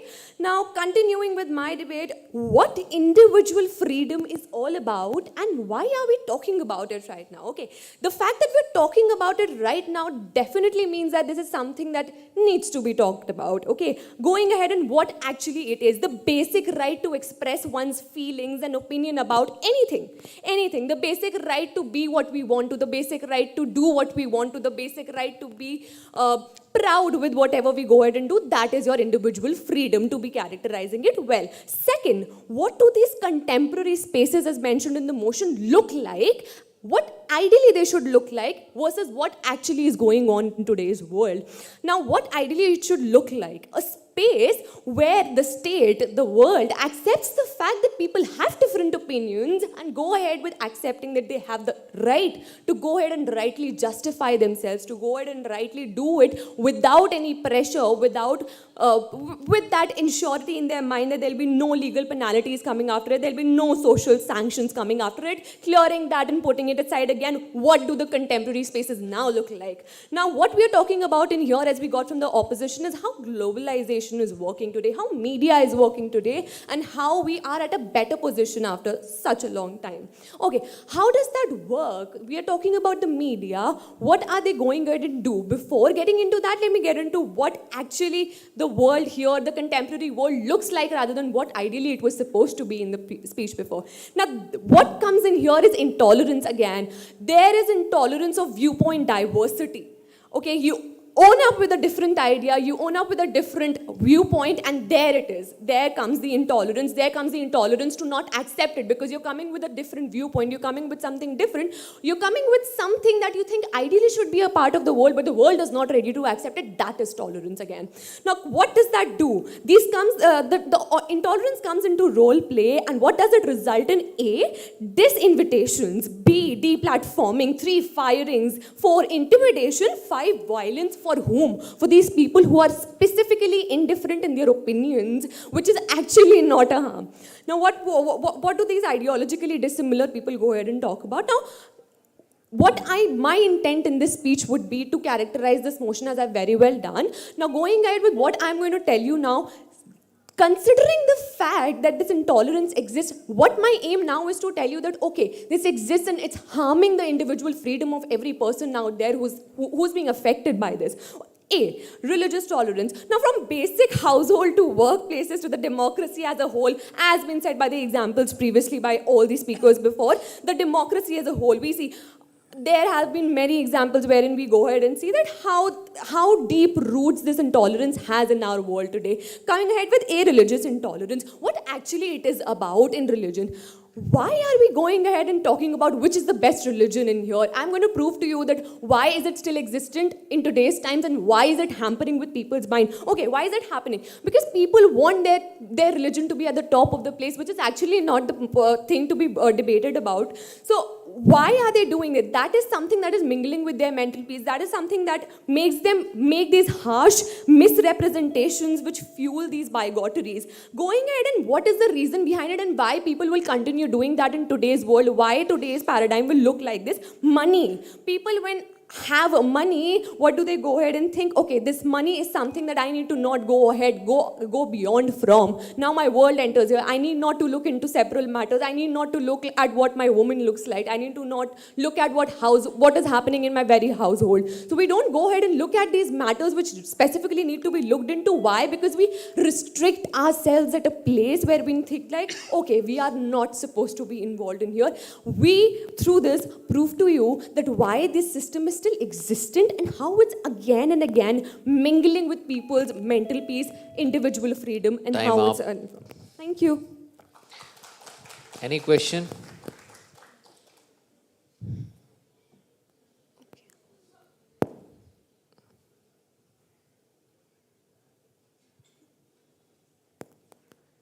Thank you. Thank you.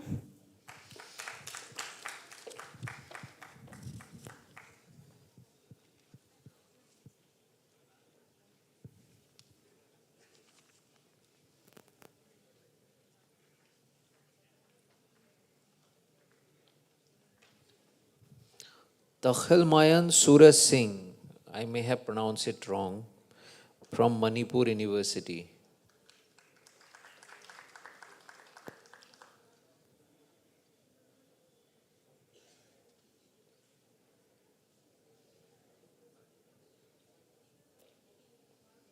Did I pronounce it right? Oh, thank you.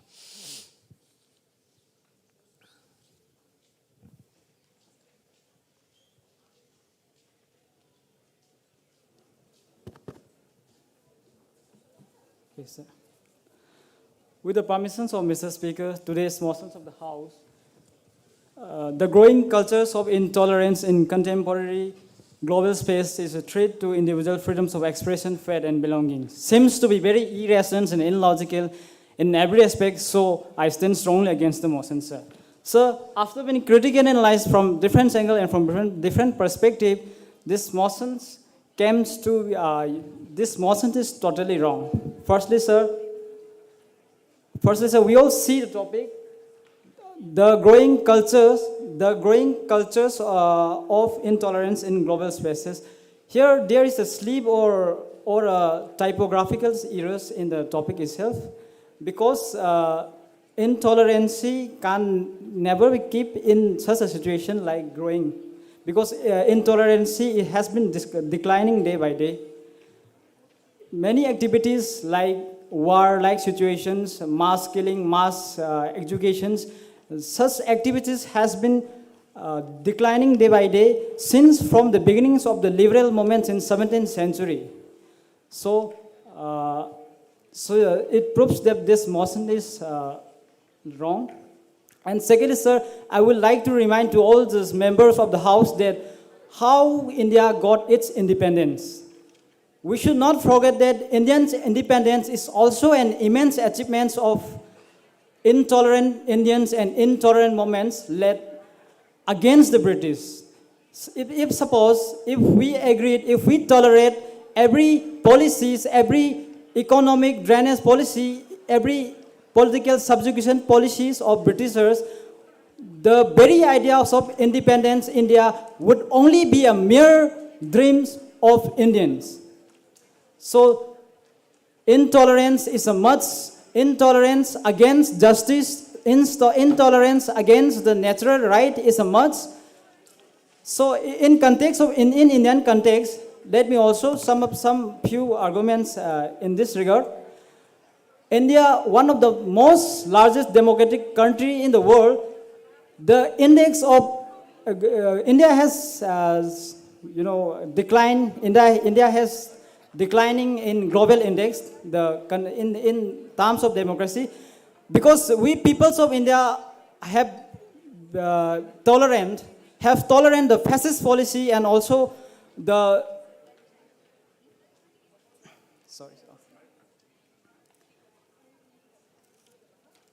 peoples of India is tolerating with such fascist policies and the orders of the government. So I think it is not the tolerant which is a threat to freedoms of expression, faith and belonging, but the tolerance and acceptance within ourselves, which we accept ourselves to let them control on themselves. Thank you, sir. Thank you. Any question? Wait, please. I haven't let you go. Any question? Anybody? Okay, thank you. You may go now.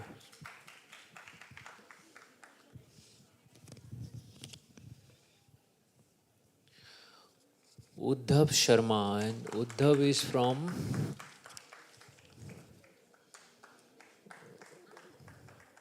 I can't find.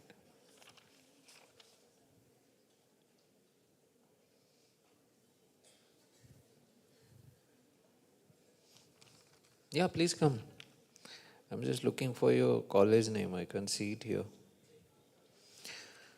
Oh, Jawaharlal University, JNU. Thank you. Yeah. Please start the timer at the count of 3, please. 3, 2, 1, go. Yeah. After listening to my fellow debaters and understanding how the talks have gone about, I sincerely think there has been a lack of characterization over the very idea of tolerance and not intolerance. It is important to understand tolerance because only then we can understand what essentially is intolerance in the society, because I believe there is a very grim line between the two words. Now, tolerance fundamentally is the ability or willingness to accept opinions, behaviors which one dislikes or disagrees with.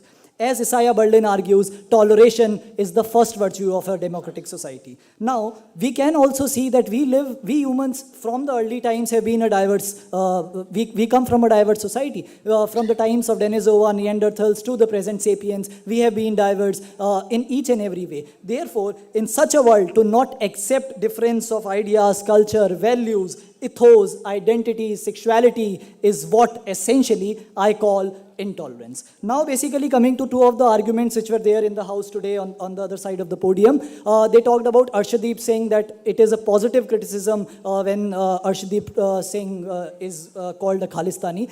I would like to raise that Arshdeep being called a Khalistani was trending on Twitter for 3 consecutive days, and he was called traitor. He was called to the extent of an anti-national person.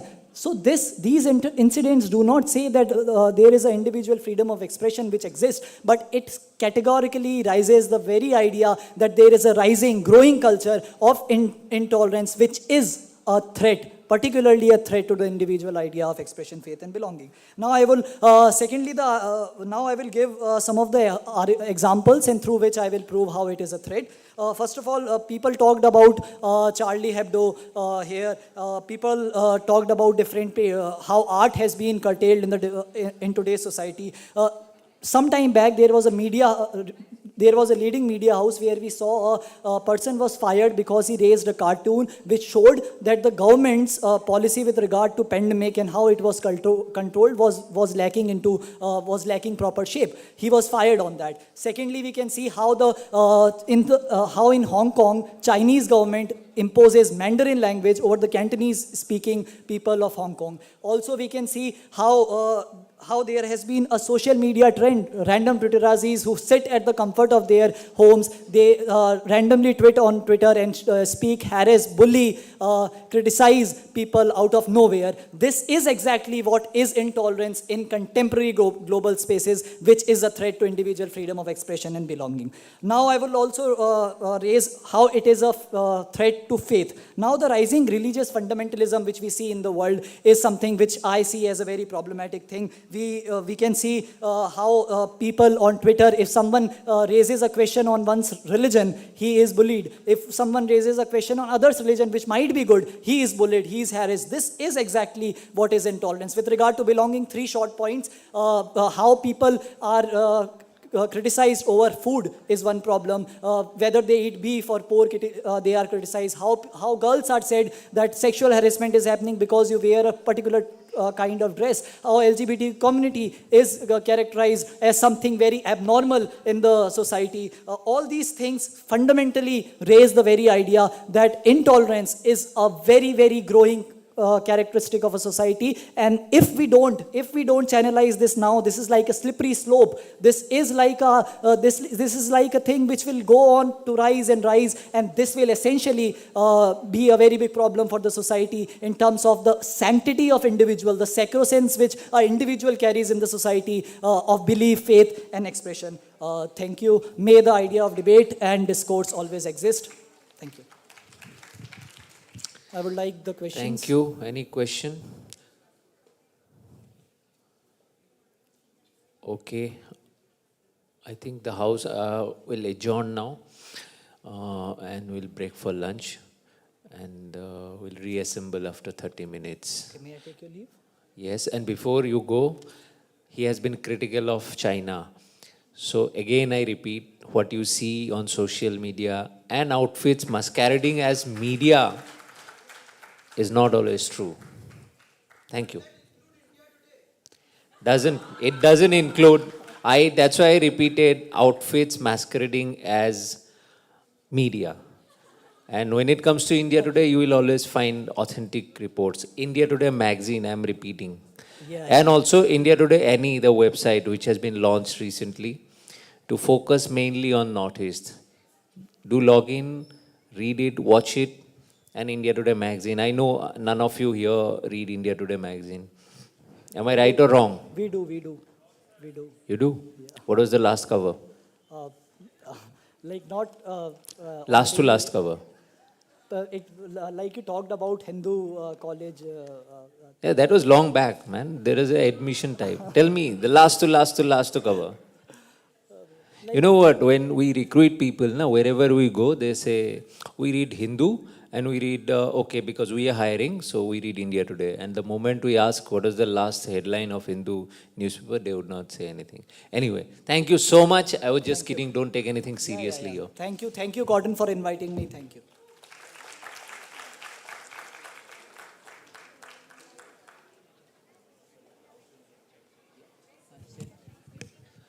So we'll be here after 30 minutes. Thank you all for tolerating me.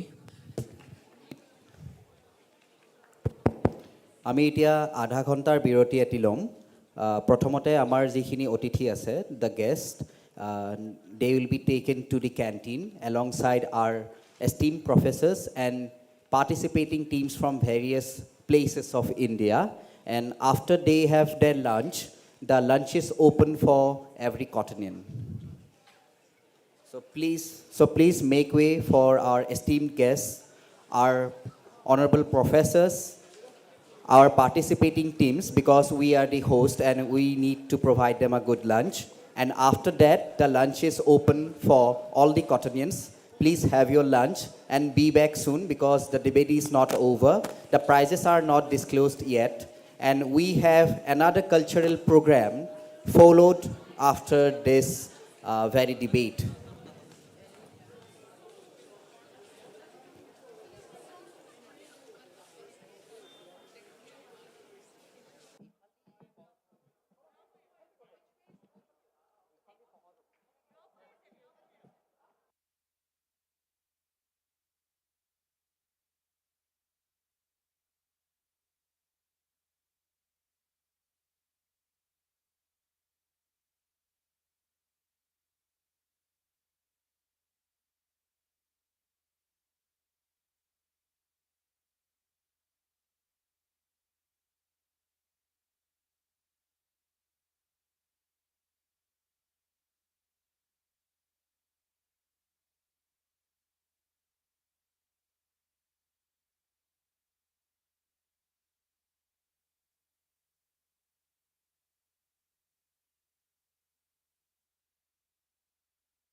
Stomach full? Do you need a nap? Or we can start? Okay, I'll start after this lunch. Biprajit Das against the motion. And Biprajit is from which college? Guwahati Commerce College.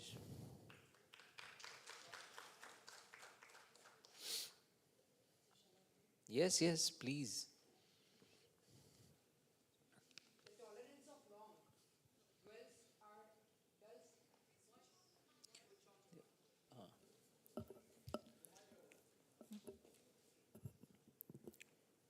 The tolerance of wrong dulls our sense of its injustice. With this quote of Henry George, I stand before this house to oppose the motion tabled before everyone. From the Honorable Speaker, sir, from the very early days of human civilization, when human psyche started to evolve, the idea of intolerance too developed parallelly. So what does intolerance means? According to Cambridge Dictionary, the word intolerance refers to the fact of refusing to accept ideas, beliefs, or behavior that are different from our own. Honorable Speaker, sir, through you, I would like to ask everyone sitting here in the house, do they accept everything that they disapprove of? When I ask the same question to myself, the answer is always no. Honorable Speaker, sir, imagine a society which normalizes crimes like theft, burglary, and sexual offenses. Can such a society ensure the individual freedoms of everyone? Absolutely not. When the state is intolerant towards the criminals practicing such crimes, only then can the rights of every individual can be ensured. History has witnessed that social revolutionaries like Raja Ram Mohan Roy and Ishwar Chandra Vidyasagar, who were intolerant against the status quo and fought against ills of the society like sati and widow remarriage are the ones who brought the change. Had our freedom fighters been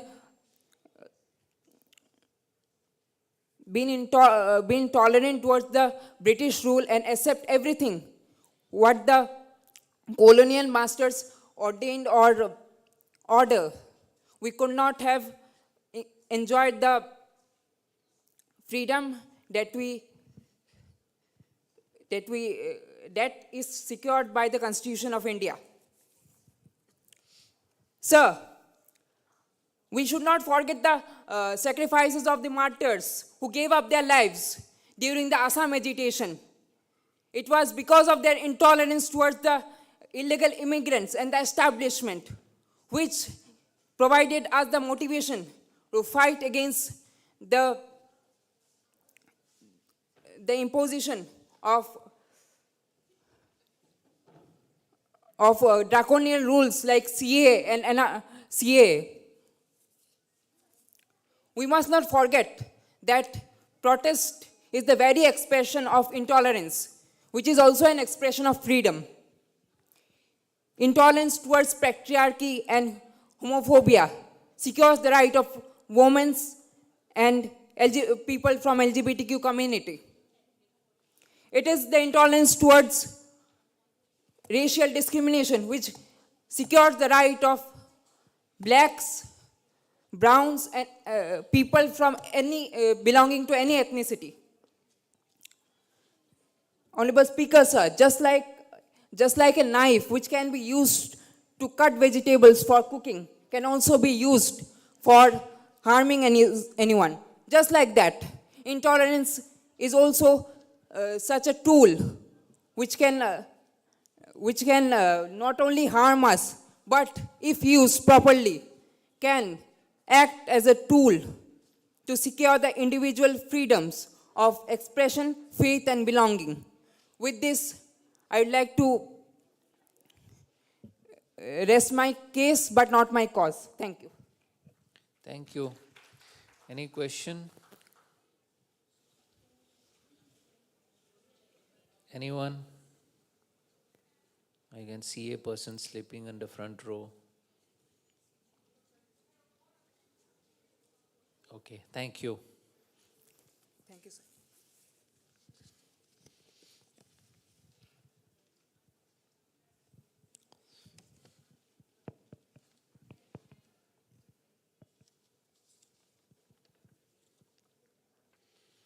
Pradipta Roy, again from Guwahati Commerce College.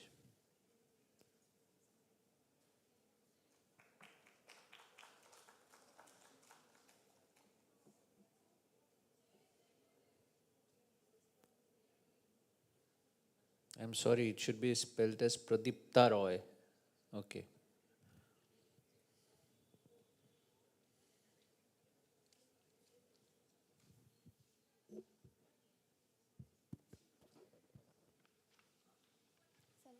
Please.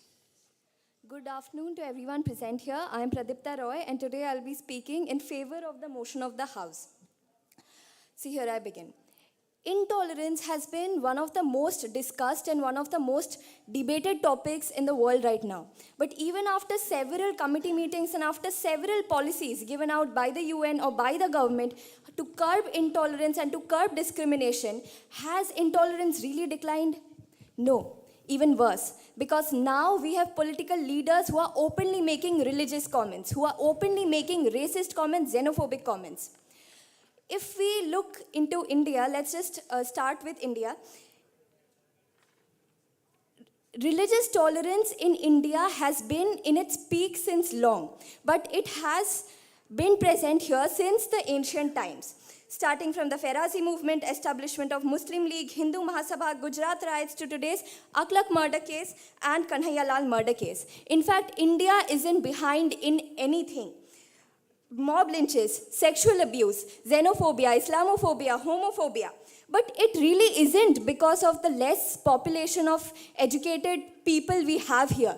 In fact, some of the few very educated and very developed countries are also not so behind.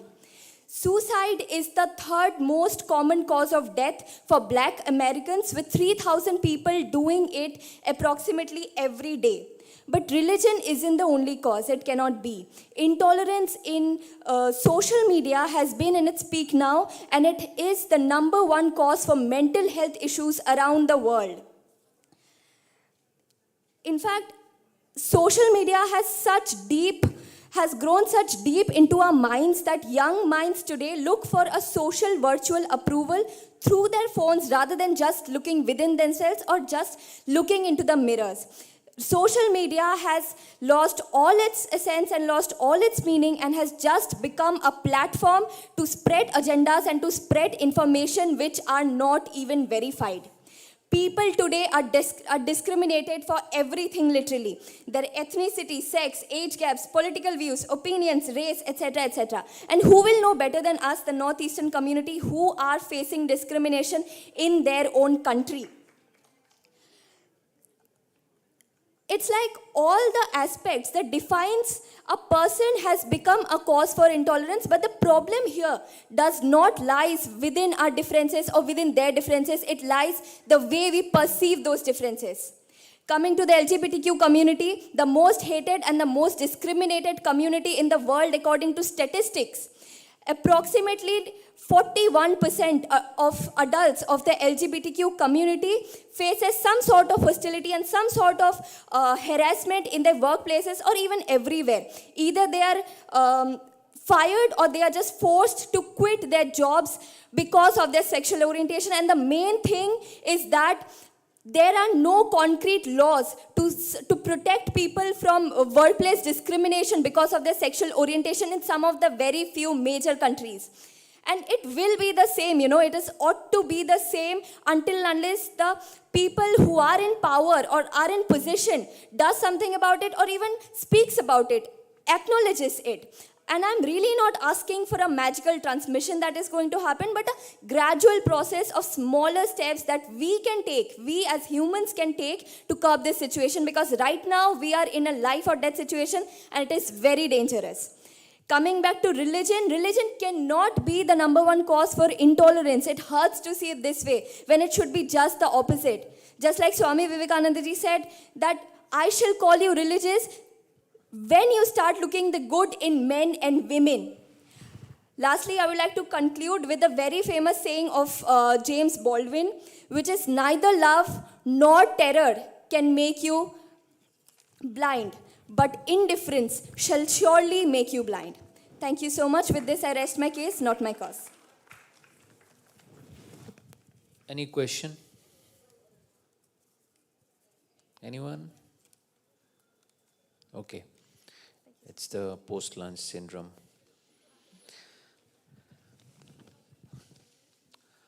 Not to point out to her, but I have an intolerance to the wrong usage of scenes. You said since long, it should be fall long, and it's not her only. Most people do this mistake.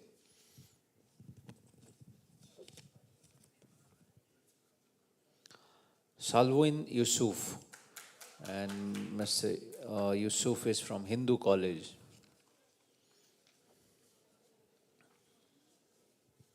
Against the motion.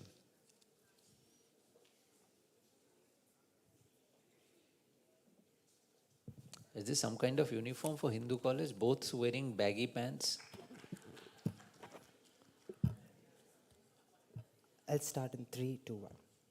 With media outlets expanding every other day, judicial reforms and landmark judgments making headlines every morning, minority-led movements on the rise, and social activism that has trickled down to the lowest levels of society.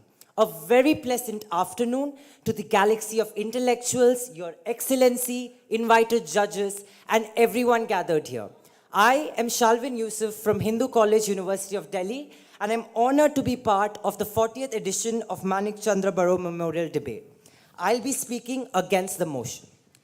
In the coming minutes, I would like to demonstrate how individual freedom is actually better off when there exists a culture of intolerance. How will I achieve this? 3 layers of analysis. First, panel understand why culture of intolerance isn't as pervasive or powerful as side proposition states. Secondly, how intolerance in society is not entirely negative in nature, and there is a positive intolerance as well. Third, I'll tell you how we characterize and define contemporary global spaces. To begin with, the power of culture of intolerance. Panel understand independent media outlets are significantly rising in today's society. Why is this? This is due to the same intolerance that proposition goes on to say about. What does this do?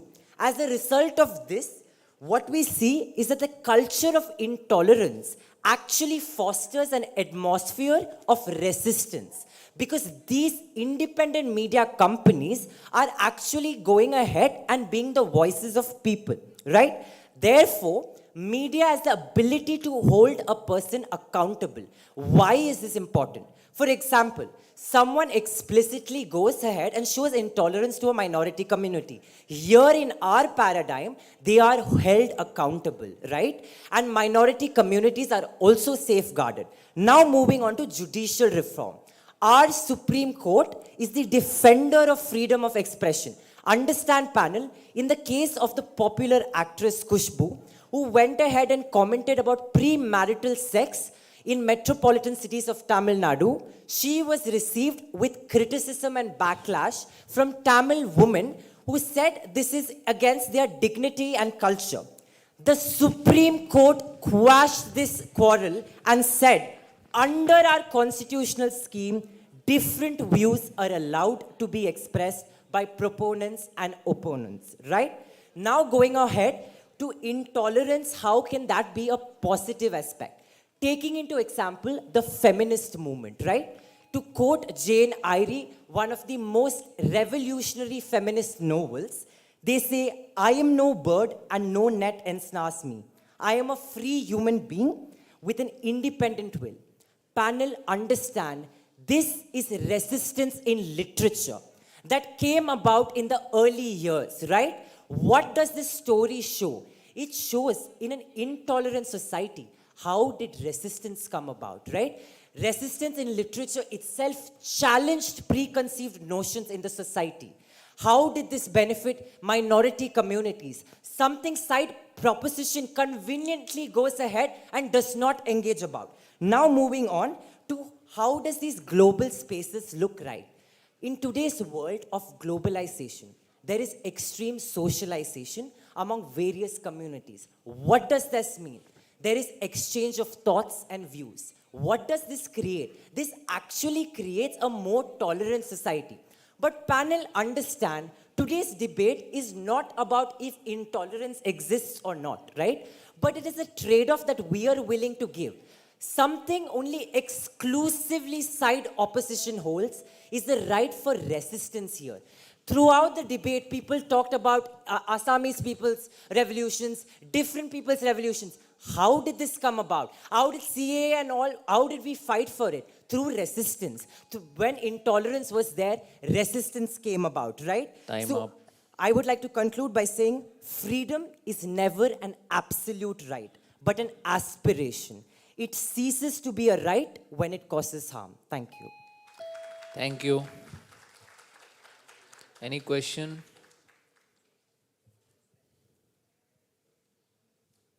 Nobody? अरे पूछो, देश के सबसे अच्छे college से है, कुछ तो पूछो. Challenge is intelligence. Okay, everybody busy taking a nap, I believe. Oh, great. Please. Doesn't matter. I can break rules. So I'm again Deepam Shah from Economics Department. So my question is to you is that, according to the topic again, so you are saying that there is no intolerance of freedom of expression. So whenever there is a voice raised in the northeastern part of the country, why does Twitter trends block chicken neck, ban chicken neck, or cut the chicken neck from the rest of the India? Isn't this intolerism, sorry. Hello? Yeah. Like you said, right, the very fact that there are people here right now clapping for the question you asked is them showing solidarity and support to that, right? What does that mean? Even a minority community in today's age of digitalization, they are able to come together, right?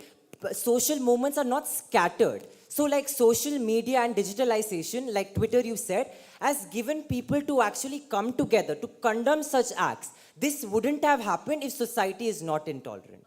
Thank you. Thank you.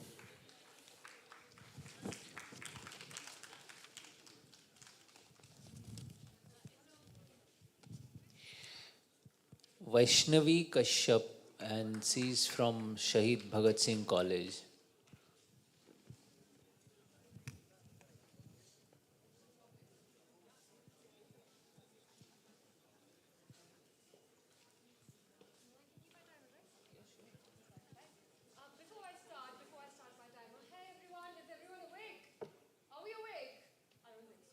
Never mind.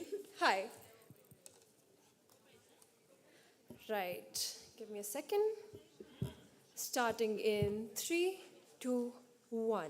Yes, we live in a world that is not black and white. I'm here to prove you the nuances of the intolerance that we're talking about, both good and bad aspects of it. And if I'm able to prove it, please vote for proposition. Mr. Speaker, we provide for a context that's also missing in this debate today. It's the idea of globalization and how it functions in the society, how every society sees the other society and aspires or despises it.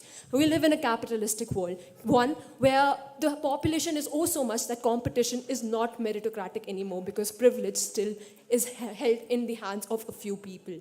We live in a world where the resources and opportunities are not equitable. And at the end of the day, we are fighting for ourselves. It's the self-interest that we're fighting for. At the end of the day, it is the profit that we wish to have.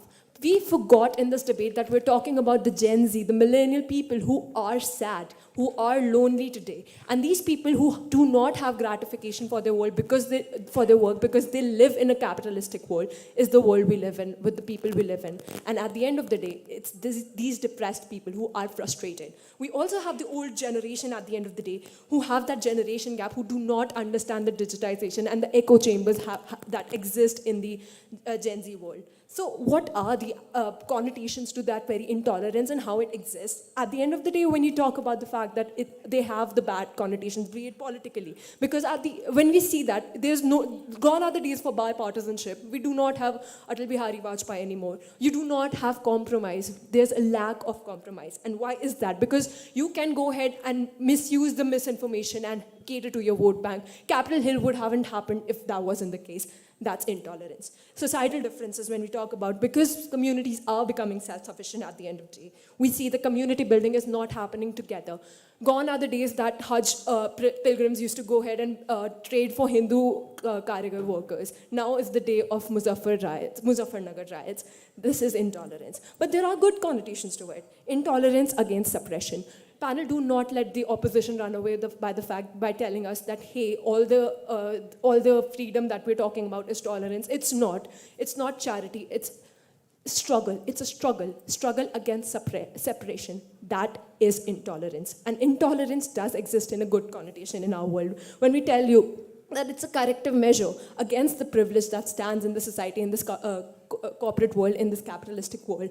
We stand in the support and solidarity that Shalvin talks about, or be it the corrective measures, the check-in mechanisms that everyone else talks about. That is intolerance. If there wasn't intolerance, these things would not exist. So it is the time that we acknowledge them. But I talk about the society in this case. Let me keep it down. Let me scale it down as to why are we talking about the society in the first place. When we talk about faith altogether, individual freedom as faith, it's how it gives us hope, how we are living as a person. That gives us an identity. Identity which gives us belonging, and therefore we end up having a community altogether. When we realize that fact, that is the situation of how we scale down our community to our personal identity. And it is in threat because all those narratives for individual freedom as to how it should exist are in the hands of the privileged. So gone are the days that we actually sat together and talked about everything, because everything is on social media. When everything is on social media and privilege hold the resources,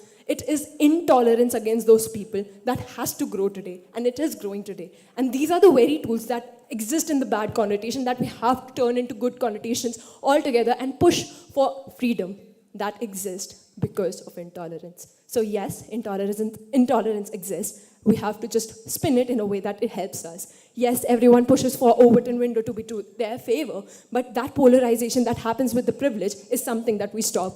And that stops only when we use the intolerance that exists today. Thank you.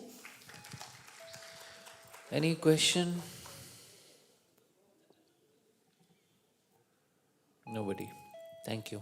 I'd like to take a moment to thank the Cotton University, because I come from Delhi and they took care of us like oh so well, like all my friends here from Delhi, and we would like to thank them for like being such good hosts and like for organizing this debate. Thank you so much. Thank you. Which department you are in? Commerce student, okay.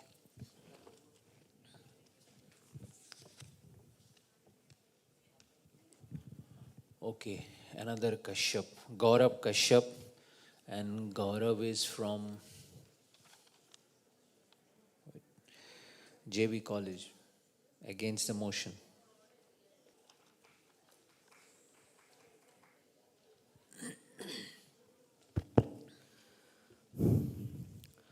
We are very good lawyers for our own mistakes, but very good judges for the mistakes of others.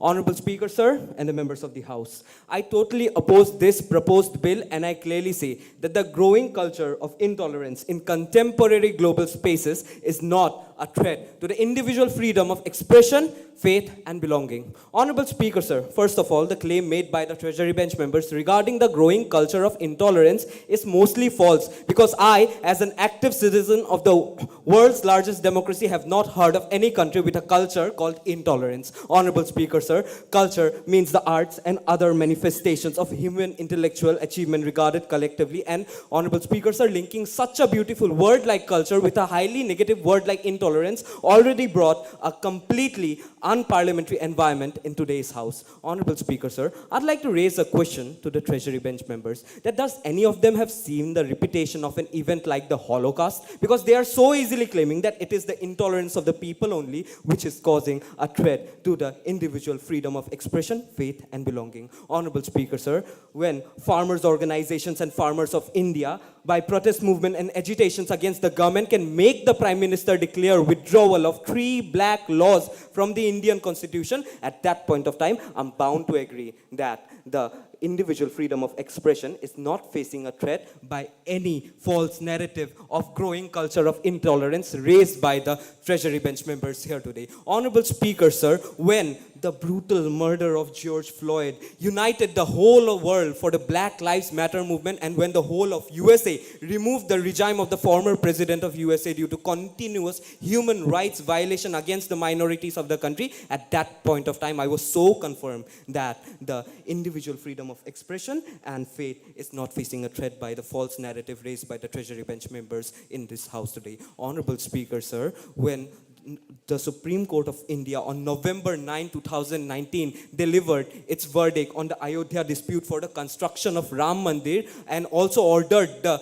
Government of India to provide alternative 5 acre of land to the Sunni Waqf board for the reconstruction of Babri Masjid. At that point of time, I saw the visible proof that the country with the greatest religious diversity in the world is having no threat to the individual freedom of faith by a false and negative narrative raised by some one-sided human rights activists here today. Honorable Speaker, sir, I think that the Treasury bench members are not properly aware of the history of world politics, because they are so easily ignoring the religious hatred of anti-Semitism in the 1930s, which led to killings of millions of Jewish people. Honorable Speaker, sir, they are clearly ignoring the political intolerance in the form of fascism and Nazism, which led to political crisis and catastrophic wars, and they are clearly ignoring the rise of the populist movement in the second half of the 20th century, which led to the great divide among the partisans in America.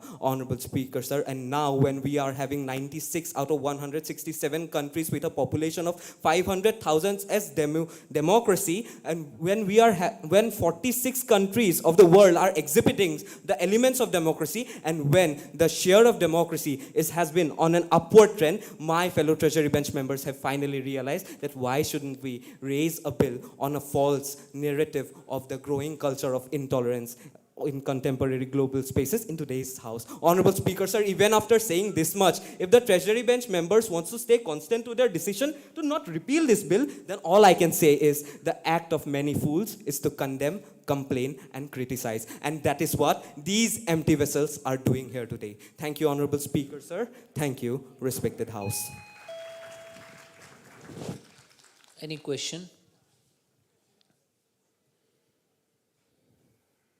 Anyone? Okay, thank you.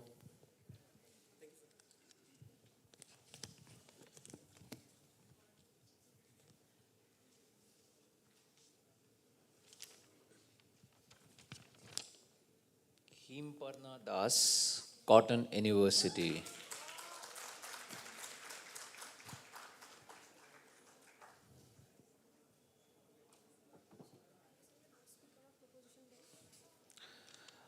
There are names, but it's not.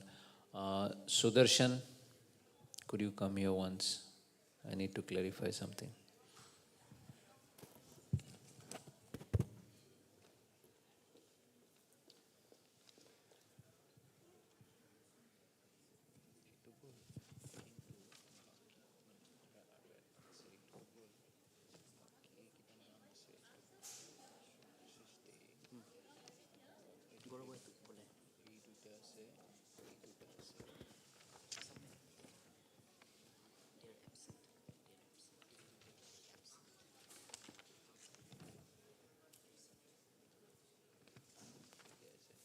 Yes.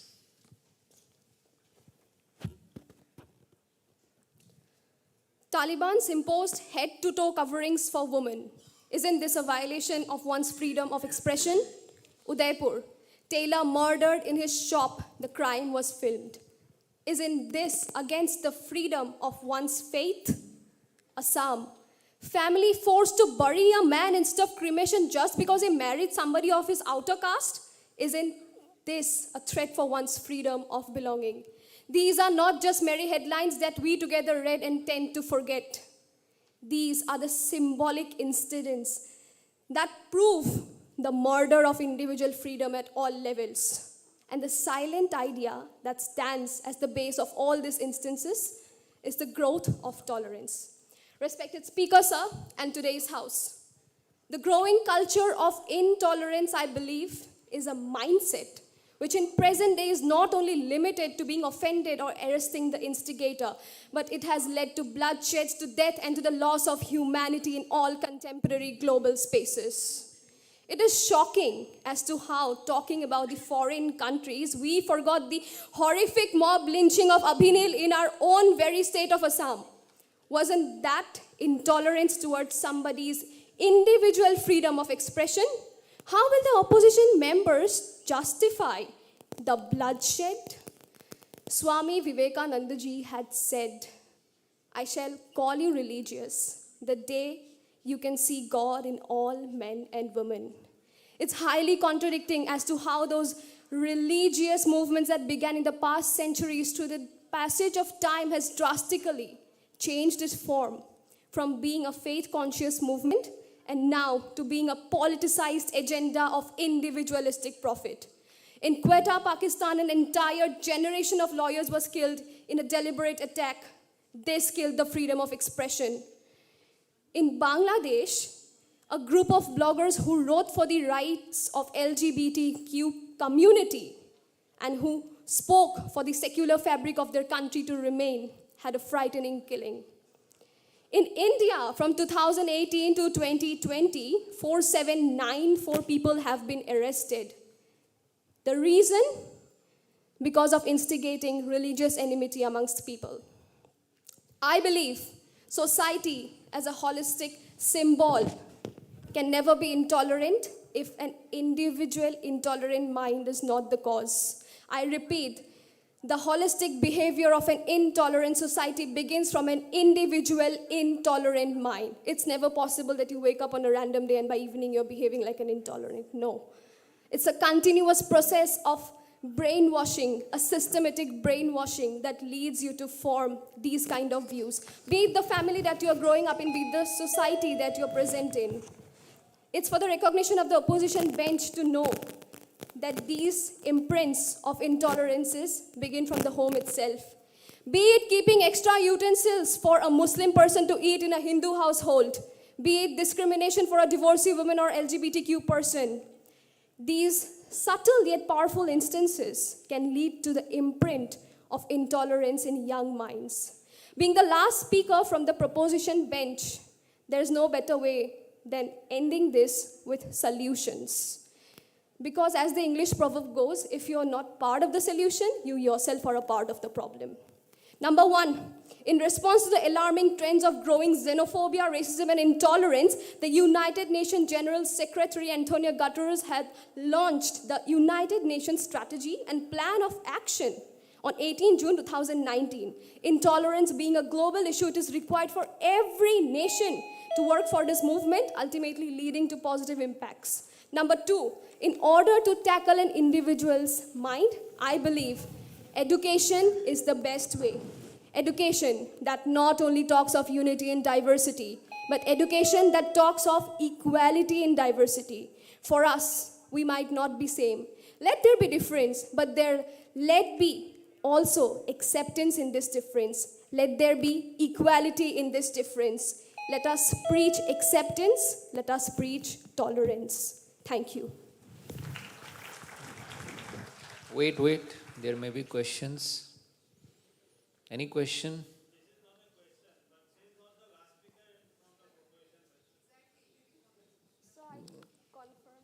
I don't have anyone.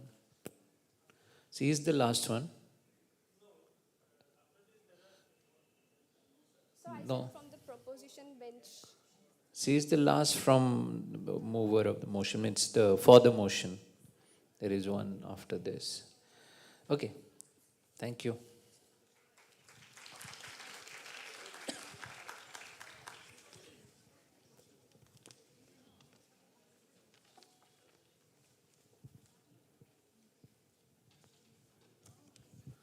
Okay, the last speaker against the motion and also the last speaker, technically.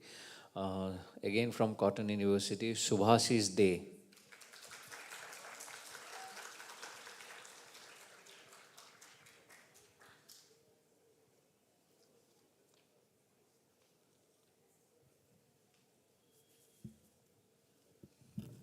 A very warm good afternoon, Speaker Sir, and members of this august gathering.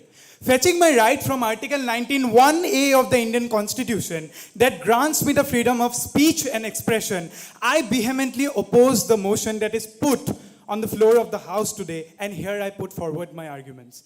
Speaker Sir, before going to say much things, let me be very clear that the power that the members of the proposition are having to come onto the dais and vehemently criticizing today's motion is clearly establishing the very fact that I'm trying to prove. That is, the rising culture of intolerance in global contemporary spaces can never be a threat to personal individual freedom of expression, belonging, and faith. Before I go on to tell much more important things, Speaker Sir, I think it is very pertinent to look very carefully at the Roman culture, at the Mughal culture, also at the Greek culture. There has been multiple instances of intolerance. But what was the answer to such intolerance? People's heads were cut off, hands were cut off. But in this contemporary world, when we are functioning under a democratic fabric, we have a centralized form of justice. We have societal checks and balances. We have organizations that cater to the need of the justice of the common people.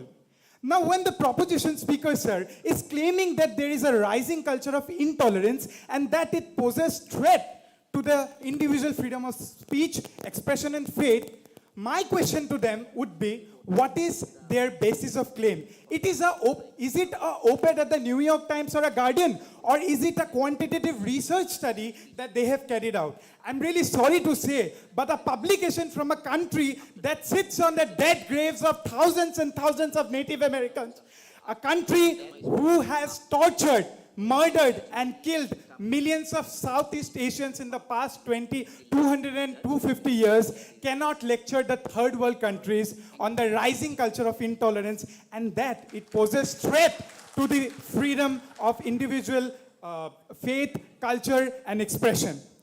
Also, I would like to mark a very important point that the proposition has not done a proper research.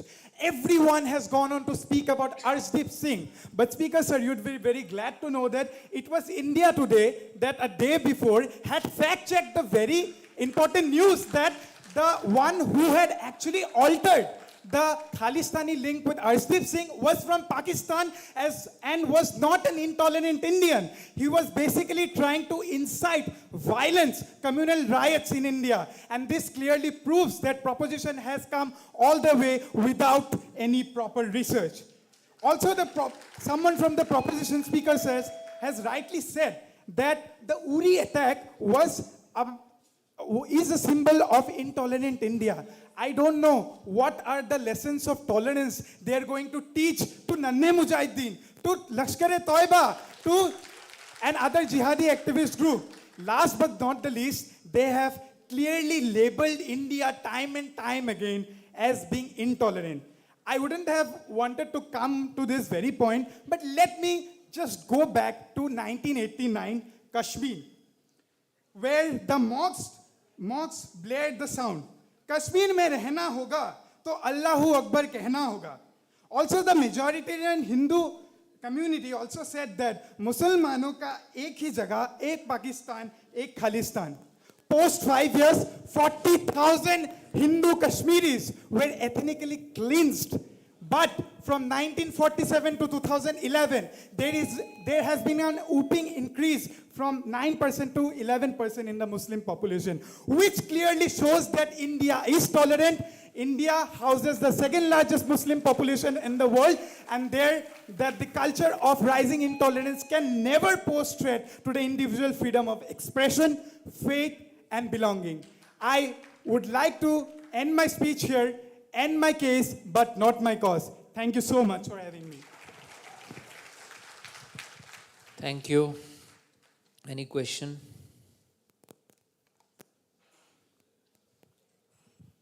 Okay. Thank you.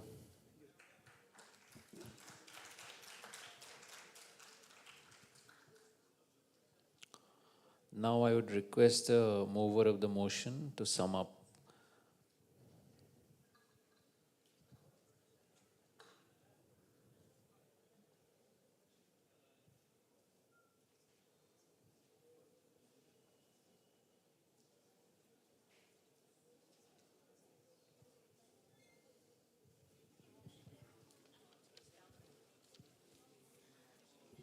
Good afternoon, Speaker Sir and the respected assembly. It was really interesting that the opposition bench literally understood the terms of this entire topic to the terms of only intolerance. And not just that, they understood the term and perspective of global in context with only India. And to my utter shock, it was really funny enough for me to see that when you're talking of contemporary, again and again the opposition started talking about the British movement, Indian movement against the Britishers. It was really funny for me to see as to how the opposition did not realize as to what the topic really talks about. Contemporary, global, and the very idea is it's about a world perspective and it's not just about general Indian perspective. I found it too much triggering to see how the opposition bench can sit there and can say about the fact that if somebody calls me gay, I would rather have a great laugh about it. Isn't this itself reflects the fact about intolerance? Indeed, it would be very shocking if you start passing the bill of this house because they said something great quotation. Small incidences do not make difference. My friends, it is these small incidences that led to the growth of ISIS and Al-Qaeda. And it is indeed these small differences which we need to root away, just like cancer. In the first stage, it can be cured. Similarly, intolerance, if we root it out from the very first stage, it can be removed out and we can ensure a society which is made up of tolerance. It is really further shocking for me to see about the fact that the opposition clearly opposed and said about the fact about longevity in the context of Amir Khan and Dangal. My God, did you forget about the fact of ISIS, Al-Qaeda, as to how many inhuman attacks they had caused? We were not talking about entertainment. We are talking of larger things of humanity. And indeed, in those humanity, people are dying, people are tortured, people are murdered, raped, and more than anything, they are no longer able to enjoy their life, liberty, and these freedoms, that is expression, belonging, and faith. I thereby request the House to think on this, that sectarianism, when it is fed by fanaticism, it causes catastrophe. And indeed, it is your duty to understand that underneath every skin color runs the same color of blood, the color that symbolizes red, the color that symbolizes love and not hatred. It is with this, I request the August Assembly to kindly pass the bill of this House. Remember, today it is them, tomorrow it is you, and you're wise enough to make the choice. Thank you.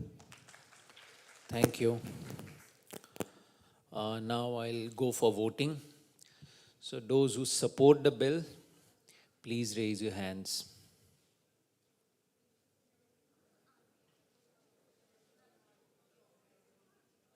Okay.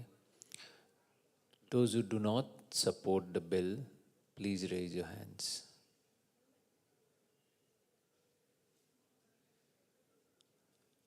I think, unfortunately, we can't pass the bill.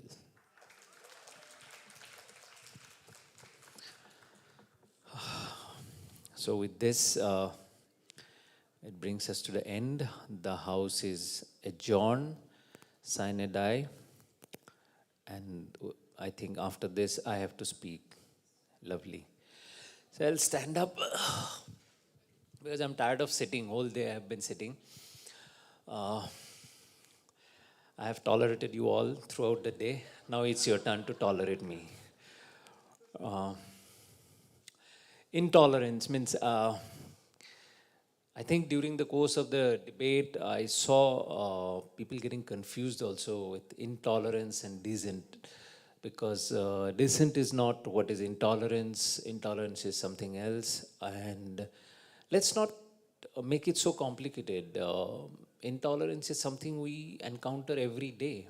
Probably you all, means in my generation, I encountered different kind of intolerance. Now probably you encounter different kind of intolerance. Ma'am probably encountered different kind of intolerance. Even now, go to an Assamese village or any Indian village, and if a girl says that I'll ride a bike, chances are there 90% of the families will say, what nonsense you are talking about. We would not let you do that. Achhe ghar ke ladki ye karte nahi hai.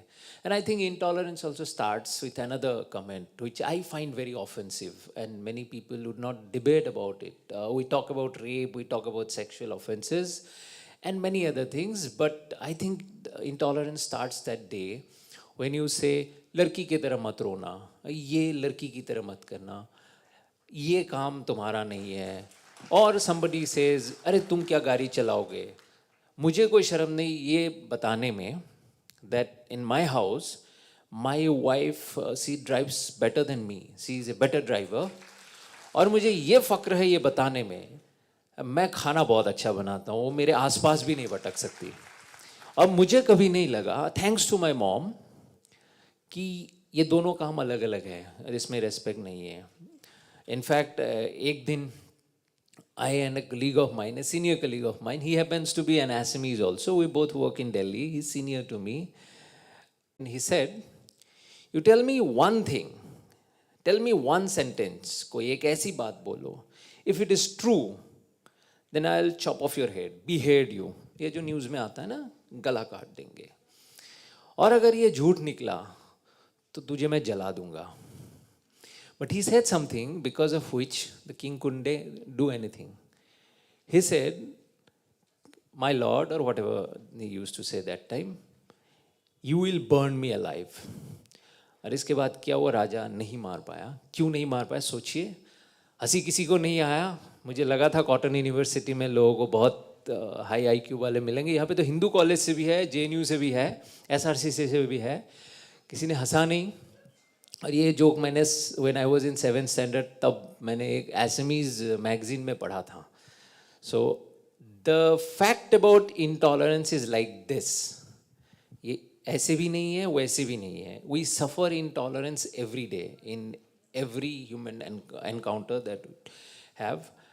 And let's not focus, like most of you, you have focused on what media shows you. And again, I'm saying, when you say media, you have to understand what media is. Media doesn't mean that you have a resource, say a camera, or a platform, say a website, where you can showcase information. Information is not what exactly media provides. Media should provide accurate information, unbiased opinion, facts, in a presentable way. अगर मैं college की teacher की तरह बोलूँ, भाषण दे दूँ, तो आधे लोग सो जाएंगे, कमरे से बाहर होंगे.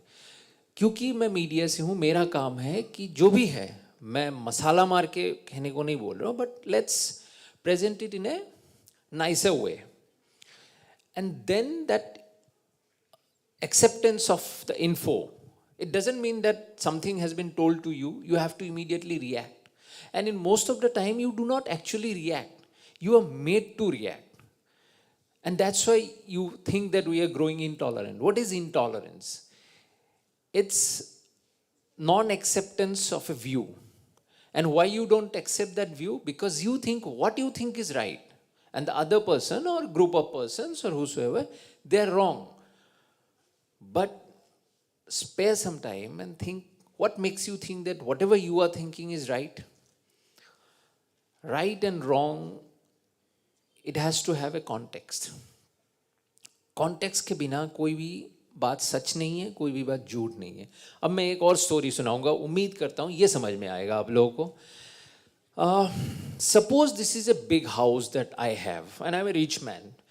I have a big house. These are good high-end refrigerators. I have a very good TV, good bed, ample amount of food, high security house, and I live a very comfortable life.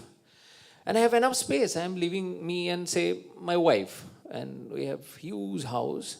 Suddenly we see a group of people, say 5, 6 people outside my house, poor, they don't have resources, it has been raining, and because we are compassionate people, and we should be, that's the primary nature of a human being, we allow them in because they don't have anywhere to go. And we have a huge house space, we don't use that much space, so we let them in.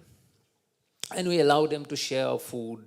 We are compassionate, we are being merciful to them. So we'll tell them that, okay, you eat this, you eat that. And then we go to work also because we are working during the day. And they are in the house. There were 5 people initially. They start eating our food. Nothing wrong with that. We are sharing. Then they grow. We are 2, they're growing. Resources for us, the same. I'm earning the same salary. My wife is earning the same salary. Now we were 2 people, now we are 7 people now. And then after some years, they become 20.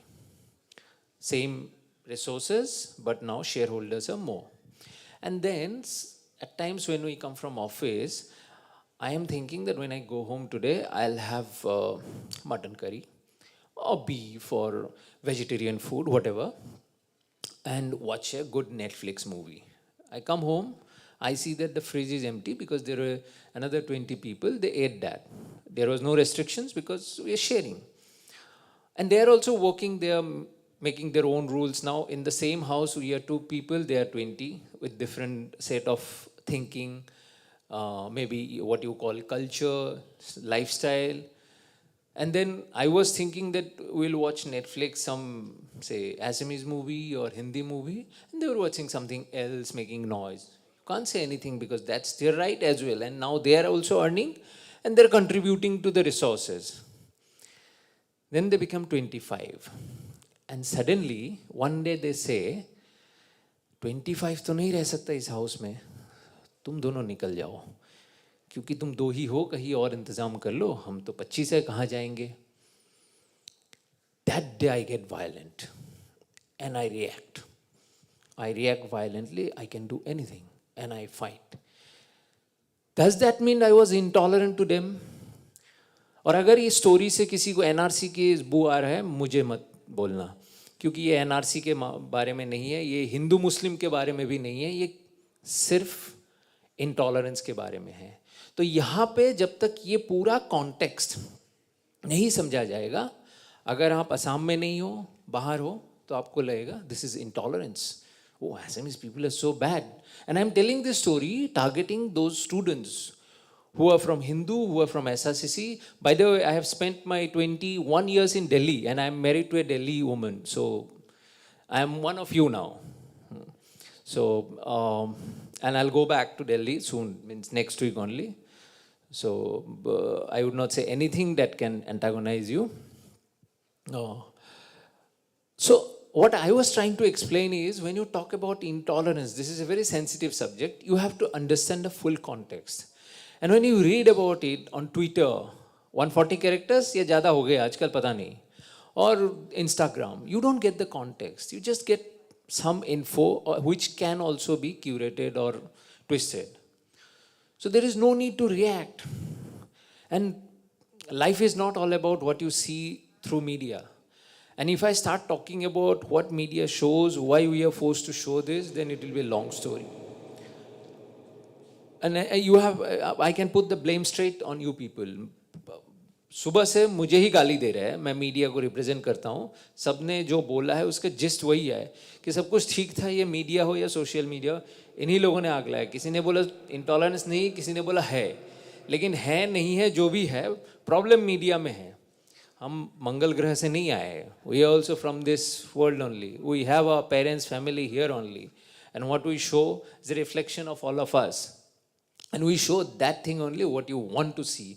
ये जो the ecosystem that you people talk about, algorithm or all that, ये तो technological है. Algorithm तो you people create yourself.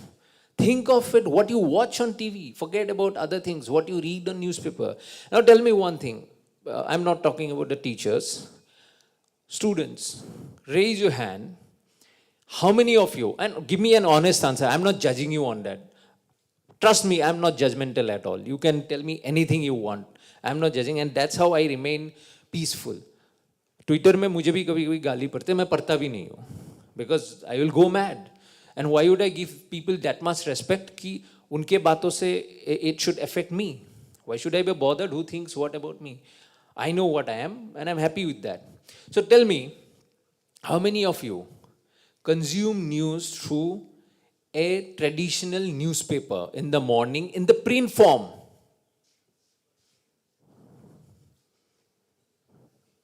Majority. Turn around and see the majority. This is the problem. You are consuming news from the wrong sources. And why I'm specifically saying print format. Print newspaper, not newspaper also on the website. Because at least the newspaper or the magazine will give you some context. And if you are not mass communication students, news is not your bread and butter. You are not obsessed about, you should not be obsessed about news. And you are not mostly. Means those people who are around me, including my wife, my sister, and the kids, not my kids, means in the extended family, they don't consume news. And they don't even care what I write about. But they are not also reacting to what is found on Twitter. Because I am there, they understand that Twitter is manipulated or any social media. If something is repeatedly coming to your social media feed, then there must be a reason why it is coming to your feed. And in your daily life, when you're around, when you read about these kind of stories, one story that I repeatedly heard is Harshdeep. That he is Khalistani, ये लिख दिया, वो लिख दिया. Thankfully किसी ने तो mention किया कि India Today ने fact check किया और तभी मैं बोलता हूँ, please read India Today magazine. I'm not kidding this time because I am awake whole night. I was awake whole night. I came here, I haven't slept since I woke up yesterday morning. I haven't slept because I was doing a story.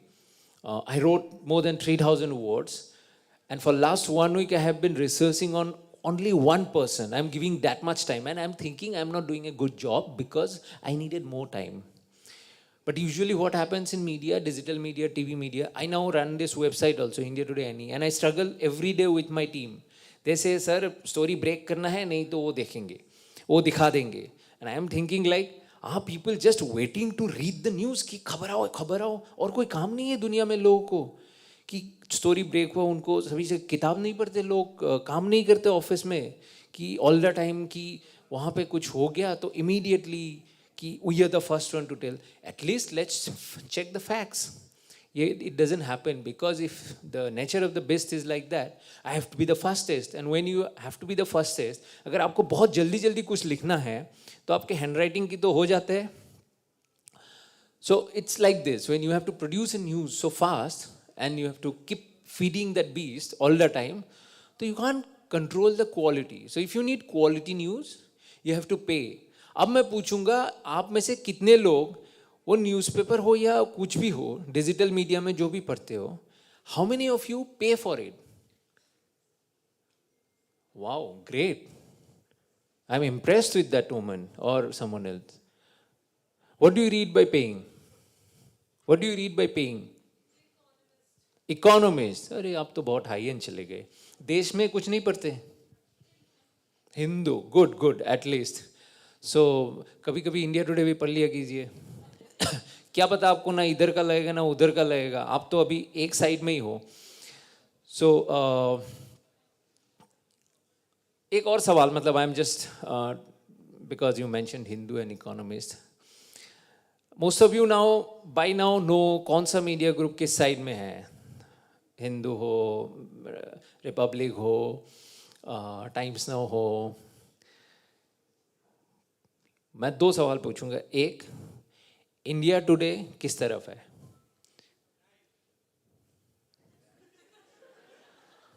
Right? Rajdeep सरदे से खुदकुशी कर लेगा.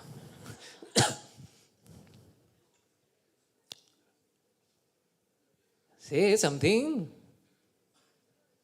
अच्छा मैं बोलता हूं, आप हाथ खड़ा करना. Right. दो लोग. Left. Fantastic. This is what I wanted. You do not know which side we belong to. And that's what is India today. Because it's not our job to take sides. We are not here nor there. हमें सबसे ज़्यादा खुशी होती है जब कांग्रेस और BJP मिलके हमें गाली देते हैं कि कुछ तो सही कर रहे हैं, और हमें रोज पढ़ते हैं. कांग्रेस को लगता है हम मोदी के फोटो इंडिया टुडे मैगजीन के कवर में छापते हैं, और बीजेपी को लगता है कि हम राहुल गांधी को कांग्रेस से ज़्यादा रीलॉन्च करते हैं. तो मज़ा आ जाता है कि कोई सुखी नहीं है हमसे, and that's what our job is. And if we are doing that job, and if you all are doing your own job, your own job means whatever you are doing, focus on that. Strive for excellence. Whatever you want to achieve in life, every individual in the society, he or she can contribute to the society in their own small, big ways. And then I think we do not even need to have a debate like this. क्योंकि intolerance के लिए time ही नहीं होगा.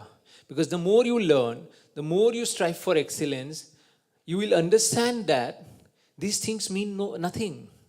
When I was here in Assam, I had a different view about North India, Delhi, South India, and all that. Someone mentioned about Northeast people getting racial attack in North India or in Delhi. I have spent 20 years in Delhi. I haven't faced it. I haven't faced it.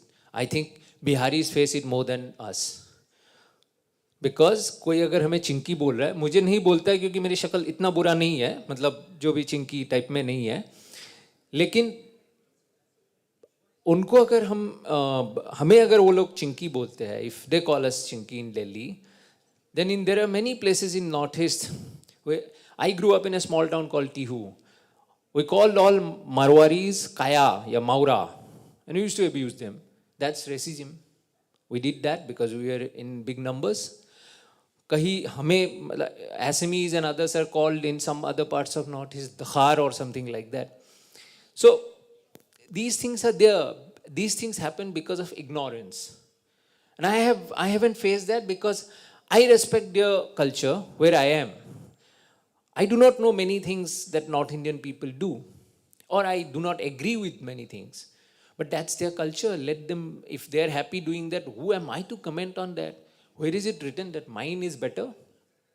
My wife doesn't eat non-vegetarian food. I cannot live without non-vegetarian food in one single meal. But we are living together for last 16 years.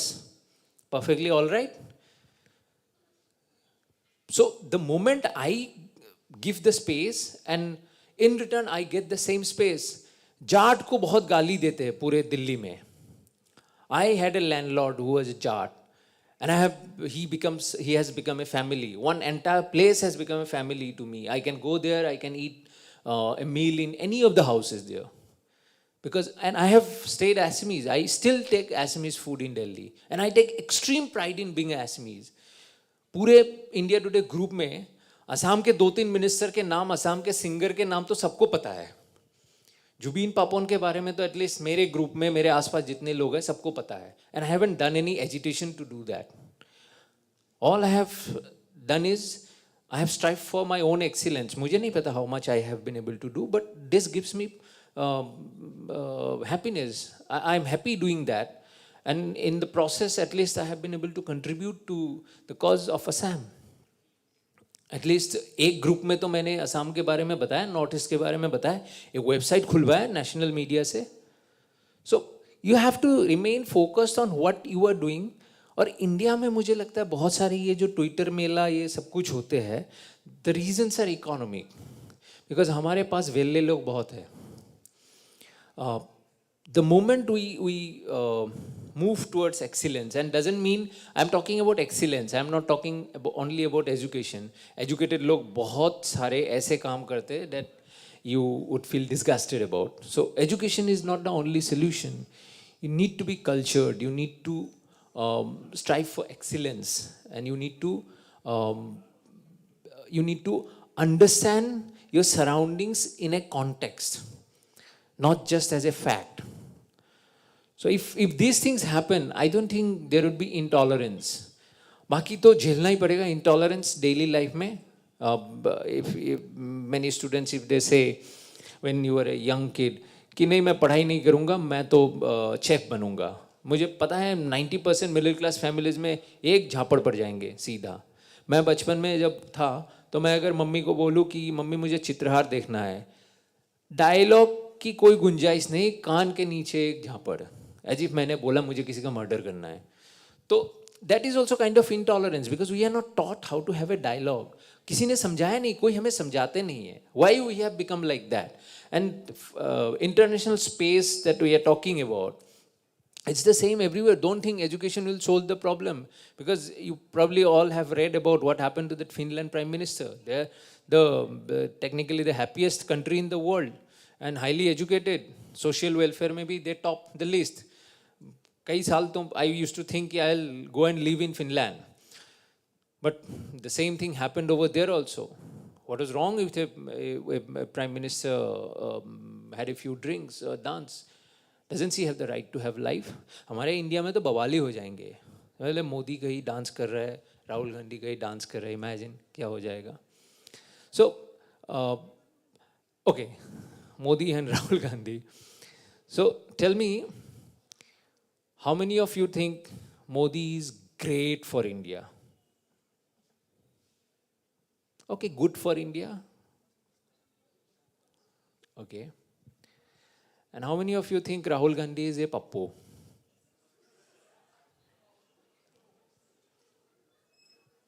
How do you know he is a pappu? Or how do you know Modi is great? And how do you know the others who are not raising hand that Modi is not good? No, I'm not asking you. Do you have all the info about both the leaders? You do not have. You have secondary information, secondary sources. Right?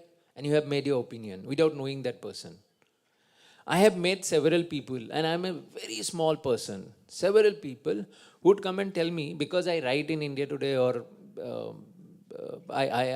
because I'm in media, politically known. So many people will say, अरे आपके बारे में ऐसे सोचा था, मुझे लगा था आप उनके बहुत अच्छे दोस्त हो या उनके बहुत बड़े दुश्मन हो. नहीं हूँ. आज मुझे किसी का काम अच्छा लगा, मैंने अच्छा बोल दिया, बुरा लगा, बुरा बोल दिया. मैं कोई prejudiced होके I would not write anything, because that's not my job, and that should not be your job also. I'm not trying to preach. All I am saying is that focus on your own domain, strive for excellence, accept every information or process every information, every piece of information through a context. The context का सबसे बड़ा example है CA agitation. CA के against agitation Assam में भी हुआ, CA के against agitation Shaheen Bagh में भी हुआ, लेकिन दोनों के कॉन्टेक्स्ट अलग अलग है. And many in India they do not know, because Twitter तो समझाएगा नहीं, और अगर किसी पर्टिकुलर एंकर के शो में देखेंगे वो तो अपने हिसाब से समझाएंगे. So this desire to have everything readymade and fed without doing the hard work to understand. Else you give up information, forget about information, don't even go there. And if you want to have the information, then spare some time, do some hard work, because you all are educated. I would not be saying all these things to someone who do not have that kind of access to information or education. Here, everybody sitting here, they are into higher education. They have got at least some amount of good quality education. अच्छे college से हो, सारे तो अच्छे ही college के हैं, नाम मैंने देखा है. तो you have that level of IQ to process that information. वो पहला वाला जोक थोड़ा और ऊपर लेवल का था, कोई बात नहीं, वहाँ तक पहुँच जाओगे कुछ साल बाद. But at least you have the IQ to understand these things.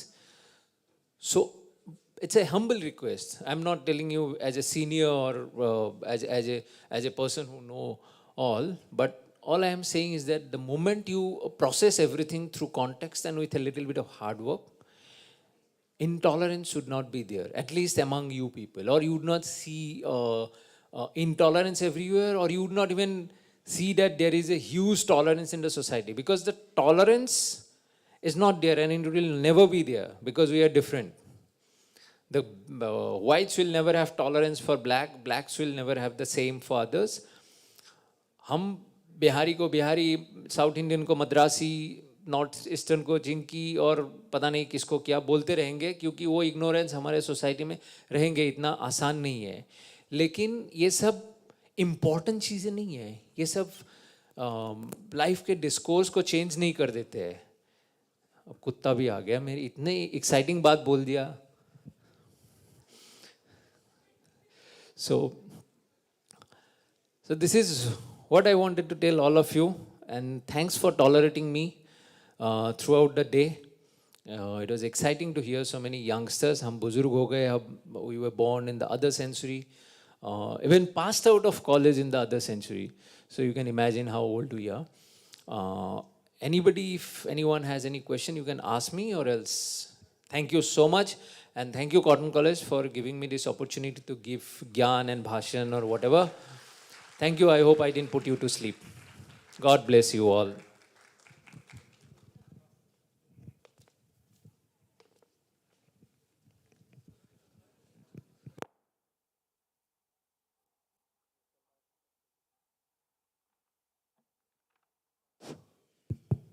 I think the next step is inviting the jury to say a few words and then announce the results.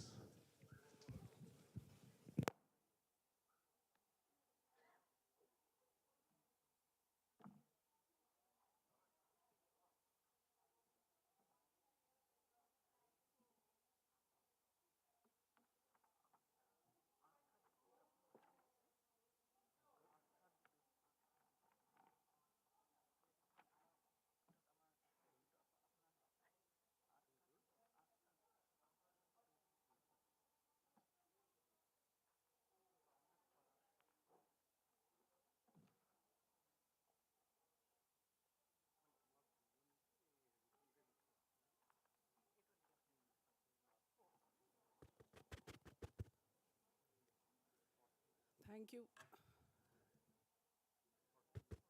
Thank you, Speaker Sir. We have come to almost to the end of a very exciting day. After the pandemic, with a gap of 2 years now, we are holding MCB debate, the 40th national level MCB debate at Cotton University.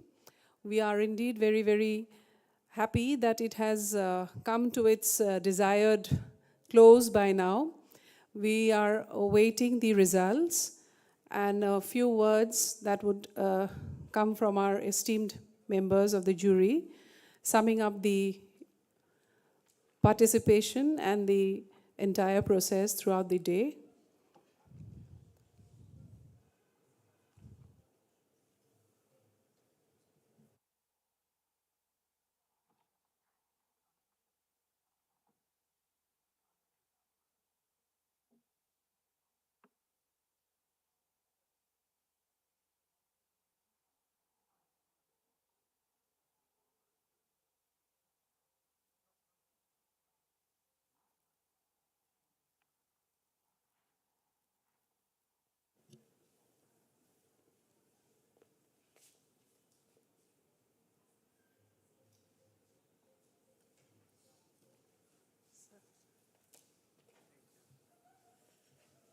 So, very good afternoon to all of you, and I'm just here to fill up the gap in the sense that our results are being prepared.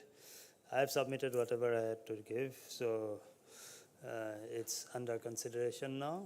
And so we had actually a very lively and fruitful session, and right from the beginning of the day, when quite a few very enlightening speeches were made by the distinguished speakers, especially our guest of honor, I think Professor Jyoti Chaudhary, who was a member of the Cotton family for a very long time. And of course, for many of us here, those of us who are not directly related to the university at present, but who were very much a part of Cotton College during our student days. This place holds a lot of memories, including this very hall in which we are right now located. And so we did have a very large number of presenters today, participants in the debate. And I must say that each one of the debaters, each one of the participants, both for and against the motion, have done exceedingly well. They have presented their arguments in a logical way, and our sincere appreciation of all of them. A few might have done a bit better than the others. Others would be improving their skills as they go on, and therefore I would like to to express my deep appreciation for each of them, as well as our dear speaker, sir. He has not only carried on the discussions in a very lively way, and he has also just now he has delivered a very lively speech. Many were sleeping. They just woke up right now after when he was speaking, and he has lightened the mood of the hall here, and also made us think. In fact, for me at least, this whole exercise was also an exercise not only of judging the participants, but also in a way of thinking newly about many of the issues involved, many of the issues which are currently very much in the news. The topic of the debate today is one which is very much relevant to the present times, because intolerance is a word we keep hearing every other day, and especially those of us who happen to either read the newspapers or hear the news or have some idea of the social media. So we just saw that both sides of the coin. Some are saying that there is an intolerance which is dangerous, which is very much harmful, and which restricts our freedom, especially freedom of speech, expression, and all those things. And there are others who are saying that no, there is not that much of intolerance. There is less intolerance than it was before. And some even saying that this intolerance is actually a vehicle of progress. It can lead to progress. So, of course, there are varying views on all these issues. But the great thing is that all these debates, they provide us with a lot of food for thought, besides the food that we have got during the course of the day, which was very good.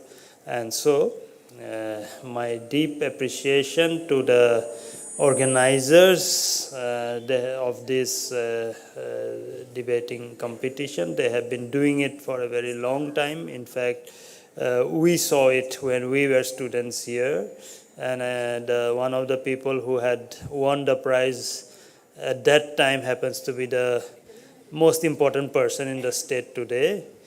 So we find that this debate, MCB Memorial Debate, has become part and parcel of the culture and life of the state. The public life of the state has been enriched by the deliberations made over the years in this debating competition, perhaps the most prestigious debating competition in the whole of Northeast at present.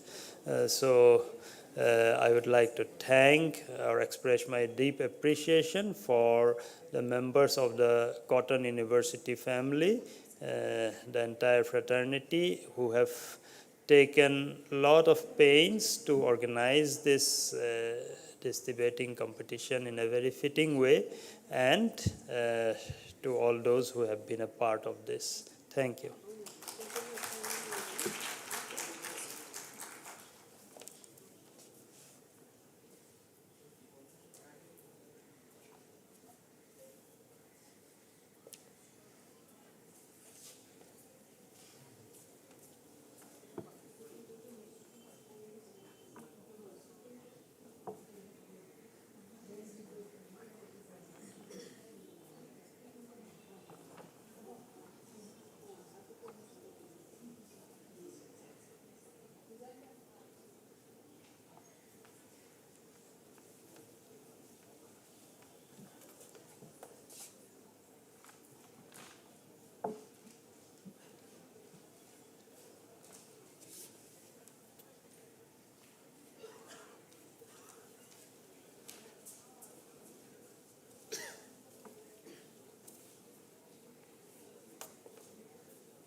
We are ready with the results. I would request Anju Talukdar ma'am to kindly declare the results.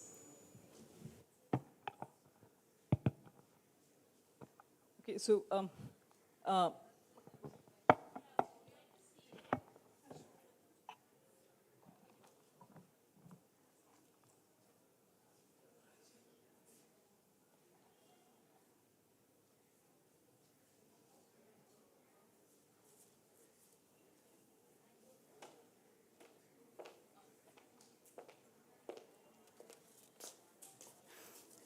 okay, first of all, congratulations to all the participants. You were really excellent. You've made it was very difficult for us to judge because left to us, we would have had to give about 20 prizes. But we don't have 20 prizes, so there were so many ties, so we have to keep on, it took us that long. So somehow we've just narrowed this down. And I'll begin with the best interjection among the audience. That goes to Dipom Saha. Are you here? Dipom Saha, are you here? Interjection, di gusi gol niki no? I think he's there. Okay, great.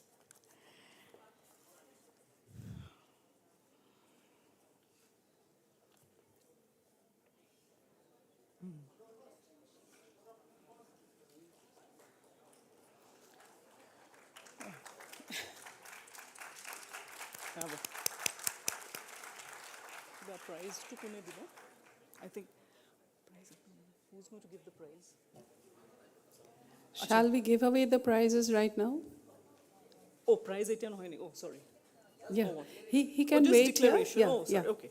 Please wait. Yeah. Okay. All right. Thank you. Okay. So best interjection, that was Dipom Saha.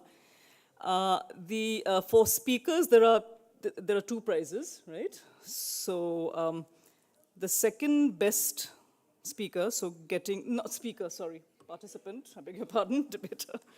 So the second prize goes to Shalwin Yusuf. I'm sorry, I don't know what the college is. College to PSL, Shalwin Yusuf from Hindu. Shalwin Yusuf from Hindu. The best debater, Samar Raza from where? Also, Samar. I'm sorry, I don't have your call. Ramjas College. Ramjas, great. Okay, right. As for, now we come to the teams, the two prizes again, teams. Second best runner-up prize goes to JB College. Yeah. And the first prize goes to, do you think? Yeah, we try to squeeze that in, but Hindu College best. And we were not influenced by India Today. So, yeah, thank you. Thank you, Baido.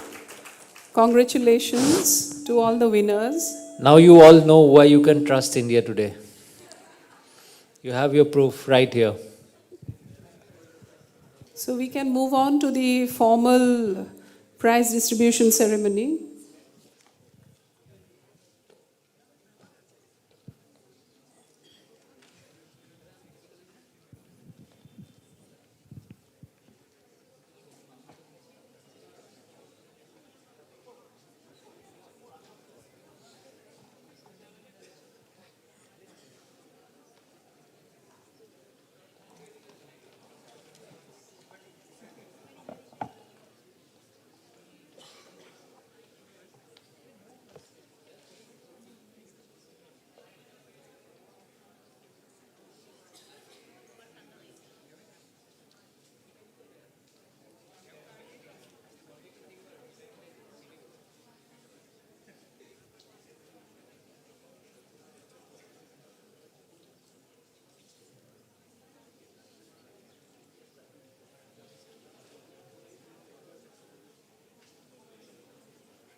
We are moving towards the formal distribution of the prizes to the winning teams and the participants. I would request Sudarshan to kindly escort our esteemed speaker down to the seats.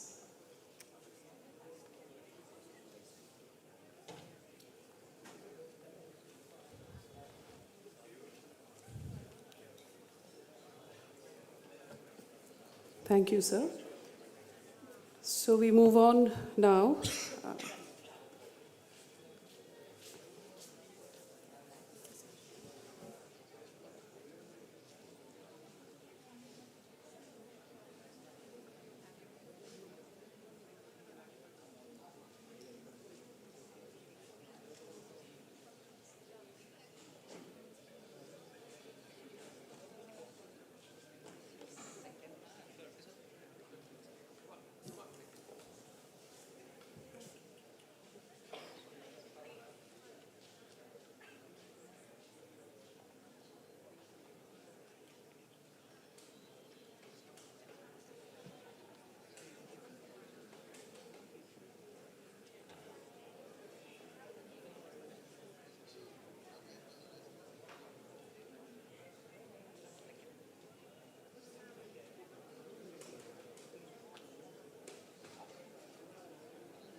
So we begin with the best interjector. It goes to Dipom Shaha. May I request Dean Students Welfare, Dr. Manjit Bhattor, to do away the honors.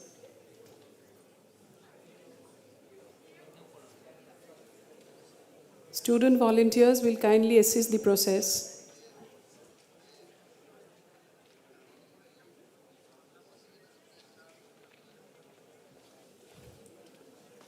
Dipom Shaha, best interjector.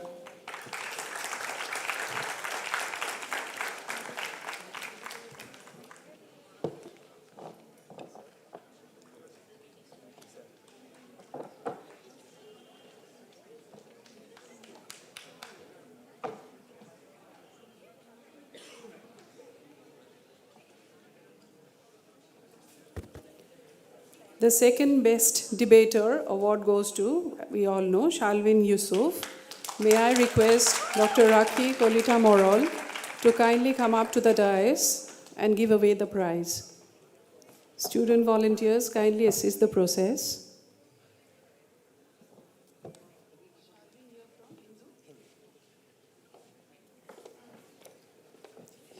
Shalvin Yusuf, Hindu College, winning the second best debater.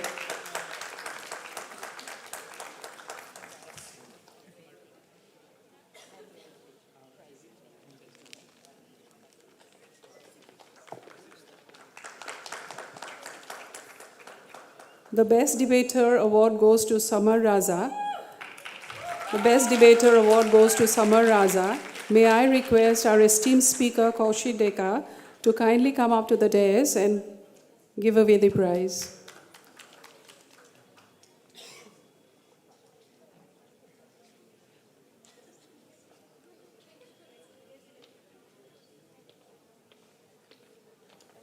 Best Debater, Samar Raza.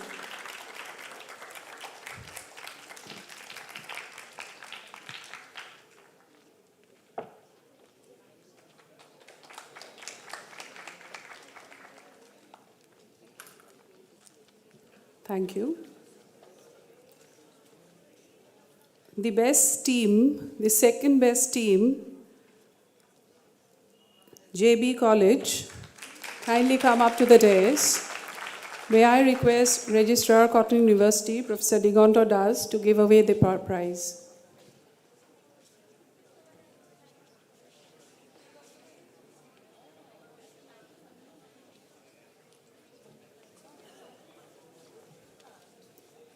Second best team,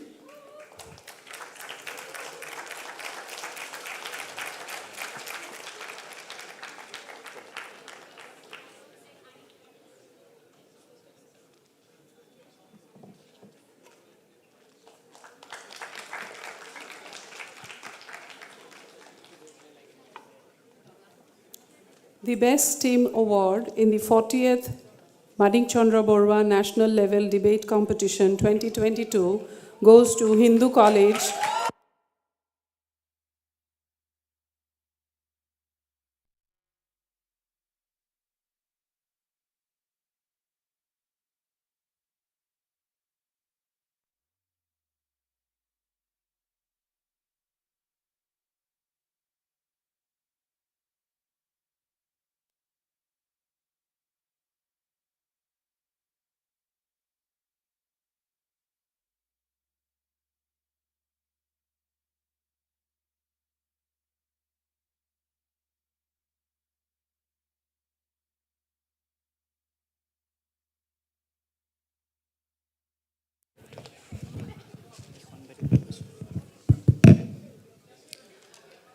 The Best Team Award in the 40th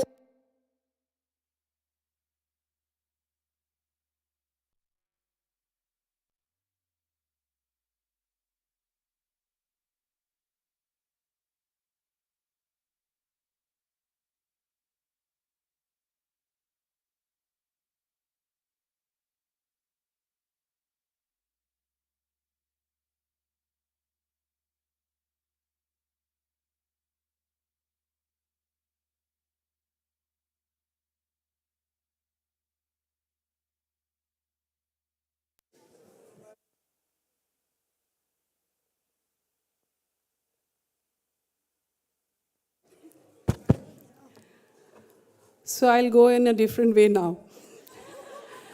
May I request Honorable Vice Chancellor, Sir, Cotton University, Professor Bhavesh Chandra Goswami, to kindly come up to the dais and give away the award for the first winning team in the 40th MANIK BAROOAH National Level Debate Competition 2022.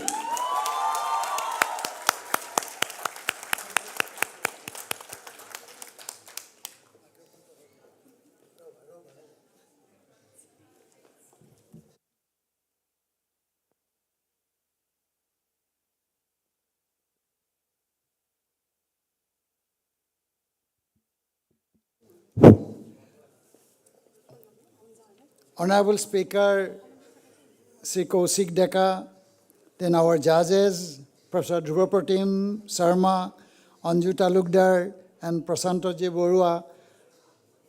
On behalf of Cotton University, I thank all of you for helping in the proceeding of this particular 40th our MCB debate competition. And finally, I just thank all the 18 teams who has come all the way from eastern end of our state, JB College, to the extreme to the Delhi different colleges and university. So I'm really thankful for taking the trouble to come all the way to Northeast, and I hope you like the place and you have enjoyed our reception. So I once again thank all of you. And finally, I thank the organizing committee and my dear student friends who have taken, in a very short notice, they have organized this 40th MCB debate. Last 2 years, we couldn't do it because of the corona. But one thing I just want to mention here today, that whenever people become old, they want to tell about their own. I'm very happy that today Hindu College got 2 prizes. I have a soft corner for Hindu College because my daughter studied their BSc and MSc in Delhi University Hindu College. And she represented for 3 years the Hindu College in violin. That was long back in 2002, 3, 4. So anyway, I once again congratulate all the teams and also congratulate Hindu College for coming all the way and achieving this prize from Cotton University. So thank you very much.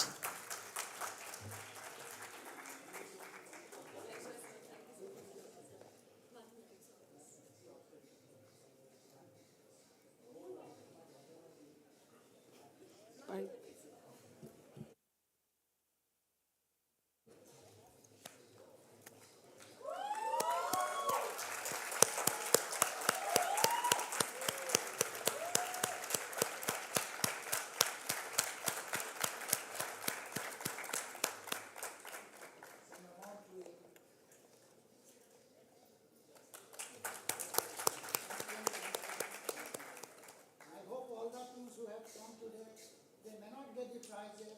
I hope in future they will again come to this university and then participate in this competition.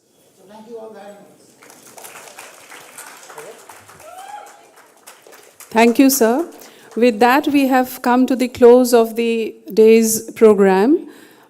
I am extremely thankful to our esteemed speaker, our esteemed members of the jury, members of faculty, Cotton University, all dear students, technical support staff, and everyone who has contributed in their own special ways to make this day successful. I am told to inform the participants that after this formal closure of the debate, we are beginning a cultural evening. You are requested to stay back and enjoy the show. Thank you. Have a good day.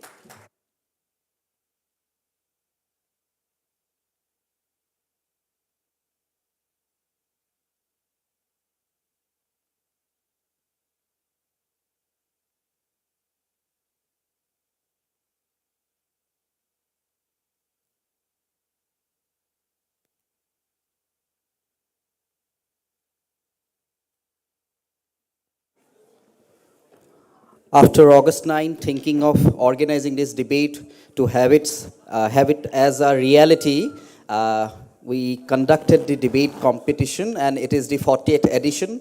After 2 years of long gap because of COVID-19, I'm